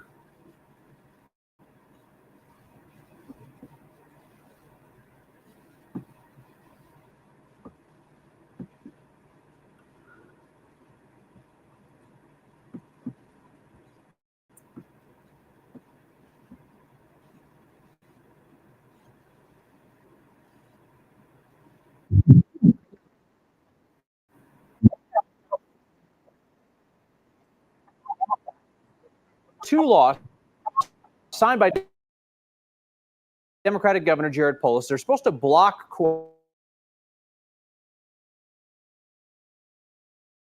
cooperation with ICE unless a judge requires it or there's a criminal investigation. Our March 4 state employees sued to stop it. Kyle, we've asked different state agencies for requests they've received from ICE and Homeland Security, requests that ask for information about Coloradans that Democratic lawmakers think they've protected with two laws signed by Governor Polis. We just found out in the last 30 minutes the state has willingly shared with Homeland Security on 3 requests earlier this year. Here are the 3 requests the state complied with from Homeland Security, what they asked for, and what the reason was given. In February, Homeland Security asked for employment records about one business in the state, and the reason given is, quote, ongoing investigation regarding human trafficking and smuggling, along with narcotics trafficking. Colorado's Department of Labor and Employment confirmed just a short while ago it shared the information requested. In a second February request, due to an ongoing criminal investigation involving human trafficking, Homeland Security asked for employment records for specific employees at specific businesses.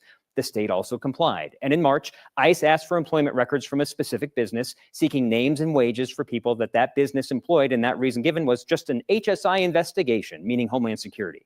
The state complied with that one.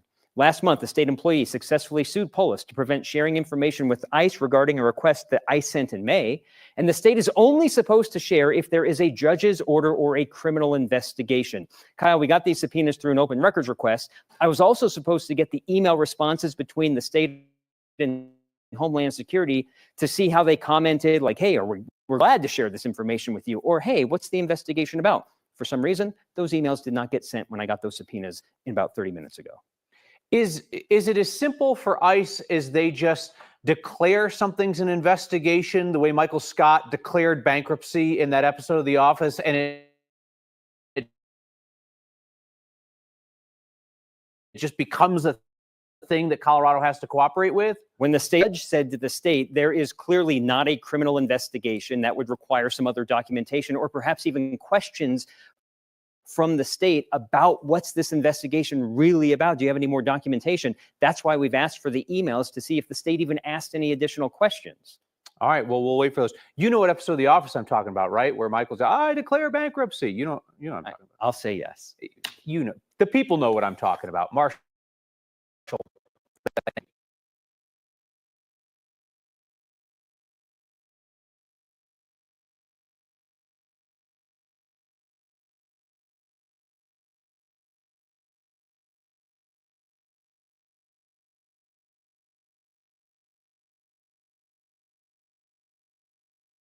Democratic Governor Jared Polis is dropping his unpopular idea for a $28.5 million pedestrian bridge on the front lawn of the state capitol.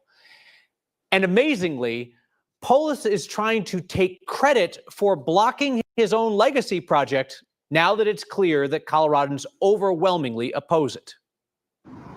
Sometimes the online buzz is different than the reality. The buzz about Governor Polis's legacy project was bad, real bad. $28.5 million pedestrian walkway on the front lawn of the state capitol had been described as a lot of things. Financially irresponsible, said his fellow Democrats. Completely unnecessary, if you asked Historic Denver. Ugly, said a neighborhood group. An insult, according to the Colorado VFW. Yet the project was on the fast track to be built by next summer for Colorado's 150th birthday, until the public found out. The opposition was deafening. So Polis put his project up for an online survey. You never know till people actually survey and do it. He now acknowledges that 94% of those surveyed opposed his bridge project. The fact that it was so overwhelming makes it very clear to me that I should do everything I can to make sure this doesn't move forward and it won't move forward. Your office is the driver of the project. So if you guys say, let's not do this, there's no way that this happens. I think so. Get along the line that Polis is using to now position himself as an opponent of his own pet project, now that he knows Coloradans overwhelmingly reject it. What I'm saying publicly is I'm going to chain myself to the Capitol Plaza if needed to prevent the bulldozers from building this thing. Well, I'm glad you're willing to do it, and it wouldn't just be me out there. The state has already spent an estimated $1.5 million on the project. Polis didn't answer directly when I asked him if that money had been wasted, but he did say he hopes some of the spending related to artwork can be repurposed on a traveling exhibit to go around the state, where 94% of people surveyed agree on something, perhaps for the first time in state history. The governor's bridge proposal being dropped could free up funding for Colorado's 150 commemorations elsewhere around the state. Last week here, we reported that Colorado 150 commission members, people handpicked by the governor, were running into trouble fundraising for their projects around the state because they were competing for the same donor dollars that were being solicited by the governor for his bridge.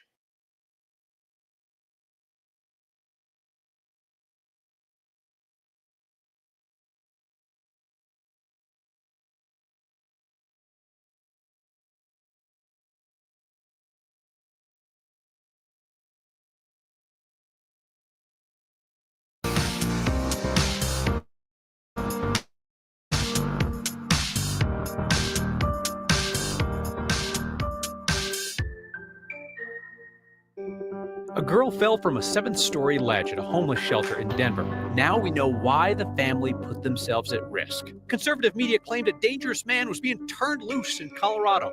He's not.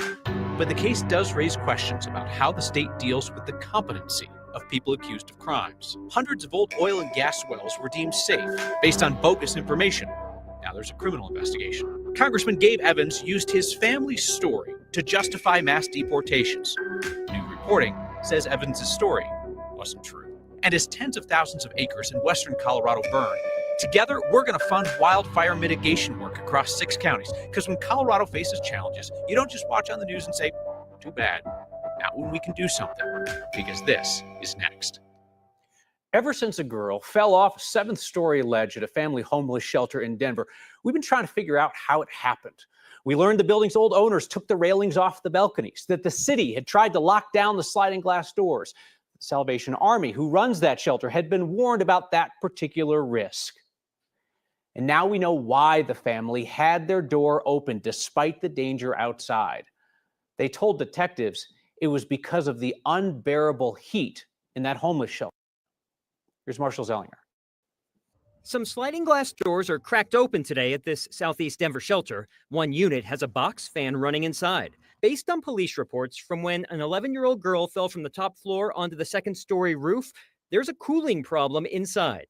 When a detective talked with the child's parents at Children's Hospital right after the fall on July 7th, the parents said the night before they opened the window due to the unbearable heat and not being able to breathe. The police report states the parents didn't realize the window was left open from the night before because the curtain was covering the window. At the shelter shortly after the fall, a detective noted the apartment was hot and the air conditioning was either not turned on or not functioning. The detective wrote he was in the room for about 10 minutes and was sweating by the time he left. The next day, the detective noted all of the rooms that he went into on the top floor were hot and did not have good air circulation. In a statement today, the city told me it upgraded the HVAC system 3 months ago and last month began efforts to enhance ventilation and install tamper-proof window locks. When the fall happened, Denver Mayor Mike Johnston seemed to blame residents for tampering with the systems and open the doors even against our guidance. Before the girl fell, the family requested the AC to be fixed. The city said it repaired it and then it malfunctioned again. A detective was shown 3 work records for the room. In mid-June, AC not working. 1 week later, cockroaches, bed bugs, and AC issues. And a week and a half after that, cockroaches, bed bugs, and AC not working. And the temperature past 85 degrees, indicating the room is humid. There's a 2-month-old and the baby cannot sleep at night. The city and police report say the family was offered a different room 1 week before the fall, but declined. When the issue was just door locks, not heat, we asked the Salvation Army for documentation of how it notified the city to fix the doors and the door locks. We never got that documentation. Well, a worker told a police detective, and it's notated in the police report, that rooms are checked weekly, but there's no record of who checks the rooms and there's no paper trail unless there's a violation. And that communication with the city is by phone, sometimes email or text. Well, they can send us those emails or texts like you've asked for. We'd be happy to review those to make sure the stories line up. How's a girl doing? Right. She fell, 4.5, 5 stories. I talked to a family attorney for that family today. She's still in the hospital. The report references several broken bones, a couple of legs, face fractures, but that she's recovering slowly, still in the hospital. All right. Marshall Selling here. Thank you.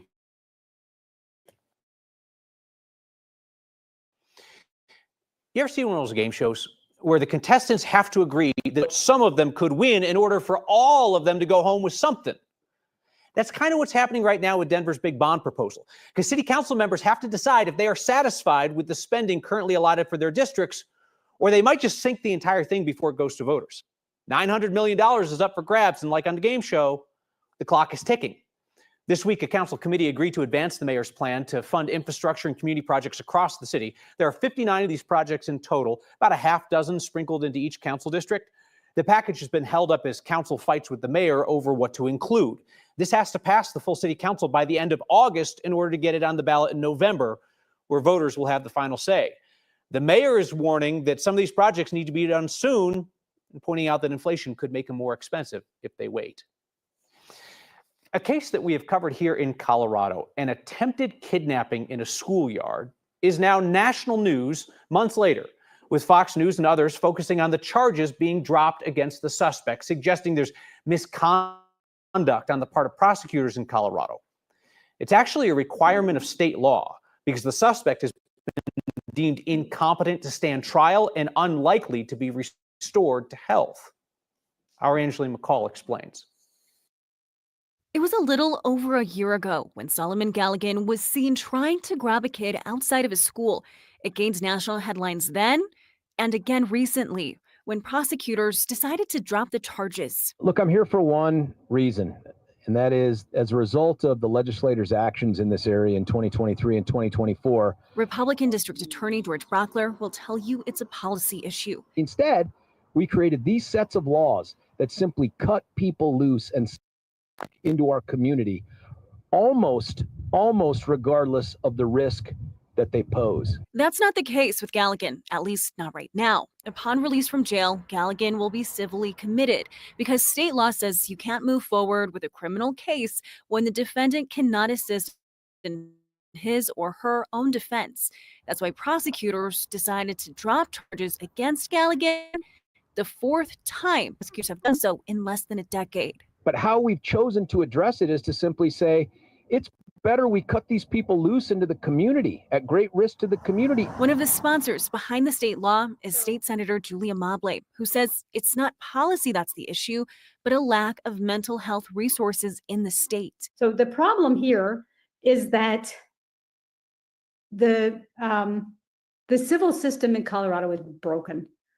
There's not enough beds. She says there are nearly 400 people currently in jails waiting for beds at the state hospital, a wait that could take months, even when the law states they shouldn't be held by the criminal justice system. It's a real juggling act, but it's a significant problem. Democratic State Senator Judy Mobley says that the state has actually been sued in the past, and there's currently a consent decree in the state because Colorado was found to hold people like Solomon Galligan for too long in the criminal justice system in jail rather than releasing them or finding a way to civilly commit them. Kyle? Angeline, she wants a tweak to the law.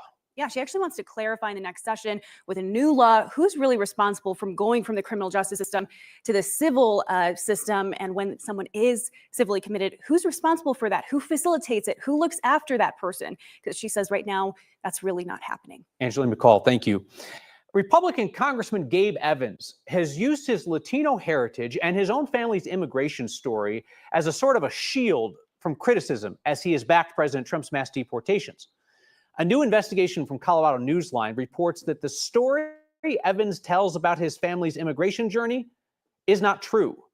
Evans cites his grandfather coming to the U.S. from Mexico and getting citizenship as the reason why Evans now today backs mass deportations for people who enter illegally.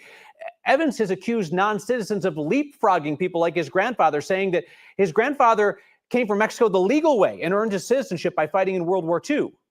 Well, Colorado Newsline went and found the receipts, immigration documents from the 1940s, indicating that Congressman Evans' grandfather entered the country illegally as a child and was even later arrested on a burglary charge and an immigration violation. By Evans' stated standards, his grandfather is the kind of immigrant who he wants to deport.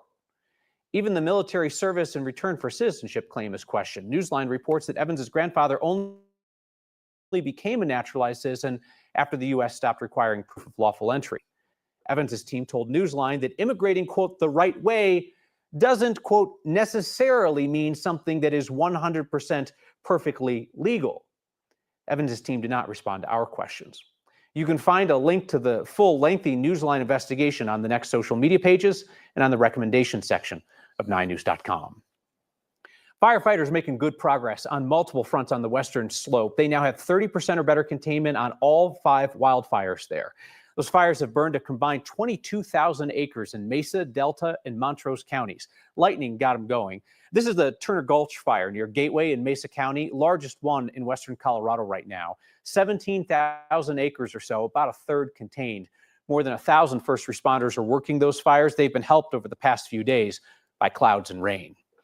It's somewhat natural to feel powerless when you see wildfires burning in Colorado, but the fact is we're not, because we're in a position to help Coloradans on the ground doing wildfire mitigation on the western slope right now to slow the next big fire. That's why this week's Word of Thanks microgiving campaign supports the work of the West Region Wildfire Council. That nonprofit offers technical guidance and funding to help landowners do wildfire mitigation, clearing fuels, creating defensible space, and hardening their homes against fires. It's about keeping the next small fire from becoming the next big fire, taking homes with it, and possibly lives. They have more than 100 projects across 6 counties on the western slope right now. They're in Delta County, Gunnison, Hinsdale, Montrose, Ouray, San Miguel, and they have more than 150 more potential projects on tap. They go out, they meet with the property owners, they advise them on how to reduce the wildfire risk on their land, and they figure out what mitigation would likely get skipped due to cost. And then they help with that because they know that a community's fire defenses are only as strong as the weakest link. Scan the QR code on your screen or text the word thanks to 303-871-1491 to get the link to donate. Your 5 years of microgiving here, raising $15 million, proves how $5 donations add up. And you know the deal. I'm never going to ask you to give if I don't. So as always, I'll match the first 50 donations of $5 to get us rolling. And more than 5,000 of you are now making monthly donations to the Word of Thanks Fund. Put in your info once. Each month, your donations automatically split among all the nonprofits we feature. You help everybody. And these recent microgiving campaigns, as a result, have started with about $30,000 in donations. Well. State regulators say false environmental reports from the oil and gas industry are impacting hundreds of sites. And in a garage in the suburbs, a couple is determined to make a dent in a devastating disease. Next is filmed before a live studio audience. Actually, Next isn't filmed, it's live, so Next is live before a live studio audience. Anyway, we'll be right back.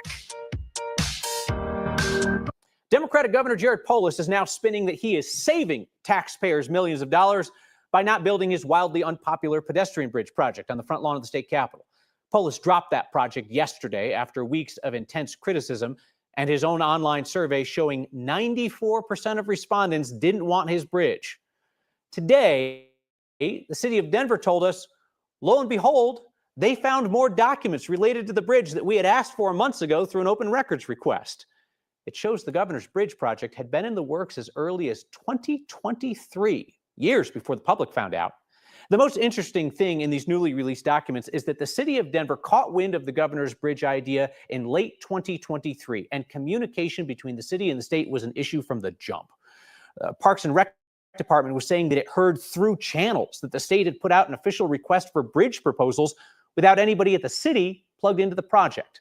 The city of Denver quietly nixed the idea of that bridge going all the way to Civic Center Park. It was only May of this year when the project was officially unveiled to the public. Full disclosure, I offered a commentary here on this program in opposition to the bridge project.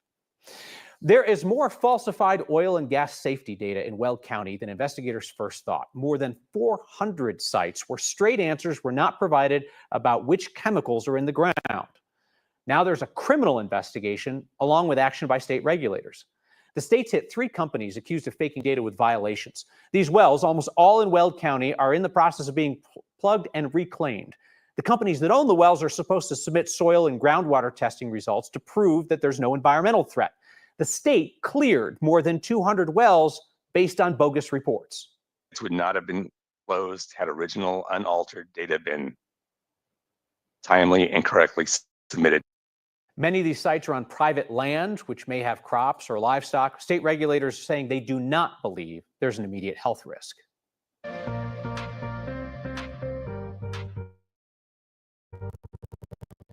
Cloudy and cool out there today. I hope you're enjoying it. Temperatures in the 70s and 80s and some beneficial rain coming in. Just hopefully not too much of a good thing. Steering winds aloft are weak, and so the storms that are coming up from the south are moving so slowly they're dropping a quick inch or two of rain in less than an hour's time. So concerns for flooding and mudslides in the burn scar areas, and we're starting to see some of that rain coming up into Castle Rock, Parker, and into the South Metro area. Flash flood warnings for the Cameron Peak burn scar have canceled, but additional flash flood warnings out for Canyon City, Westcliff, and down near the Saguache area. So we're kind of watching these slow-moving storm. They'll be in, they'll be out.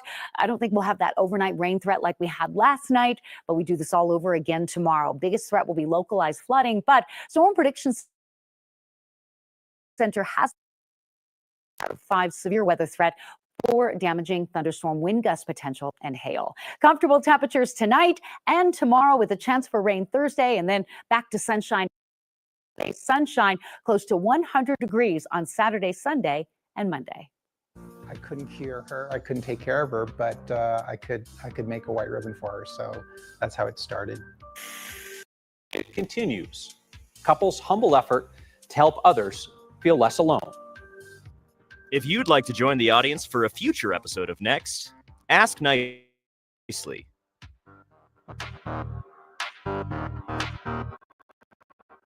You will hear talk next week about World Lung Cancer Day. There is a couple that hopes to make it more than just a one-day conversation around Colorado. And that's how we ended up in their garage in Greenwood Village. Okay. All right. Heidi one day asked me to make her a big white ribbon because she had become frustrated because no one was paying attention to Lung Cancer Awareness Month, and I couldn't cure her. I couldn't take care of her, but I could make a white ribbon for her. So lung cancer awareness is really important to me because I was diagnosed almost 7 years ago with late-stage lung cancer without any symptoms or any known risk factors. So we're constructing white ribbon project ribbons that basically scream lung cancer awareness. you're going to paint's going to paint them, label them, and ship them off to survivors, mostly survivors. So it's been kind of a gift from survivor to survivor. Yes, it started with one ribbon, and now we've created thousands. They're all across the United States, and they are also in 36 countries. I was just so inspired by her willingness to get into advocacy and help others. I was originally given 4 to 6 months to live, and I'm almost 7 years out today with no evidence of disease. And maybe this is how we get lung cancer, the risks, the word out that this could affect anyone who has lungs, and no one deserves it. And we need more research funding and treatment options and better screening. We are back with your feedback delivered today by Grant from Leadership Colorado. You did fantastic. All of them have been very well behaved. Your feedback is next.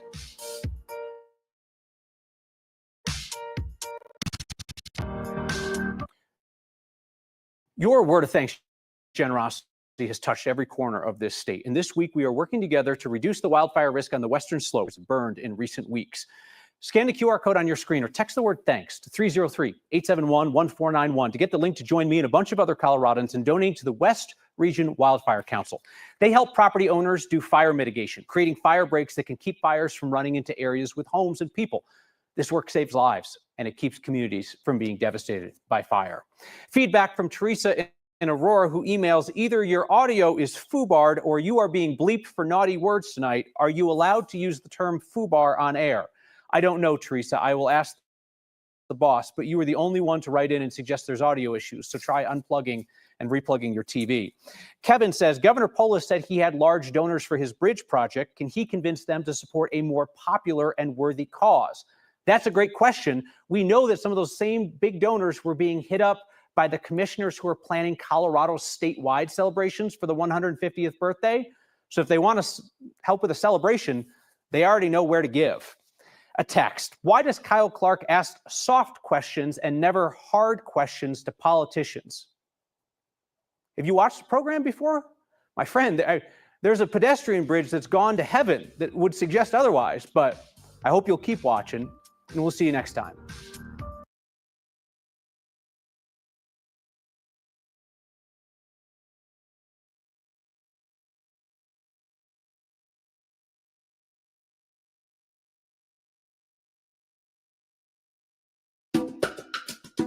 episode is brought to you by the Regional Air Quality Council. This summer, don't go it alone. Carpool and combine trips, or take public transit to get where you need to go to reduce ground level ozone. Created from pollution issue and a leading cause of respiratory problems. Learn more ways to help improve air quality in the Front Range at simplestepsbetterair.org. And sign up for summer ozone alerts to know when it matters most by sending Better Air CO to 21000. This episode is brought to you by the Denver Art Museum. Check out the Denver Art Museum's next late night event, Untitled Artist Takeover, happening on Friday, July 25th from 6 p.m. to 10 p.m. Join featured artists and disability rights activists Wheelchair Sports Camp for an evening of fun, including art making, offbeat art tours in the galleries, one-night only art installations, and performances by Wheelchair Sports Camp, Denver's biggest, smallest band. Untitled Artist Takeover is included in general admission and free for Denver Art Museum members. Reserve your tickets today at denverartmuseum.org. Today on CityCast Denver. Has Mayor Johnston flip-flopped on bike lanes? We're comparing some of his latest comments to the way he was talking back on the campaign trail in 2023. Plus, a new bike safety campaign is taking over Wash Park, an anonymous city planner responds to some recent complaints, and I went to Lakeside over the weekend and I have feelings about it. Today is Tuesday, July 22nd. I'm Bree Davies, and here's what Denver's talking about.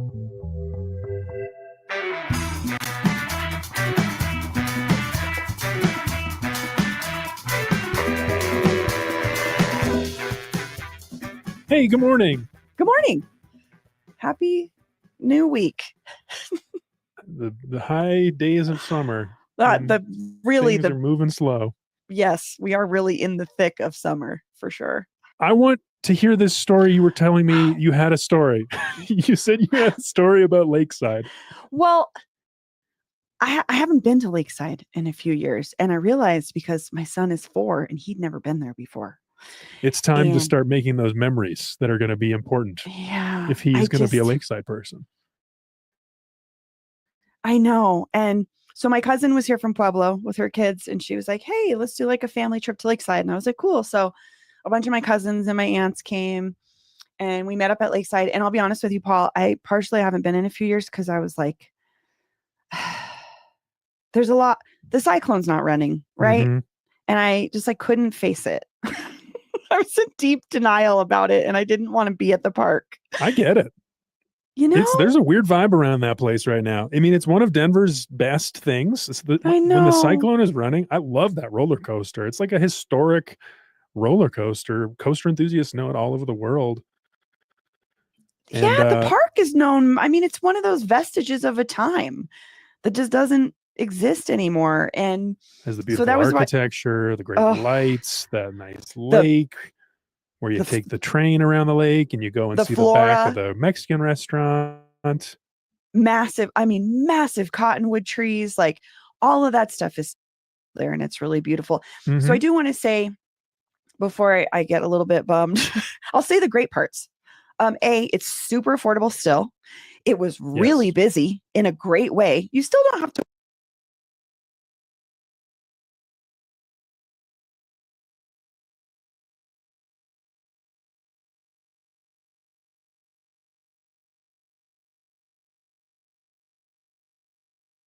encounter there is so nice.